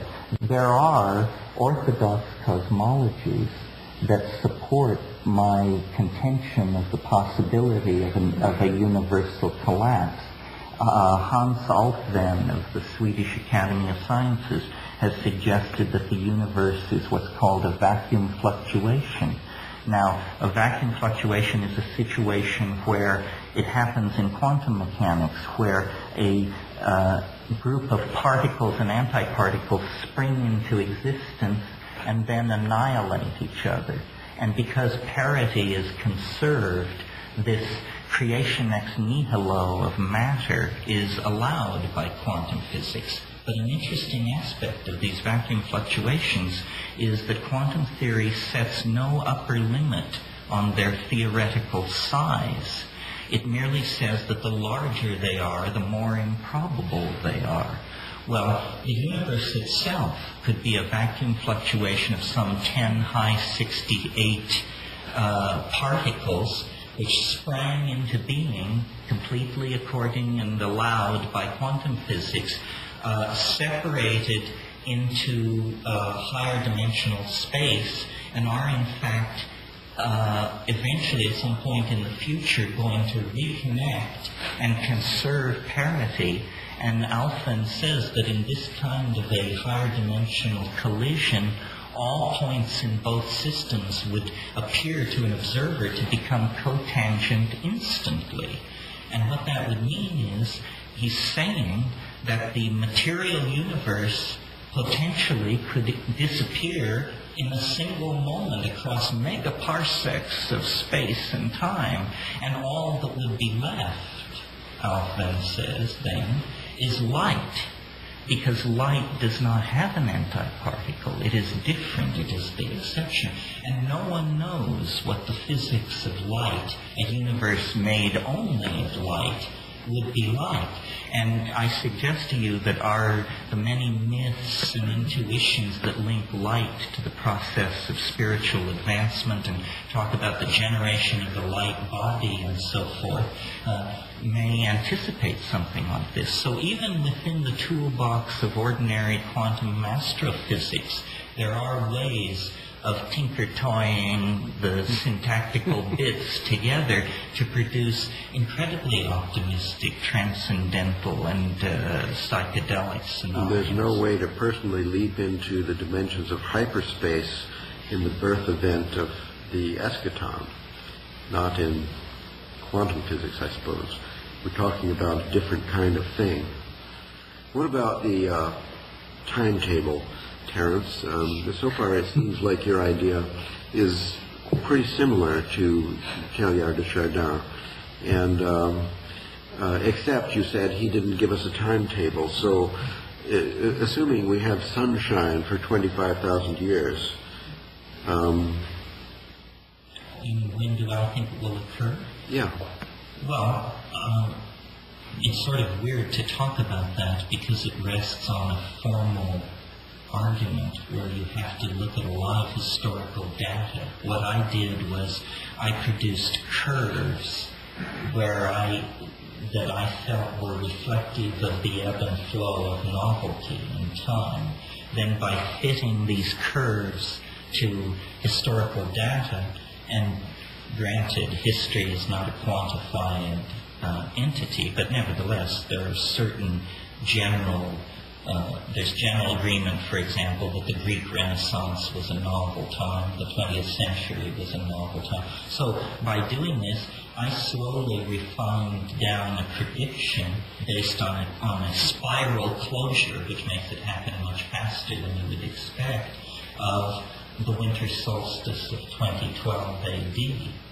After I had made that calculation, I discovered to my amazement that the Mayan civilization had a very complex cyclical and recursive calendar, and it too indicated that same date. I think if you take these World Bank, United Nations strict, objective data curves and put in the fudge factor of the unexpected, it seems pretty reasonable to suppose that at least there is a nexus of prophetistic intensity of some sort that has caused a number of traditions for some reason to get focused on the late months of 2012 AD. When I attempted to understand objectively what could be going on there, using computer simulations of the star fields, a program called Voyager that lets you see any place in the solar system 10,000 years in the past or 10,000 years in the future, it turns out that there is something unique about this December 21st, 2012 solstice. It's a solstice which will occur at the heliacal rising of the galaxy. What that means is once every 26,000 years in the precession of the great year, there will be a winter solstice sunrise that catches 28 degrees Sagittarius on the plane of the galactic ecliptic. What does that mean? Who knows? Certainly not me. In Hamlet's Mill by Giorgio de Santillana and Helga von Beckend, who were both very well-respected historians of science, they suggested that for ancient peoples, these were somehow galactic gates or way stations of some sort through which souls had to transit to make their way back to their higher and hidden home. This is not compelling stuff to me. I find it a little too mediumistic or something, but nevertheless it is an objective fact that the heliacal rising of the galaxy, which occurs once in 26,000 years, will occur on this date I chose, and that I did not know that at the time, nor did I know. Well, that's interesting, I agree, but let's look at this. We have here the coincidence of three different things. One is what you did, looking at historical data, which I think we could fairly describe as a novel and very interesting and fancy kind of mathematical extrapolation of historical data that does sort of culminate in a point. We grant you that. The other two things, the Mayan calendar and the greatest astronomical conjunction in 26,000 years, these are both periodic phenomena. The Mayan calendar repeats the cycle in 26,000 years, and the greatest conjunction in the galaxy, from our perspective in the galaxy, recurs every 26,000 years. So they could be expected to recur once more before the sun gives its last gasp and biology must extinct. So if we would weigh these things equally, it would kind of suggest that your mathematical extrapolation, which is good, I like it, but it's not the same as the reportage of a shamanic clairvoyance that you were talking about, of a hyperdimensional investigation. This is more like academic scholarship with huge database of history and this imaginative curve used to extrapolate data. So this suggests that your extrapolation curve could actually be reversed, like you take it like this, it ends here, you take it out and you rotate it around and you put it back there. And then you have a completely different model which must necessarily, without a doubt, equally well or poorly fit the historical data up to now, and yet it has a future, but only for 26,000 more years. In spite of this, that it's not a shamanic reportage, it's not an ironclad extrapolation, and it's not a coincidence with two other disparate eschatological predictions, then I think the case for this actually being the omega point is weak. You should think about this. It's an important day. It's some kind of transformation. As far as the transition from all of us into the fifth or eighth dimension, I don't see a case for it. Well, you'd have to look at it, because what it comes down to then is a very fine-tuned argument, looking at a particular curve, looking at So look at the curve, reflect it around, and put it on the other side. What's to contradict this? History sort of starts running backwards from the point. Well, I'm not sure if I can explain, but there is an answer, and I'll try. It's something like this. It's a damped oscillation. It actually does run down. It isn't elegant to try to make it one cycle within a larger or extrapolated set of larger cycles, because it has a built-in spin-down factor in it that makes it pretty clear that it is a single, it's many cycles embedded within many other cycles, but on its highest level, it actually has a beginning and it actually has an end. It just seems to you, looking at this, radically implausible that there would be any future after this point. Well, I've thought of many, many ways of thinking about this that would make it not so catastrophically radical. And here's a very simple way that makes everybody feel a little better. Suppose that what happens on December 21st, 2012, is physicists who have been laboring for some time toward the technology of time travel actually succeed. Well, then suddenly the wave is fulfilled, and yet the heavens do not fall, and angels don't appear to lift us into paradise. It simply shows that the reason history ended at that date was because after the invention of time travel, the notion of a seriality of events ceases to have any meaning, and so everybody agrees, well, history ended yesterday, and it did end, and we now live in the post-historical atemporal bubble where you not only tell where you live, but where you live. And everything would be very nicely fulfilled then, and people would say, well, the people who saw it coming got highly agitated because they didn't realize what it was that was coming. Now we know what was coming. It turns out to be just like the invention of the steam engine and how to fly or anything else. We needn't assume these cosmic dimensions to the transformation. You've given but this we up, must or assume the transformation. There are still some alternatives? Oh, there are other alternatives. Here's a good one. How about this one? December 21st, 2012 AD, I drop dead. Then everyone says, well, how peculiar. It was only about him. That's really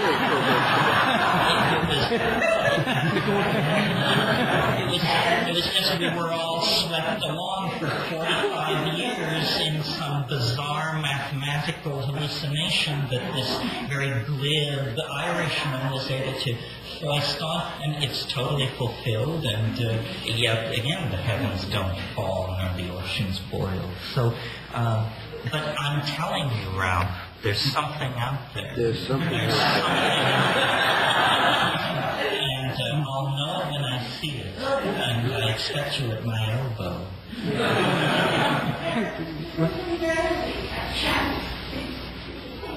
Well, I'm sort of a bad person to try this all out on. I'm kind of an unfortunate bearer of this message, because if you knew me, you would know that I'm actually not a very pleasant or nice person.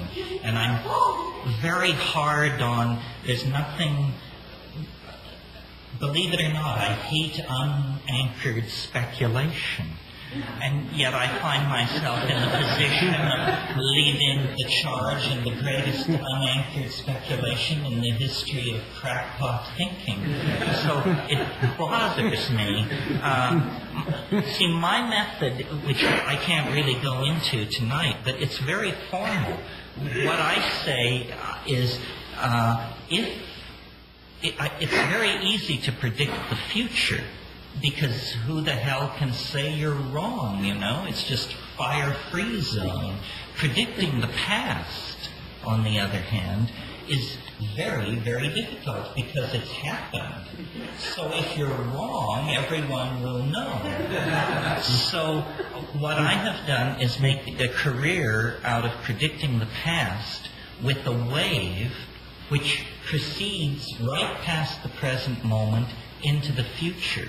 And my argument to my skeptics is, my wave has correctly predicted any past moment that you can conceive of. Therefore, there is a certain intellectual obligation to at least take seriously the contention that it predicts the part of history that has not yet undergone the formality of actually occurring, as Whitehead would say.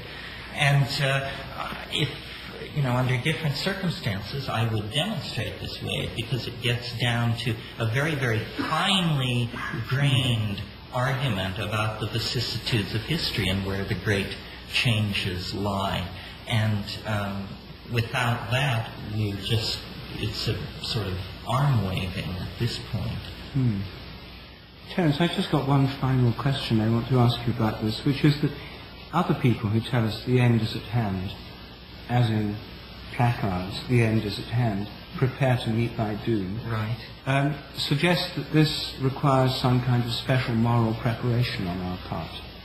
Now, does yours come willy-nilly, no need to get ready for it in any particular way? Would you recommend some special kind of preparation? Well, this is a very difficult question for me, because much of what I was involved in many years ago was political activism, political struggle, and yet when I go to my sources on this matter, they assure me that it's a done deal, and that possibly one might spend one's time reassuring other people, but only if you felt like it. It's something like that. The walls are now so high, the creodes so deep, the momentum so tremendous, that I really don't think anything could swerve or divert us from what we are being drawn into. I wasn't thinking in terms of more recycling and so on. I was thinking in terms of moral preparation, or conscious preparation. Well, conscious preparation, I think people should drive out and take a look at the eschaton at the end of the road of history. And what that means is psychedelic self-experimentation. I don't know of any other way to do it.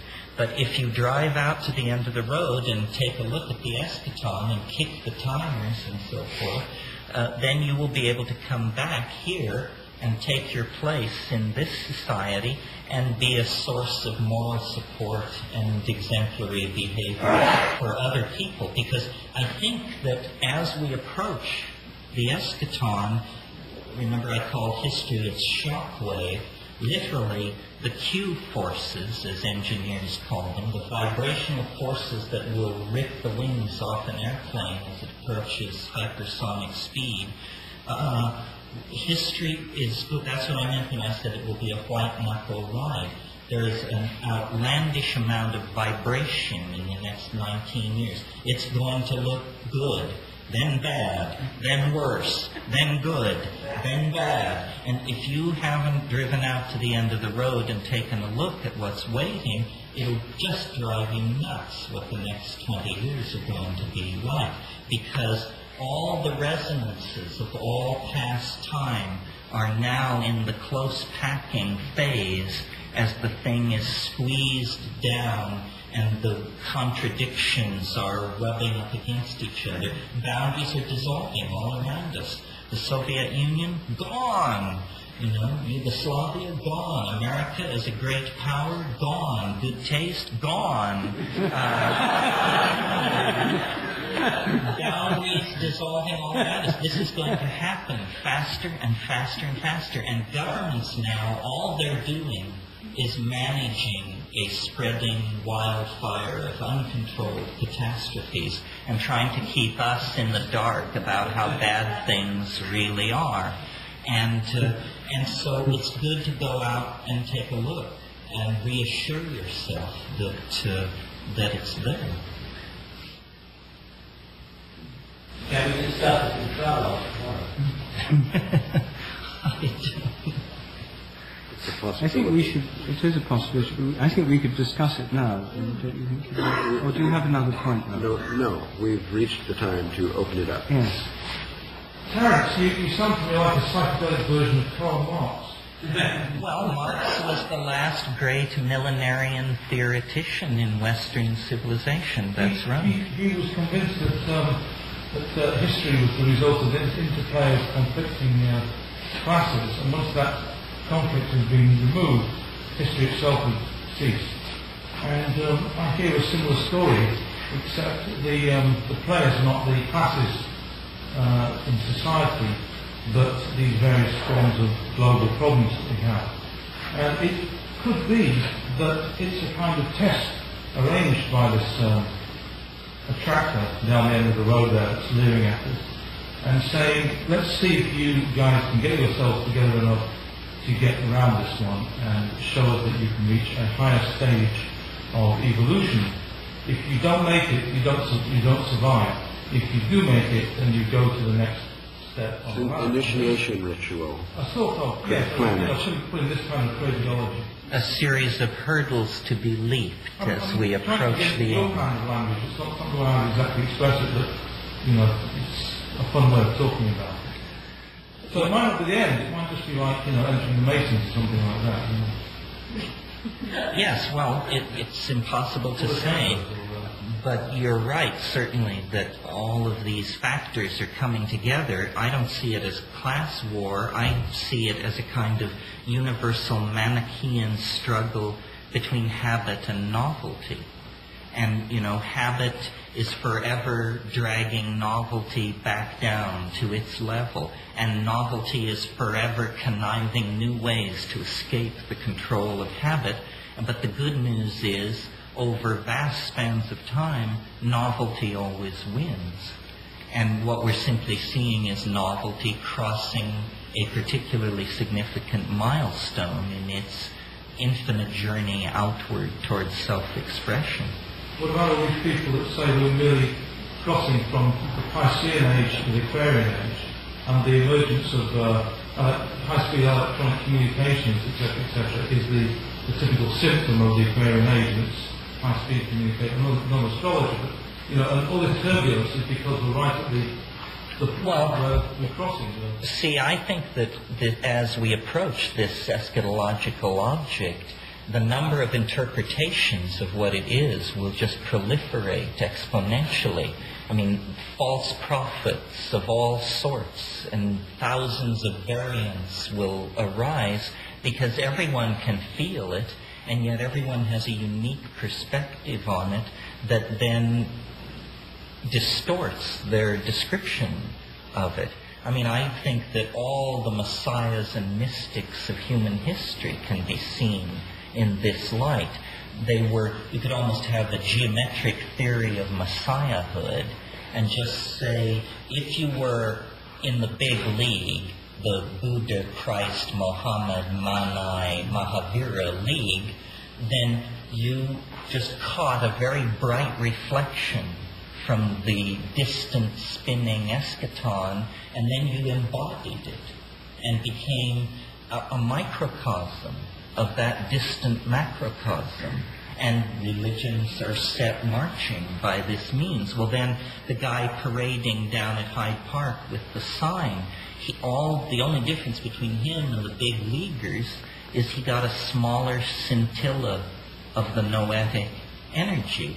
And so then with each of us, we each have a perspective on the eschaton. And to the degree that we cultivate and fan that flame, we get an insight. Through the filter of our personal circumstance, the infinite interprets itself to us. Something like that. So we're all little bits of noetic thought. Fall in.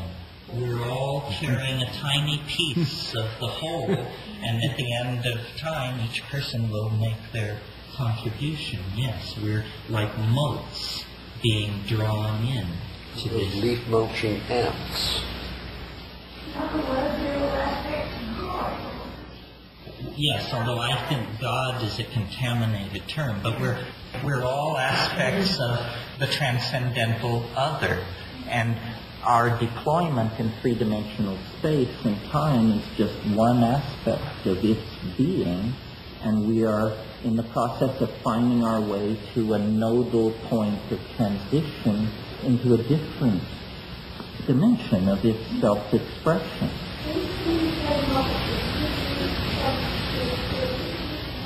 Creativity, complexity, density of connectedness. And one reason I love this notion, you see, is because even the positivists agree that the most densely ramified physical material known in the universe is the human neocortex. So suddenly, no longer are we observers of the cosmic drama. It turns out it was our opera all along. And the universal drama of the production and preservation of complexity is met in us. We represent the most precious distillation of this 4, 5, 6 billion year process of the production and conservation of novelty. It returns us to the center of the cosmic drama and ennobles the human condition thereby. Well, so now there are new technical salvations being offered. The possibility, no one knows, well, not some people think they know, but it is assumed possible to perhaps migrate into some kind of dimension of electronic microstorage or something.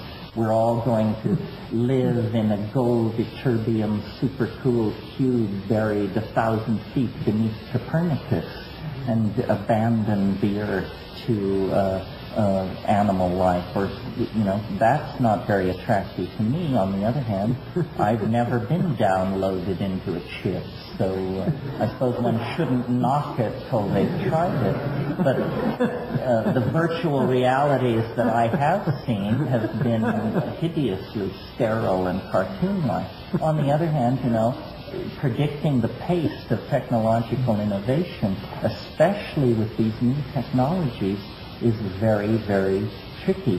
The study of neural networks, parallel arrays, they are pushing out in directions where there could be unexpected breakthroughs in the imaging of human intelligence, or take the cold fusion thing a couple of years ago. It turned out not to be so, but for a moment, the whole thing hung in the balance there, you see. There could be more of this kind of thing. No one is directing or controlling the creative energies of this species. It's being driven by thousands of micro units called companies, all pursuing agendas they won't discuss with anybody who hasn't signed a non-disclosure agreement. So God knows what they're doing out there, and they're fiddling with life and mind and intelligence and micro dimensions and, you name it. So given the past history of technological development, I certainly wouldn't rule out breakthroughs that could make the timetable of my scenario even seem conservative. Even less than a miracle could, as a matter of fact, sort of spinning around. push it to a new phase. Let's hope fusion. Yes, or, superconducting thinking machines, or any of a number of things. It's the future we're living in. Hollywood creates it, and we have to swallow it until something better comes along, or until we get sick enough of that system to do something about it. Like what? Well, the design process of human civilization has been left to Bauhaus brats with their eye on their checkbook. That has created this international airport style of human coral reef that is absolutely abiotic and toxic. So art, I think here in the final moments of human history, we should push the art pedal to the floor and attempt to pour as much beauty into the human design process as we possibly can. Too long have we wandered from the notion that the good, the true, and the beautiful are somehow inextricably linked. I mean, modernity teaches otherwise, but modernity has failed.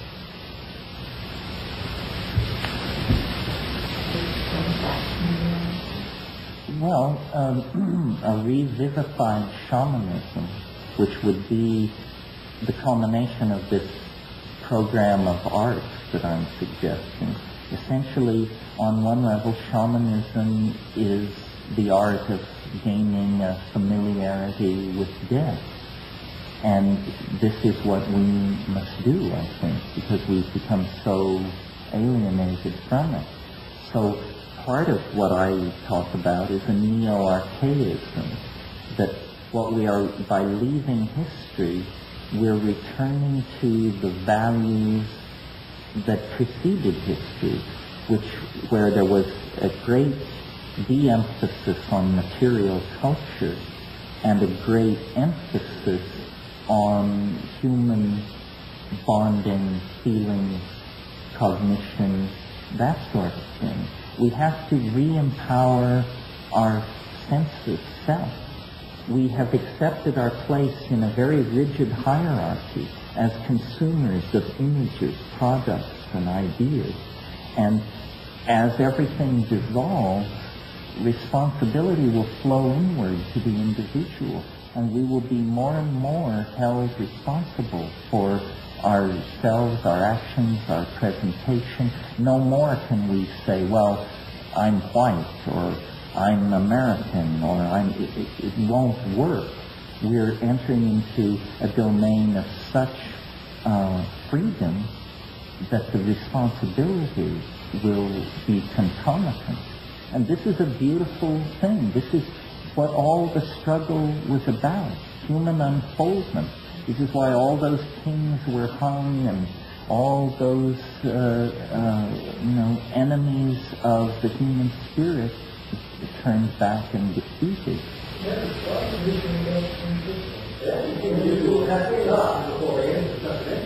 So each individual must die to be reborn to the collectivity. That sounds right. That sounds right. Yes.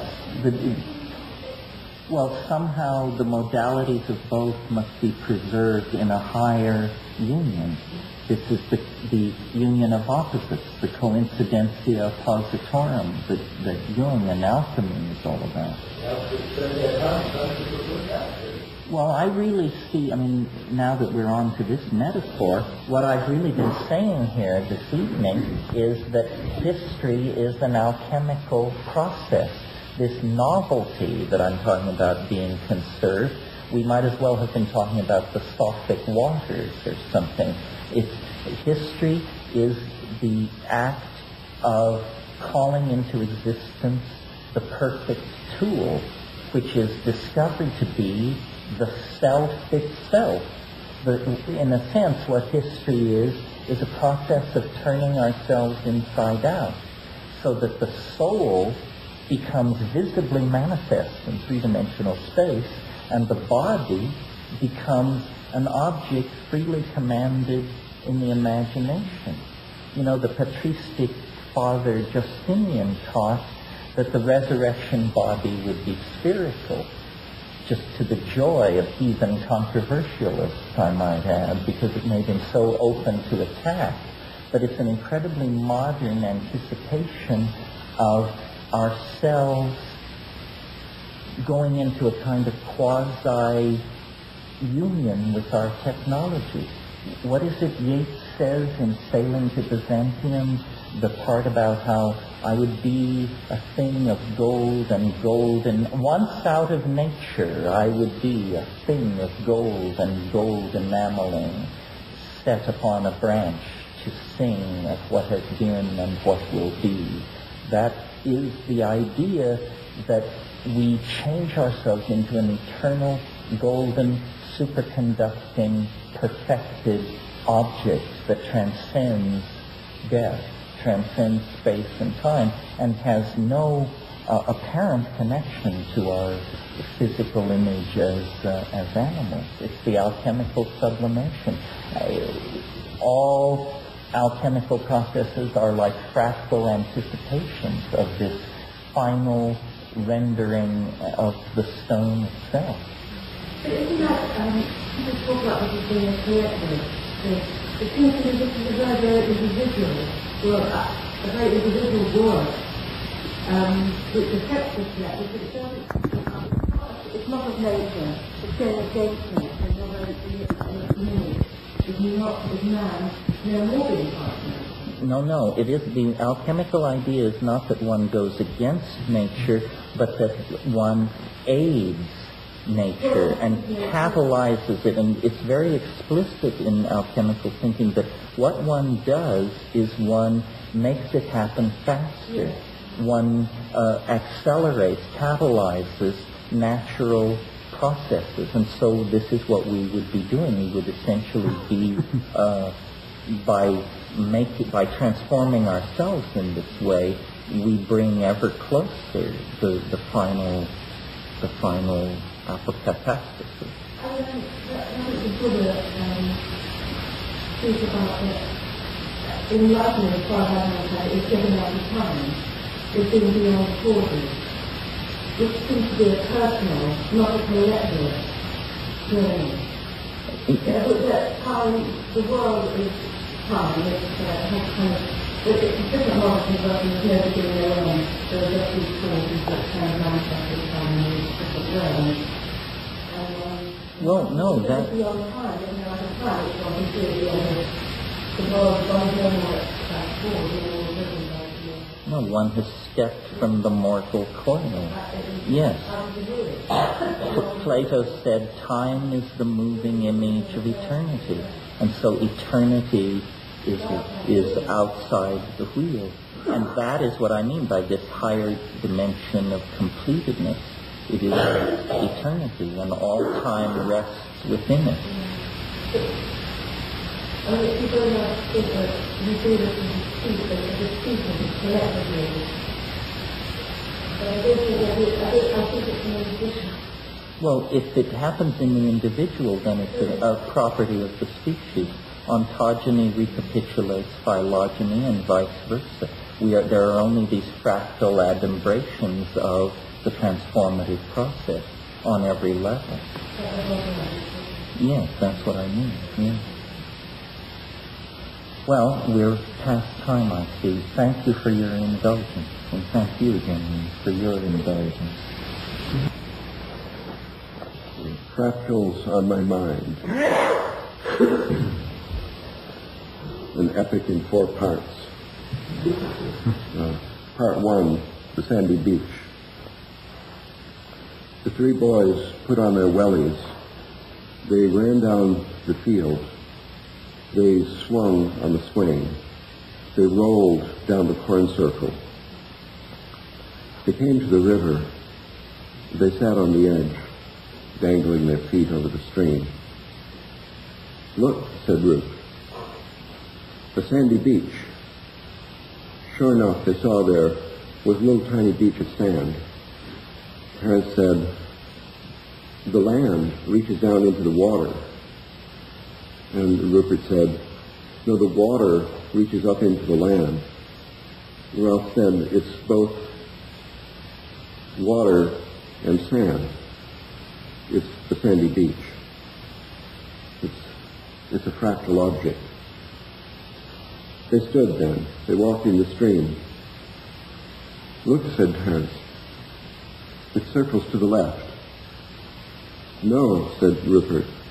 It circles to the right.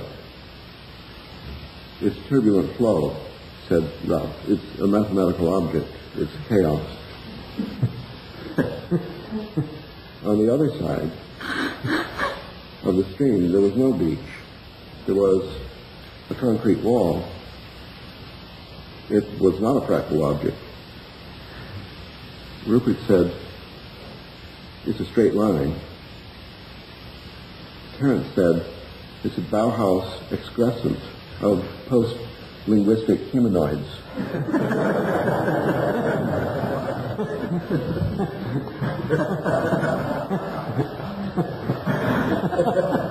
Thinking of peanut butter sandwiches then, they walked back up the slope.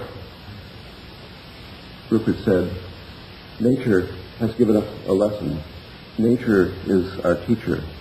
We have learned about the sandy beach. The sun had set. Ralph pointed to the sky. Look, he said. They looked and saw there was a silver stripe in the sky shining there. They hadn't noticed it before. It girdled the entire celestial vault. It sprung from two legs to the south. That way, they saw that its two legs pierced the zodiacal belt. It sprung across the mid-heaven, going somewhere near the polar constellations.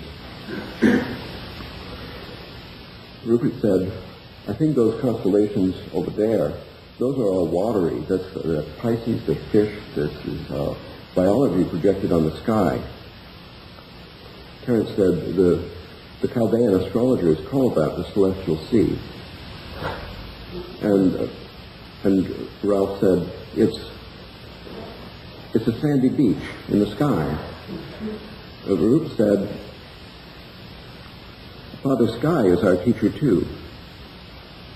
Ralph said, well, there's a sphere above the sky with the sandy beach in it, and a kind of astral projection imprints its shadow on the celestial sphere and on the terrestrial disk as well.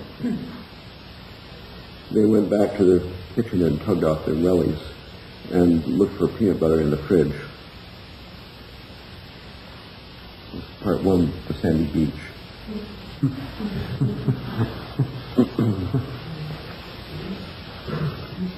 Part two is called Two Roads Diverged in a Yellow Wood.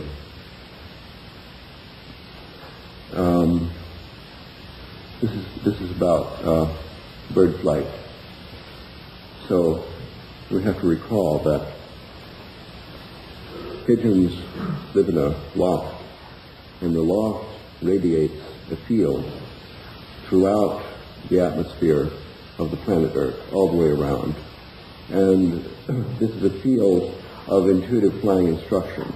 Wherever a pigeon might be released, you can consult its intuition in its heart and see a snapshot of itself a moment later in a certain direction.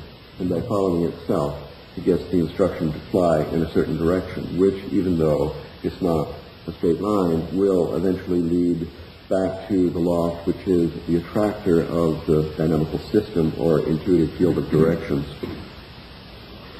And we'll assume this for the sake of discussion. This is the morphogenetic field of the loft. And now we have to put ourselves in the position of someone reading Rupert's book soon when it's published and trying to do the experiment with the movable loft. So first we dispose of monotheism, leave that behind. Now we have two lofts. The two lofts each radiate a morphogenetic field instructions wherever the pigeon might be. That's the fixed loft at home and the movable one just taken off the truck or out of the boat or whatever it is. The pigeon has spent time in each loft and been trained and feels the impulse of the morphogenetic field of each in a combination averaged by mathematical functions built into the heart of the bird. The result is that after flying, the bird will arrive either at the fixed loft or at the movable loft, depending on where it starts. This is sort of a mathematical fact, but I hope that experimentalists will try this out. That would mean train a whole bunch of pigeons in the same fixed loft, in the same movable loft, and then releasing not all of them, but a certain proportion of them from different locations, sort of neighboring in a region, and later on marking the starting points in that region with the color red for all the starting points of birds that flew to the fixed loft, and green for all the birds that ended up in the movable loft. Then we end up with this region is painted part red and part green. So these colored regions in dynamical systems theory are called basins. The basins might be particularly important if you were of the gambling sort and were betting on a certain pigeon whether it would go to the one loft or the other. You could certainly win your bet if you knew this colored map from successive experiments with the same two lofts and flock of birds. Yes, I am talking about you. So it's important to know where the green and red regions are, and it could be all red over there, sort of toward the home loft, which is in the south, and all green over there toward the movable loft, which is in the north. But it could be much more complicated because during flight there are all these hills you have to go around, and there's certain nests of sparrowhawks that have to be avoided by a wide detour. And one possibility is that between the red and the green regions there is a sharp line, like that Bauhaus concrete wall on the other side of the river. And another possibility is that the red and green have been stirred and mixed, like the colors on this carpet, into a pattern with the boundary as a fractal object, as a sandy beach. A sandy beach in the morphogenetic field, so that the separation between the red and green, which might mean life and death, might be the red eschaton and the green eschaton, is a fractal. And that means that whatever you would be in the supposed boundary, like wherever you are on the sandy beach, if you are a pinhead, you might be either in water or on land. And even the tiniest puff of wind could blow you from land to water or vice versa. So unless it was an entirely windless day, you couldn't even predict whether you're going to end up in the home roost or the movable roost, in life or death, in the good or the bad eschaton. It's the fractal boundary, the sandy beach, which destroys determinism. The Milky Way is, as a mythological object, is Tiamat, is the early Assyrian goddess of chaos, and her mate Apsu are the two branches of the rivers, which is a projection of the Tigris and the Euphrates. The identification of chaos and Milky Way and Tiamat and indeterminacy and the creative source of all form is traditional, at least for 6,000 years. I didn't make up this fable. That's the end of part 2. Two roads diverge in a yellow wood. These two roads are the red and the green. You might as well toss a coin. because you can't get where you're going on purpose. That's down at the river, and that's the homing pigeons. We're pigeons, and the eschaton is our home, Terence would say. And now let's take a deep breath. We've survived 2 lessons of mathematics without the despicable, frightening word being mentioned. And now on to apply the concepts in the context of a single individual mind. So we have in mind different parts which are somehow dynamical objects where there's a cycling about or roving over that repeats a pattern or follows a track for a long time until we get out of that track into another one. This could be an entire paradigm, whatever that is. Let's say a paradigm is a bunch of basins, like instead of the red and the green, we could have 100 different colors, all of them kind of mixed up fractally, like this rug. And each of these colored regions might be a group of basins, but between the basins are thicker boundaries that make it more difficult to go through, reflect you from the boundary, so that it takes a bigger perturbation in the world of thought in order to change we could call them paradigms, or personalities, or cubby holes in the mind. For example, when language came over us, I don't mean 25,000 years ago. Well, this process started 25,000 years ago, but in the history of a single individual, then at the age of 1 or 2 or 3 or something, when speech is beginning, what was going on before that? Presumably that was what everyone was doing before speech came all together, if there ever was such a time, and that childhood paradigm is not vaporized and replaced when the linguistic phase arrives. Instead, it's like covered over and covered. It just makes another one of these bases. So that's an example of, we could call it multiple personality. And these regions in the mind normally should be, the boundaries should be fractal. That is to say, more like the sandy beach than like the Bauhaus concrete wall.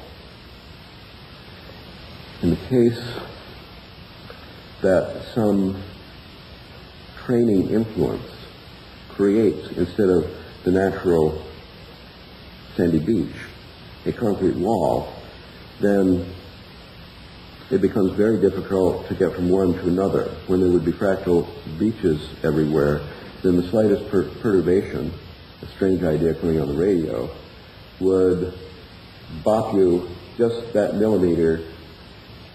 fraction of an inch to get from the water to the sand, from the one paradigm to another. In a normal day in the life, with a lot of perturbation, one would rapidly be visiting then all of the different regions or multiple personalities making up the self. So noise in the environment is sufficient to integrate the personality. But if there are iron curtains here and there, then it takes a very big perturbation to get out of one paradigm into another, and then you would see an individual manifesting the multiple personality syndrome. So since this difficulty, in this model, which is inspired by Kurt Levine, the founder of social psychology, he had a kind of mathematical model for a mind, individual or social, that the basis of his invention of social psychology. In this model, the healthier state has these sandy beaches, and the basins, the colors are all mixed up. The pathological state has too much order, like after toilet training or something, with these concrete walls, iron curtains. So these iron curtains, I call them dyschaos. So replacing the order disorder binary with dis-chaos and chaos binary, because we need more sandy beaches. So I wouldn't call this, as they do, the multiple personality disorder. I call it the multiple personality dis-chaos. So that's a sandy beach model of a mind, which, if we were into clinical psychology, we could try inventing a therapeutic strategy to increase chaos. For example, visiting a river, listening to the sound, walking in nature, as opposed to listening to the radio and watching the TV. Watching TV would be good if they somehow put birdsong on there, chanting. So, well, there are many applications of this that I won't go into now. I'll just mention a possible application we could come back to someday, just, to point to some possibilities for individual psychology before I go on to the fourth and final lap of this course. And this has to do with the question, why do people believe in UFOs? Or why do people want to believe in corn circles? Or this is quite independent of whether UFOs are real or imaginary. It hardly matters, and not to put down UFOs. And why they would want to believe in God or monotheism, or there is one God, and so on. I think that the multiple personality dis-chaos phenomenon is pretty universal in our culture. And there are heavily walled off regions. Walls were built at different stages in life, and the child part was sealed when there was an authoritarian, trustworthy emotional environment that had the illusion of absolute truth or something. So that part is sitting there yearning for some validation from the outside world. Something like that would, if you wanted to try experiments, or you could write a book recommending experiments in social psychology in which the tendency of people to believe in God, you could try to affect it by playing music. Music therapy for dis-chaotic religious belief. And in case of success, then restore pantheism, which is maybe badly needed at this time. Instead of going on with applications to fractals in the individual mind, I'd like to just go on to the collective mind, to our social sphere, and in this fourth and final part, and then I'll end with a couple of questions for you guys based on this idea. Well, I wouldn't have thought of this exactly, but I think Terence suggested that I was guilty of making a mathematical model for monogamy. And since that's true, I might as well share it with you. And this is it, in fact. We are there. So this is about the sandy beach in the collective mind. And, well, we could get to this collective mind stepwise, as in the Zhuangzi. One, from nothing comes one, and then two, and then three. He says, after three, any mathematician can make infinity. So we've got one. Now we can just step to two. And what would be then the application of the sandy beach model to a social system consisting of two people? Now you have the two people, and there's some kind of mathematical model for the psyche. Not to be taken too seriously, but this is just what psychology does, makes Kurt Levine-type models for the psyche. And now you've got like two of them, and then they start talking to each other touching, cooking and eating together or something like that, and then these two systems are coupled into one. And of course, the behavior of the coupled system is much more complicated than the behavior of the parts, and the behavior of the coupled up complex system can't be predicted or even guessed at from the full knowledge of the behavior of the two parts. And besides, you would only know one of the parts if you were involved in this to a degree. This system then also has this dynamical system. I mean, the model is, not the people. And in the model, this complex system has attractors, that is to say, roost, loft, the movable loft, the fixed loft, and so on, and the bases colored red, green, and all the other things, and the boundaries in between either iron curtains or sandy beaches. And I suppose that monogamy means a contract or behavioral epiphenomenon in which some of the boundaries between the parts are heavily walled off, so that it is, as a matter of fact, a situation, unstable situation of this chaos. I'm not saying that order is always bad, but cosmos and chaos just have to be balanced. I wouldn't elevate chaos above cosmos or vice versa, but systems probably to be healthy, they need a certain balance, and understanding monogamy as an iron curtain, then to make it stable would require a balancing chaos elsewhere. Something that's the idea. Otherwise, this multiple personality, that's the system of the two people, would have the multiple personality, this chaos and out of balance situation in the direction of order, which, like the concrete wall doing its best to hold up the bank for life, is highly unstable. That's one application. Then I won't go into details, but considering two nations instead of two individuals, one also gets a model of this sort, in which the stability of the complex system would require adequate balance of chaos and order. So those are the four parts. And let me just end with these questions for Rupert and Kerr. So, Rupert, this model suggests that you have to consider experiments with multiple lofts, and even with a single loft, have to consider experiments with multiple pigeons. And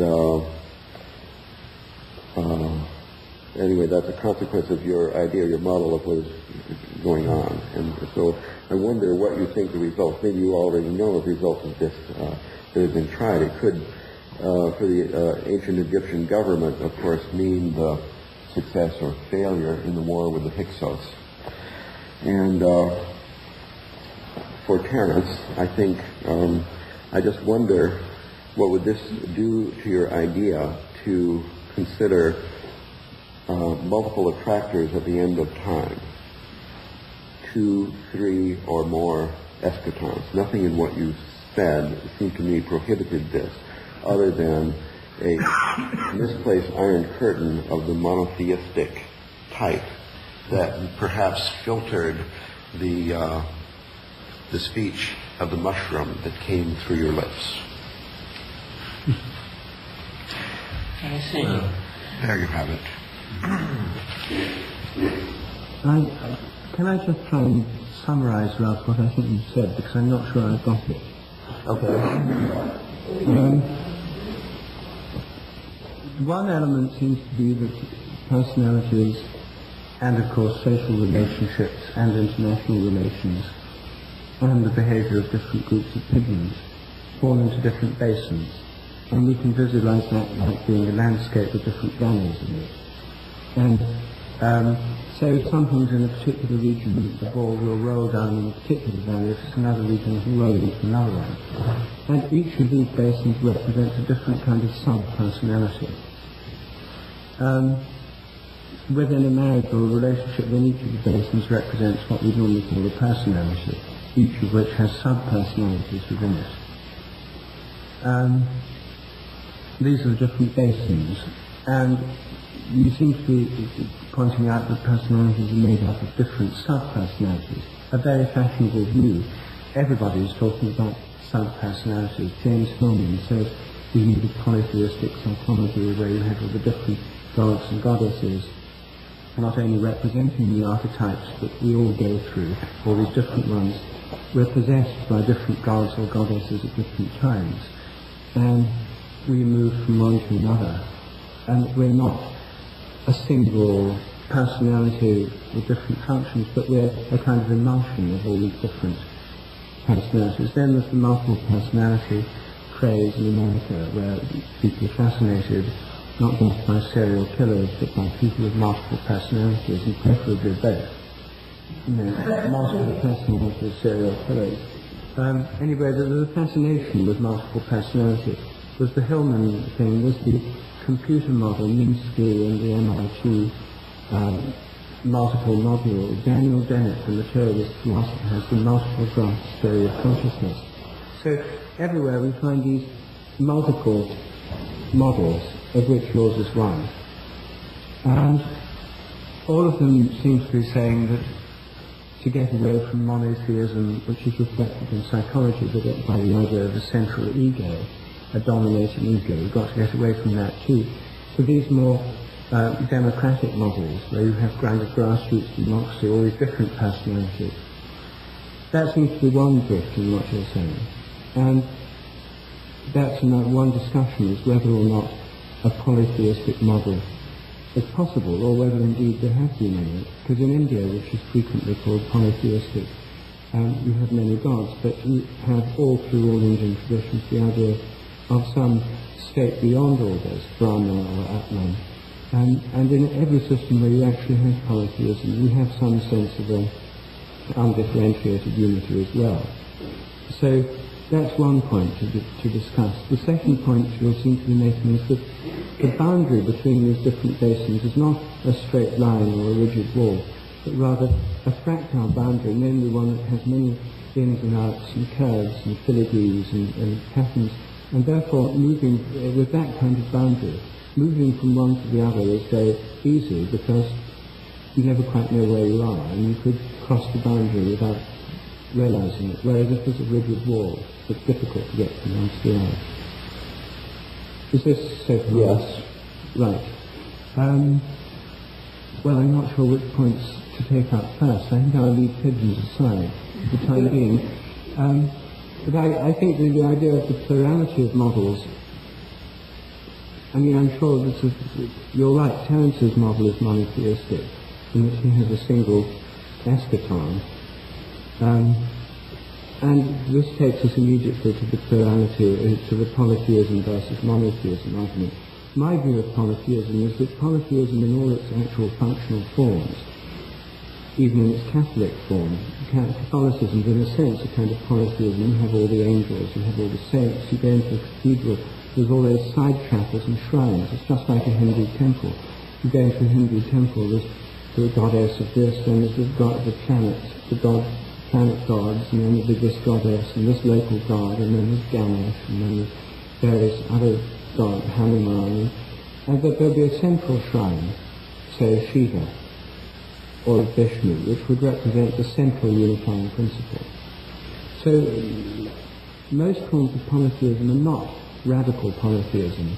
They're a plurality with some, however vaguely defined, overarching unity behind them.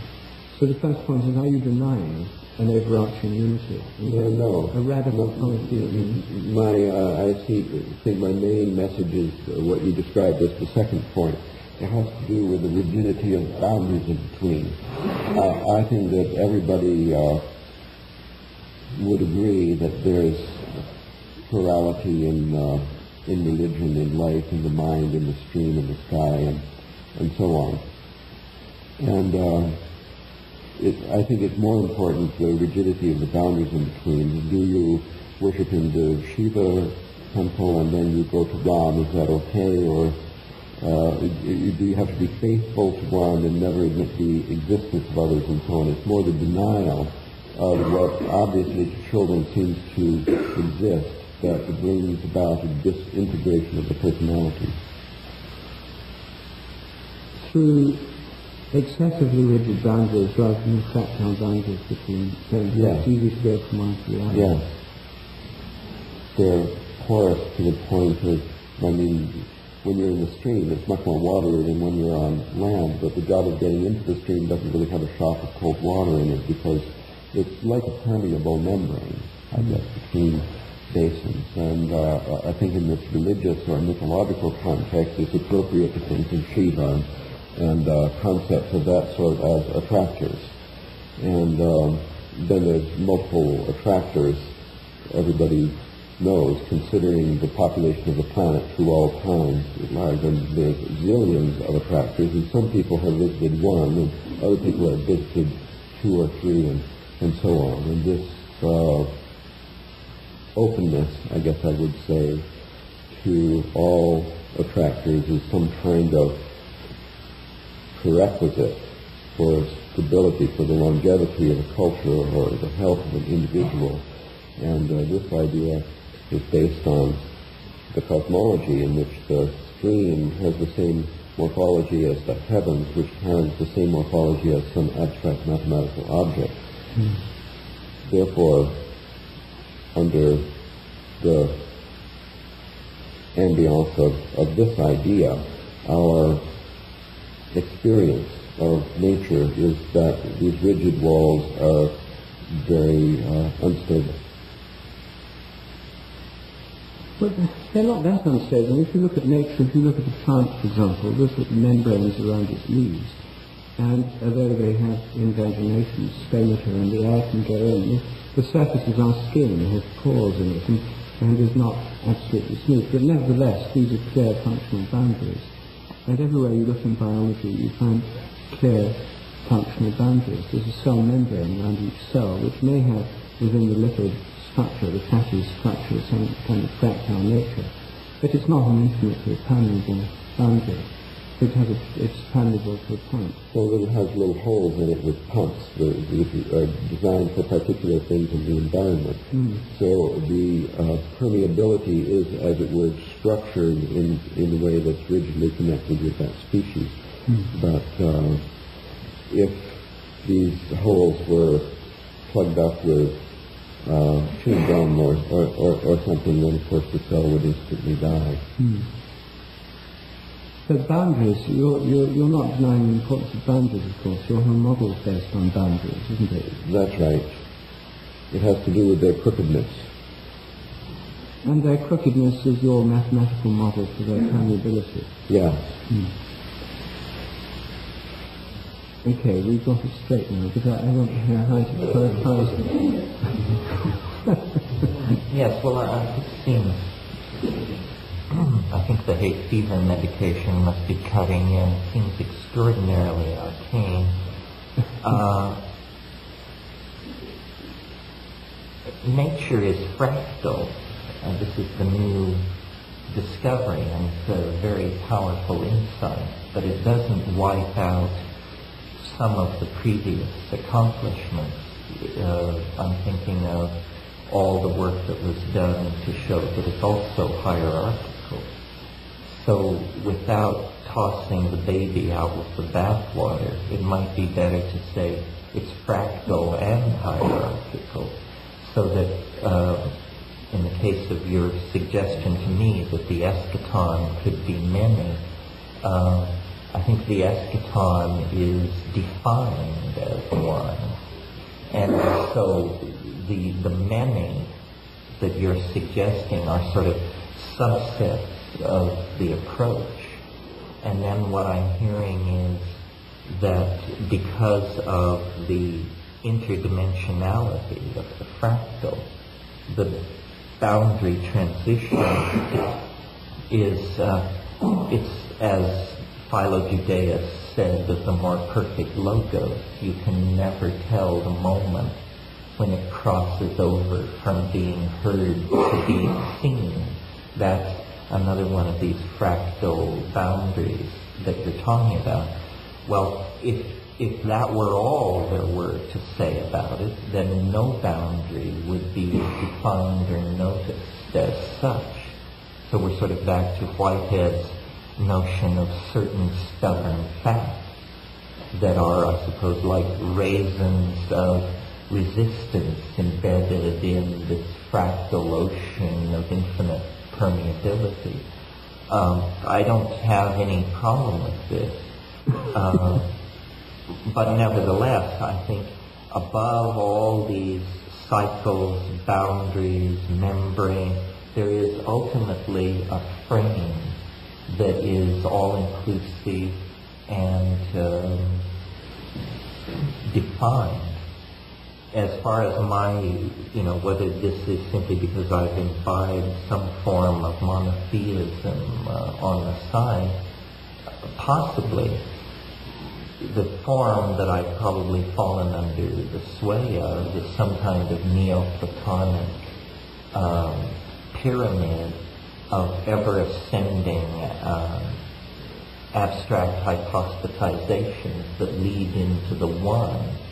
I mean, if what we mean by the eschaton is the absence of boundaries, then what we're saying is that the fractalization of reality occurs ultimately on such fine scales that from the point of view of the perceiver, the boundary has dissolved completely, or the boundary and the thing bound have become so homogenized that it no longer makes sense to speak of boundary and medium.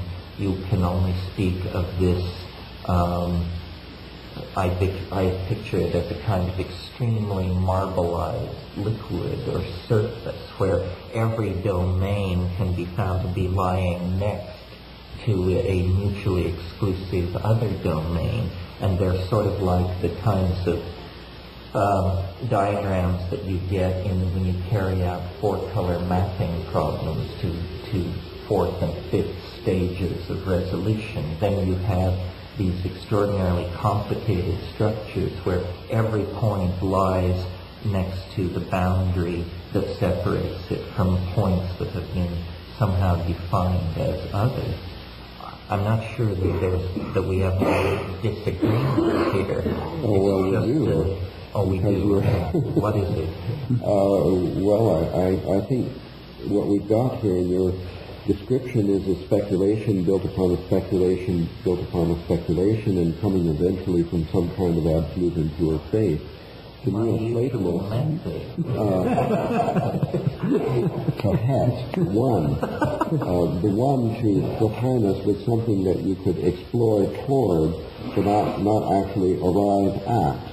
So we have to understand then, on the testimony of those early experts, that one is an article of faith in our experience. Even the best traveling shaman has only been so far, and the assumption of one beyond that is, as a matter of fact, pure, faithful monotheism at its best. It's even called the one. God is called the one, to make sure that you don't think perhaps it's two. Now, I agree with your idea that the cosmos is hierarchical. That's fine with me. And even I don't care if it has a finite number of layers or an infinite number. But however far you would go, that the wildest shaman has traveled has seen only another image, maybe more complex, of what we see in ordinary reality and nature. And that is, there are multiple basins, there are fractal boundaries, there are many possibilities, there are different regions, there's complexity, where harmony is hierarchically organized. We have never got to the top. Therefore, to say it's one or it's two or it's three could only be an article of faith. It cannot be any kind of extrapolation from observation, normal or arcane observation. We're talking about pure faith. When you get to the top frame, I don't see any reason why it shouldn't have two basins, and they're separated by a fractal, and that means that the shaman who comes back and says he knows which one it is lying. Well, my understanding of fractals is that they are a kind of homogenization of levels not present, domains distant, and that in fact the idea is if you have a sufficient sample of the fractal, not very large, you can in fact extrapolate the contours of the entire system, so that it isn't necessary to send a shaman or a mathematician for a total overview. The sample can be, isn't this what the cosmological principle is? That based on local measurement and local physics, it is allowed to extrapolate. There's another monotheistic religion, which is yours in reverse, which says instead of an eschaton, it's got a birth at the beginning. Without an article of faith, you can't get a cosmological principle. We don't have any evidence from the boundaries of space. Well, isn't the idea that fractals are a kind of holographic plane, that the pattern recurs on many, many levels, and but it's always the same pattern? So if you have 10 levels and you know the pattern on 2 through 7, you know the pattern on 1, 8, 9, and 10. No, few fractals in nature have that property, which is a special property of special fractals, which are self-similar fractals, which are, as it were, like integers within the field of all real numbers. They are exceptional, self-similar fractals. Mostly, it just means you have the two bases, red and green, and their boundary is kind of stirred up so that it has the following property. Wherever you are in it, you're within 1 millimeter of each side, or even a tenth of a millimeter of each side. Like in a map. Like in a pentaset. Uh-huh. Well, I guess I somehow have limited my model building to the use of self-similar Just like Pythagoras. Is this so terrible? I'm not sure if we allowed you self-similarity in the eschaton, if that would still establish for everyone's satisfaction there's only one. Well, in my model of the eschaton, it is, at the mathematical level, it is self-similar.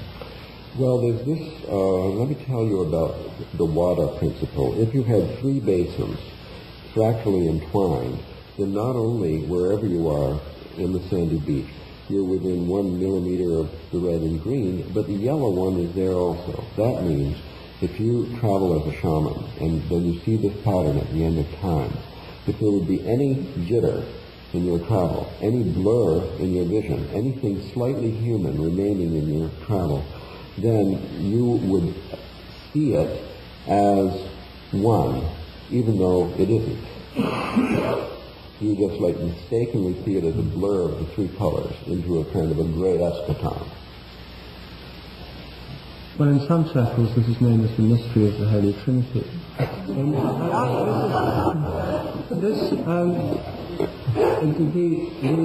The theological attempts to deal with this problem have led to a variety of models where you have the idea that the ultimate is not an undifferentiated unity, but rather a pattern of relationships, which in the Chinese model you have the yin and the yang, the kind of fractal model between them, and the circle containing the two is the whole that unifies them. And in the model of the Holy Trinity, there's a lot of different ways of dealing with it, but one way is the Father is the source of the Word and the Spirit. And the Word is the primary model is the spoken word. The Spirit is the breath on which you speak the word. You breathe out, and as you speak, the word can happen. Of course, the spoken word, not the written word. And this, as Jill would tell us, is a pattern of vibrations with harmonics and so on, probably some kind of fractal pattern in time. And it would be hard to say which is the breath and which is the sound, and how you can separate the vibration from the sound and so on. So it would seem to be the kind of model in another very different form that you have in mind. But the principle of unity is not there so much. It's partly, I suppose, a kind of experience people report, but it's also the sense that all these things are related or hold together. The unity comes from the sense of interrelationship rather than perceiving some kind of undifferentiated sphere. Because all these models of an ultimate unity are models of a relationship within which something holds them together. Now your model seems to me similar, because the hidden agenda behind your model is that although these fractals set these boundaries, and although you can have any number of boundaries, and although you can't see unity within these boundaries, the hidden unity behind all this is the equation governing the fractals.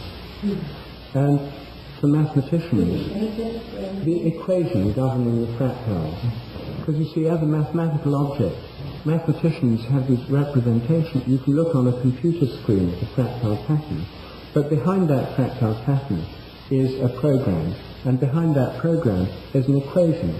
And when it comes to equations, mathematicians would certainly admit there can be many different equations, many mathematical functions. But for this given fractal pattern, there's presumably one equation governing it, and that contains different elements, but they're related together by the equals sign of the equation, and by the whole structure of the equation. There's a kind of unity containing diversity as a mathematical object, which for most mathematicians exists in some kind of platonic realm beyond space and time, even if this platonic realm is only in the imagination of mathematicians.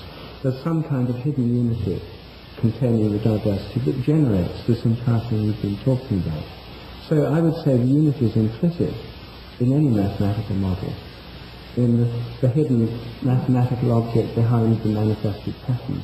Well, that's true, but it still makes a difference if you fly to the home base where your mate is, or you fly to the mobile loft where there's just this army captain waiting to give you your food.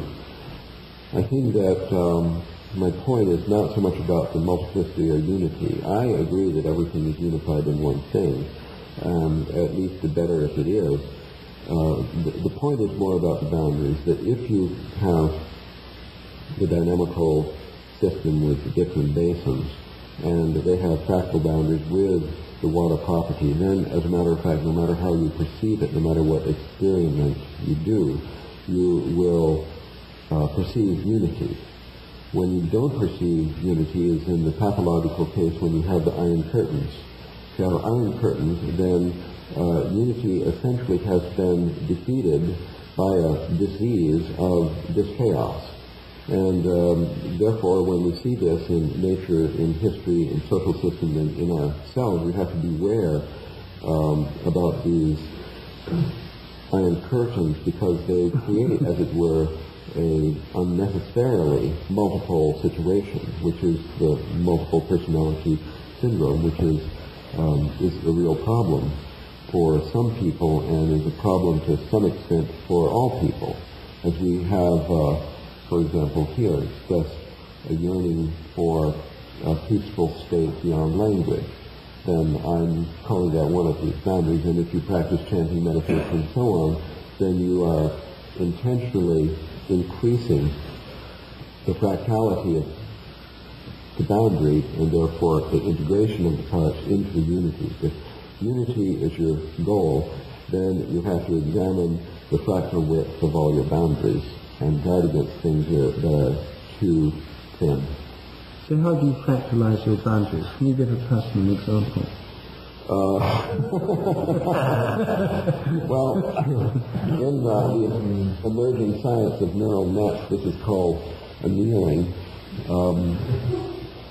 Well, one thing you can do is take a psychedelic. Another thing you can do is go to a different culture, which is really, really different, and stay there for 7 years on a farm or something. And just live with your life. Well, if you have a mate of any gender, then you're certainly in a more chaotic situation than. But these two-person units do definitely have diseases. We know that, and a few of them survive. And I'm making a suggestion here as to what's the trouble, which might not be validated by further study, but to the degree that it would suggest a strategy, a kind of a therapeutic technique. And people are trying out, by the way, this idea for therapy in relationships. Can you give an example of how it would work in therapy in a relationship, the fractalization of boundaries?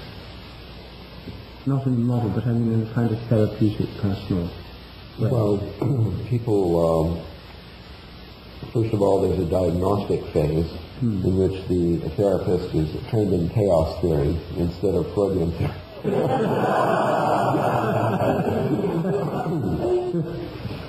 And when a boundary has been detected with a pathologically low dimension or thickness, then a therapy has to be devised especially for it, and that would consist of some some safeguarded experiments in the violation of the boundary and the mixing of the boundaries. One common strategy involves play in a sandbox. You've seen this. Therapist's office has all these toys, and that returns to a pre-verbal mode of expression. And well, people are clever at therapies. I'm not a therapist, but I think that an advance in theory is helpful in devising therapies. Now, what's happening with this fad of multiples in the United States is that people who suffer this are getting together in small groups for self-therapy because they feel that the therapist not having multiple personality chaos has no idea really what's going on. So the theory coming from the therapist can't possibly be right. So these groups are studying chaos theory, and the therapy that they devise is a psychodrama, which they write, direct, and perform in public in sort of street theaters in cities around the United States. There's a network of these that base their approach on my paper on the multiple, what is it called, personality chaos, it's called. So we'll see. I can give you a report next year how these experiments work out. Some therapists believe that they may be fatal and I should be imprisoned. But the patients themselves are very enthusiastic. They're really having such a wonderful time. It applies to bipolarity. You know, depression is a really serious condition. If you're depressed, I mean, you are so unhappy, life is so painful, you can't really go on. And if a therapy was devised that cured bipolar personality chaos without drugs, then a lot of people would be helped. It's not a fad, it's a really serious disease. So this chaos, the psychodrama is designed to break down boundaries, rigid boundaries. Yes, to increase the fractal dimension. What to do with people whose boundaries are too low already? There are certain people, for example, in conversation, who run from one attractor or period or basin to another, so they jump from subject to subject with alarming rapidity, and you can barely keep up. Now these seem to be people who have fractals of high dimension in their mental attractor structure. What do you do with them to reduce the dimensions of their fractals? Well, I'd start with beer or maybe a shandy and then go on to wine.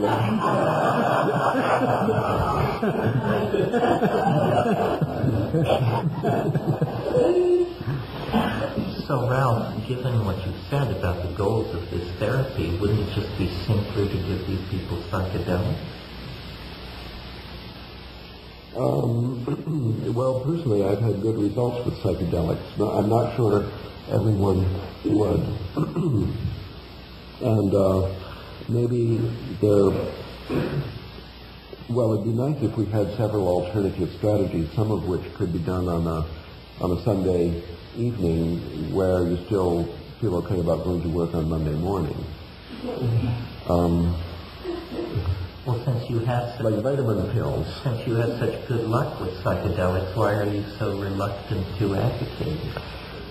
Well, I do. I have been advocating psychedelics in public, or at least, if not advocating, confessing that for me there have been very good results.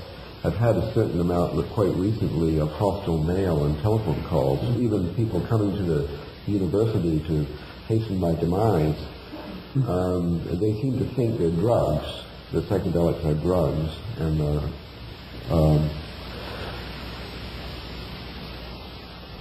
there's also the aspect of legality where many people are in jail with 20, 30, and 40-year jail sentences. So I think that the atmosphere of paranoia in the world today might even make them much less effective as medicine for this chaos and psychodrama and therapy. So because of the paranoia, the legal status.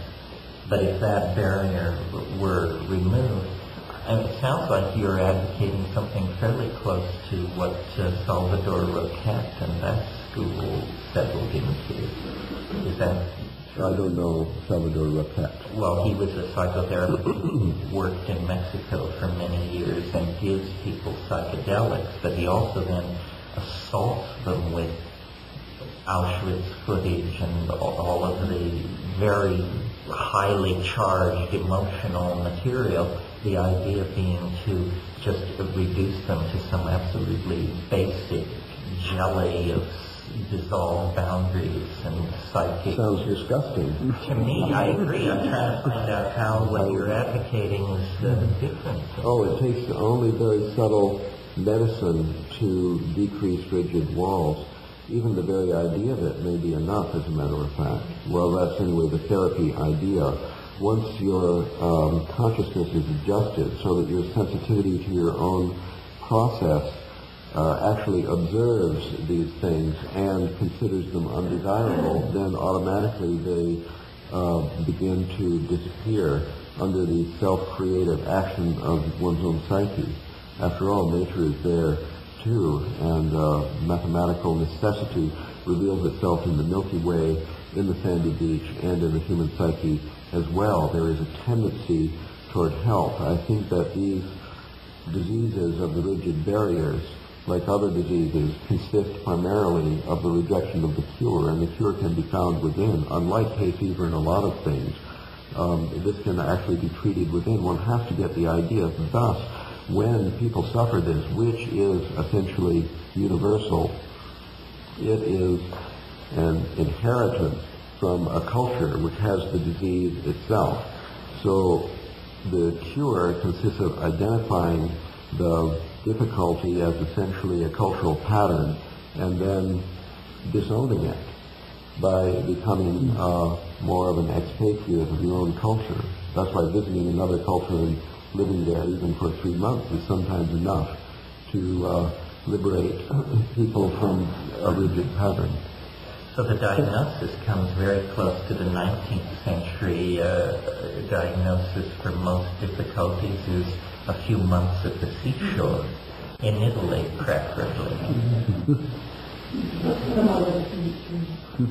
In other words, in both cases, we want to establish this extra-environmental attitude through distance from cultural values, either achieved through journeys to drugs or journeys to foreign. A walk in the woods lands. is perhaps all it takes. So it's a search for perspective achieved by distancing.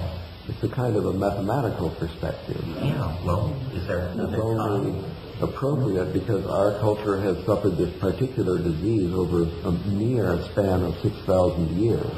That's all we have to recover from. The particular disease being boundary anxiety? Patriarchal, monotheistic, hierarchical, complicated, linear, toilet train, etc. But is there any culture that has managed to avoid this chaos? Well, I think so, but I don't have exact experience of Aboriginal cultures. The one we live in has by now covered the entire globe, and the exceptions are near to extinction. But there are some. Anthropologists used to go and study wild tribes before they were contacted by the external civilization now dominating the entire sphere, which arrived, unfortunately, to them in the form of this anthropologist, which was the kiss of death for that culture. And so what you're suggesting, Ralph, is that archaic lifestyles were more boundaries, which is a theme near and dear to me. I mean, certainly in living Amazon cultures, one of the hardest things to put up with when you're there is the fact that there are no boundaries. You know, that everybody lives in a wall-less grand house.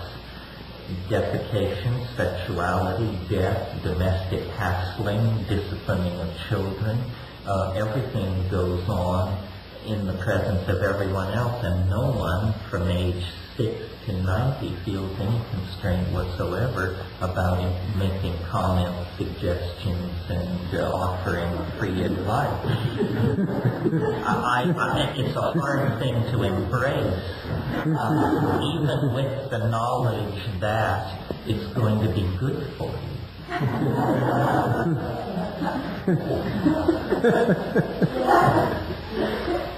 Well, there are degrees of boundaries, but I think the permeability of the boundaries is important, and our culture has perhaps excess attention devoted to the walled fortress, necessitated by the violence of these people, which some would associate with the patriarchy and so-called testosterone poisoning and whatever it is. There has been the necessity of Bauhaus concrete walls around the town, locks on the doors of the houses, electronic motion detectors, video cameras at the bank card place, and so on. Our culture is perhaps there's an increase of complexity as we approach the eschaton. Perhaps there's a decrease in that the fractality is actually vanishing at an alarming rate. That's what it means, the death of nature. But Ralph, when I last visited your house in Santa Cruz, I noticed a rigid, straight fence dividing your property from your very undesirable neighbours who have motorcycle scrambles on their land and make terrible noise. Yes, they're all boys with guns, that's right. That's right. Well, what we need here is a new product, the fractal fence, which would go down very well in California. Some boundary instead of old-style posts with barbed wire. Excellent. Sort of mazes where people get lost.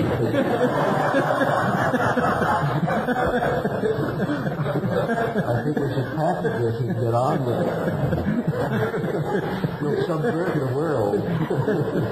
Well then, just for the slightest gust of wind or chaotic event, these motorcycles would suddenly zoom past your front door. Yes. We'd have these gateways like cell membranes have that nice people could go right through. Those with spirit guides.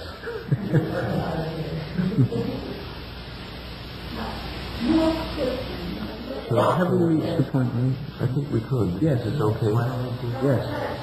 Let's have some questions. Mm-hmm. Yes.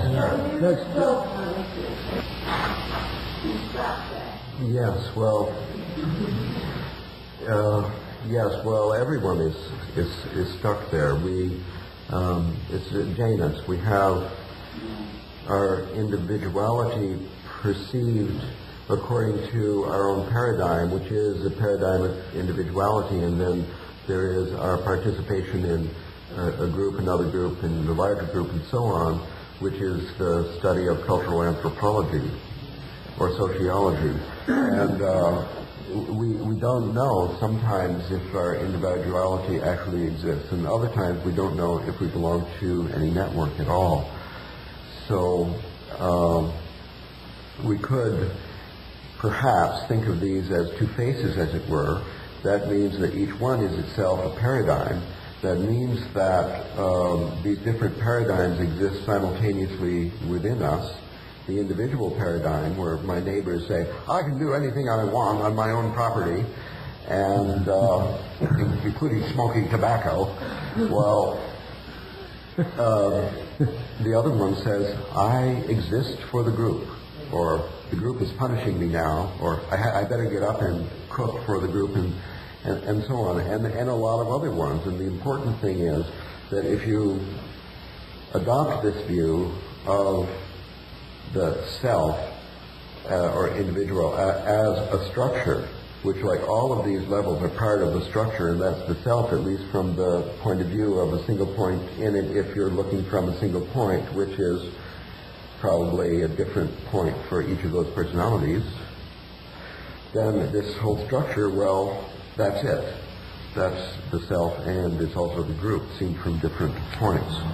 If you insist on logical consistency, compatibility, harmony between all these different individuals, then you're in trouble, because then you're trying to impose a structure on it, say logical consistency, which is impossible, and which, if you're obsessed with it, if you're insistent upon it, can only result in the rejection of the consciousness of those certain personalities, which then vanish under the carpet, where they move around sort of controlling the show without any supervision.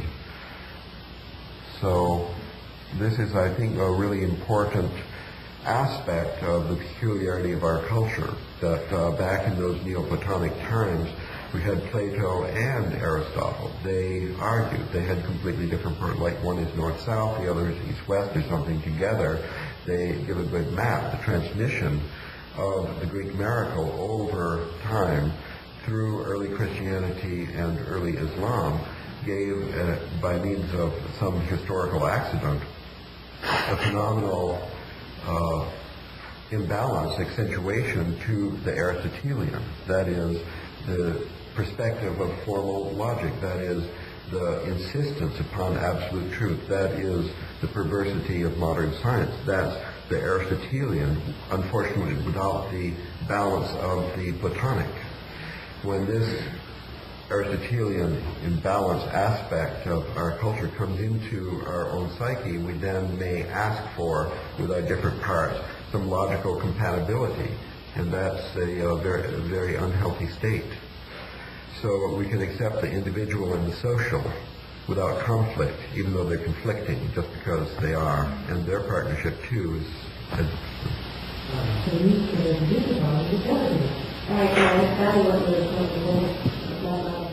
Yeah, it sounds great. Never occurred. I mean, Terence was suggesting everybody take 5 grams of dried mushrooms. Maybe one of these little balls under the tongue would do. So I might take this opportunity to just speak in defense about the image of mathematics that you projected, and I think that this could be helpful to everyone, because I don't know how many people have come to me and said, I hope it won't be too mathematical. Mathematics is not a science. It's sort of the opposite of a science. Science is science. We know what that is, or we don't know. There's a lot of different images, but somehow it has to do with an absolute truth observed about nature by doing it a certain way with a discipline which is miraculously good in terms of getting rid of a lot of foggy stuff and giving all people on the planet a consensus about what's going on. Not speaking down science, but science is not mathematical, and mathematics is not science. Science is discovered about the world through the activity of people. Mathematics is an inborn ability that everybody has, like breathing, pumping the blood, we don't know how it works, and so on. It is not an equation behind the picture you see in the book. The picture that you see in the book, which you recognize and it immediately means something to you in terms of what you're doing, that's the mathematics. Mathematics is an abstract vocabulary of space-time patterns. That's all. If somebody figured out some cute way to stuff into an equation or a computer diskette or something in front, but computer graphics has made visible mathematics, like a slide projector put into Terence's head would project the shadow of the eschaton onto the wall. That's it.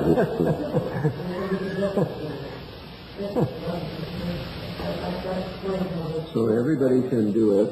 The story I told about the 3 boys at the beach, that's mathematics. I think once you understand what mathematics is, every single one of us before lunch could invent a new branch of mathematics. Mathematics is simply the formal relationships between defined sets.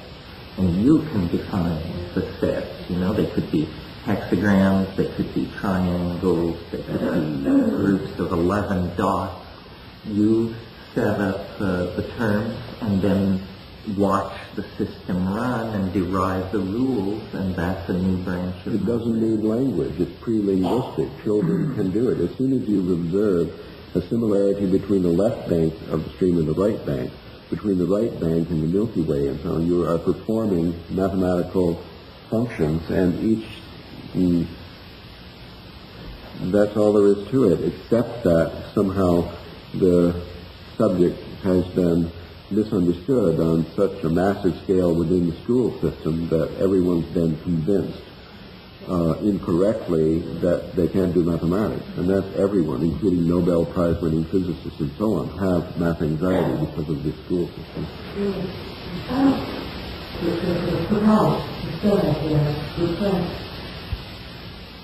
Then there is no chaos and there is no order. Chaos is a kind of order, and order is a kind of chaos. So I know this sounds like double talk, but the whole idea is just to somehow disabuse yourself of the habit of overemphasizing something by perceiving the value in the other. You know, Jung psychoanalyzed God. This was bold. I think it was the last book before he died. Answer to Job. He psychoanalyzed God. He psychoanalyzed Yahweh, and he found a fractal mixture of two basins, good and evil, that can't exist without. That is, in other words, the ultimate model behind all the mathematical models for all the dichotomies before construction or after deconstruction. That is the red and green fractally mixed. They're still red, they're still green, but they're so close together. That's, anyway, Jung's deconstruction of Yahweh. Yes.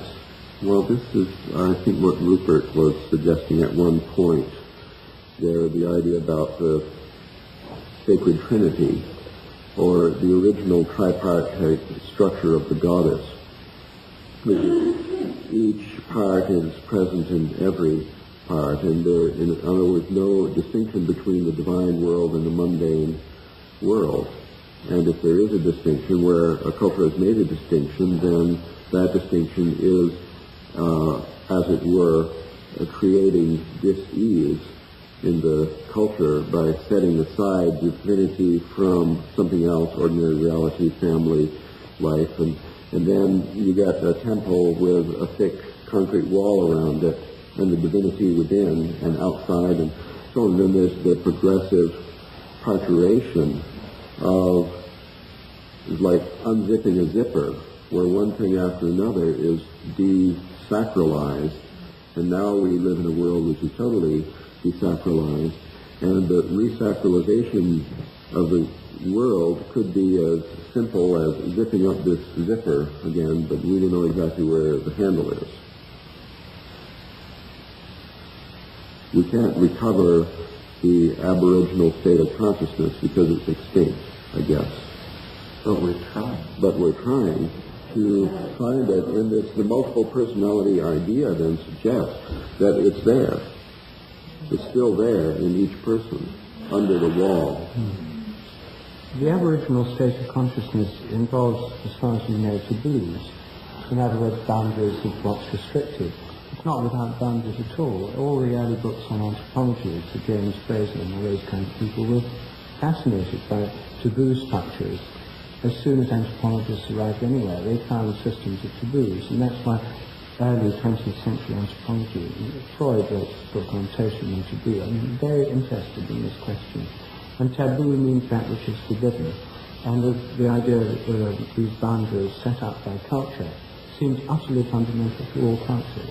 Well, but don't you not just patriarchal, etc. Don't you think they were projecting a lot of that? After all, people like James Fraser and Freud came from the most taboo-ruled societies that have ever existed on earth.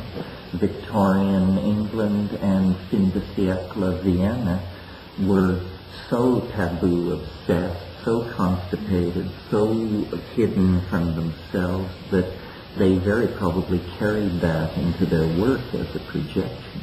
But not just that. I mean, like among Australian Aborigines, the idea that there are certain initiation rites that boys go through when they're shown certain objects which can only be seen by initiated men, not by women, not by boys beneath the age of initiation. And this kind of pattern, presumably, wasn't just made up by anthropologists. These things are found everywhere, things of that general kind. And the idea of boundaries seems fundamental to human culture, and the boundaries in so-called primitive societies are much more rigid than in our own in many ways. And like in India, for example, the boundary between the left and the right hand. You use your left hand for wiping your bottom after going to the lavatory, and it's considered unclean, impure, and so on, with an actual daily reinforcement of that reality. You use your right hand for eating, and if you give someone a present, you must give it with the right hand. I was always having to tell my guests in India, for heaven's sake, don't give people things with your left hand. In the shop, pay with the money. You just don't do that. And you have to learn all these cultural divisions when you go and live in another culture. It's not just that we're obsessed with boundaries, in fact in our culture many of them have been broken down. So I think there's something extremely important about these boundaries, which your fractal model... Well, I never spoke against the boundaries. I think that... No, they're not even fractal. In traditional cultures, they seem, the ones I've encountered, haven't had a kind of fractal permeable quality. They've had a quality of extreme authority to them. Well, there's a suggestion, I think, about Aboriginal society had to do with the presence of the divine throughout the world, the view you share, I think. And that's one particular boundary that we have that those traditional societies didn't have, even though they had other ones. So maybe there's a law of the conservation of boundaries, or the maintenance of a certain degree of complexity of structure that you find in all societies, and these boundaries have to be put somewhere, and we just have to see that they're more or less in the appropriate places. And I don't think they're weaker or stronger. The taboos we overthrow are the weak ones, but we're ruled by incredibly strong taboos. I was visited once in Hawaii by a bunch of Germans, and I took them down to the beach, and this woman immediately whipped her top off. And she knew that you can't do that in America, but she didn't believe it because it was so inconceivable to her, while I could not conceive of doing it any other way, and realized that wave upon wave of social disruption would flow from this absurdly trivial act because a taboo had been violated that was just, one just doesn't do that. So we choose. So you thought it would put that on? Absolutely. Instantly. Public beach in Hawaii. But the main thing is quite interesting one, because in traditional cultures, it's known that you call a person is very, very highly specified. And like in traditional Japan, the whole hierarchy of the names, from extremely formal ones, you gradually got down to less and less founded and so. And in England, they're not things how you call your husband so-and-so. In India, they do that. But nowadays, even that's got me to call it by the Christian name, or even it's pet name, just a pet name. So in those terms, the boundaries have got more and more flimsy between people. Well, the boundaries move, that's right. But wherever they are sitting at any given moment, they are incredibly rigidly maintained against all reason.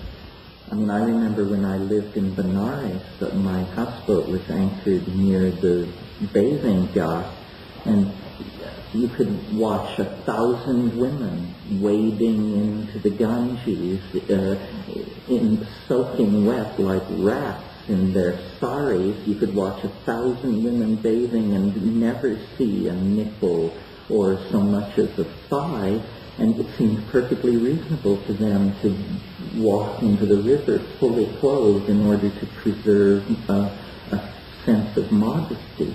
It did not seem to them silly, irrational, or preposterous. And yet, wasn't it?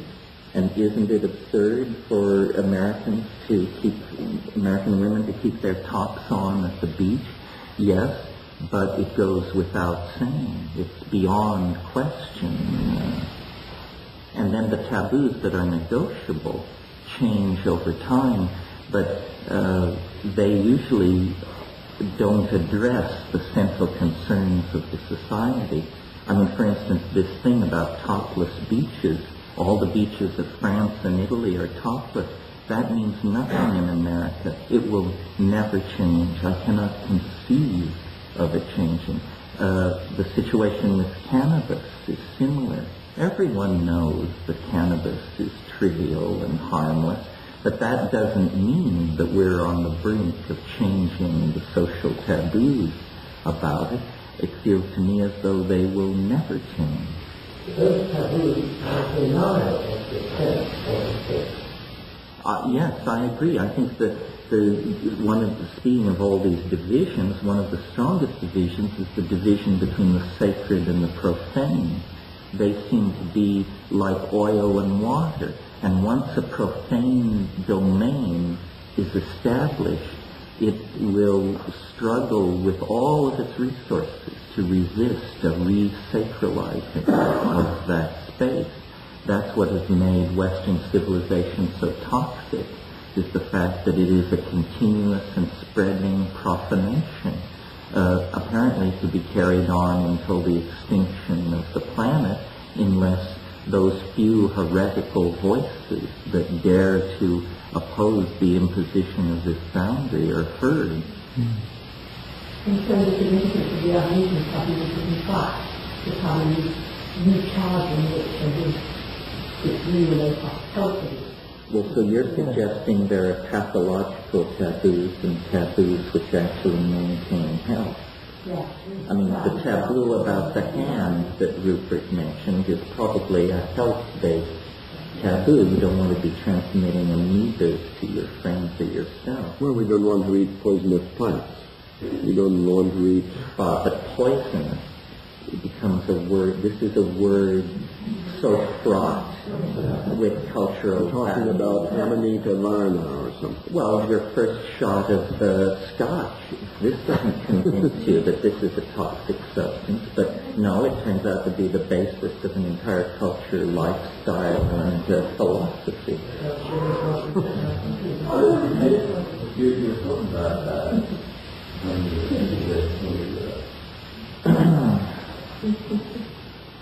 My rule when taking a shower in the Ganges, I would let my little bucket off the front of my houseboat, was it's pure, there's no turd larger than a thumb in it. So this is how India deals with the sacred river Ganges. This is where the bodies are being dumped. This is where the garbage is going. They don't seem to perceive any contradiction there. So why they should be so hoity-toity about taking a shower, it doesn't make any sense. They're not honoring the river by keeping themselves... They do honor the river, but these particular acts that we're discussing, I don't think they're viewed as honoring the river. I don't know what the history of Indian prudence is. I suspected what I was seeing was Victorian ethos run mad. And the Ganges contagious. I mean, it's not always cold. Thank you. That's exactly what I meant at the beginning, where the young psychoanalyst brought and found a fractal mixture of good and evil, and then, of course, we see it everywhere in nature, and the Ganges is not dirty water. It's actually a fractal mixture of excrement and clean water.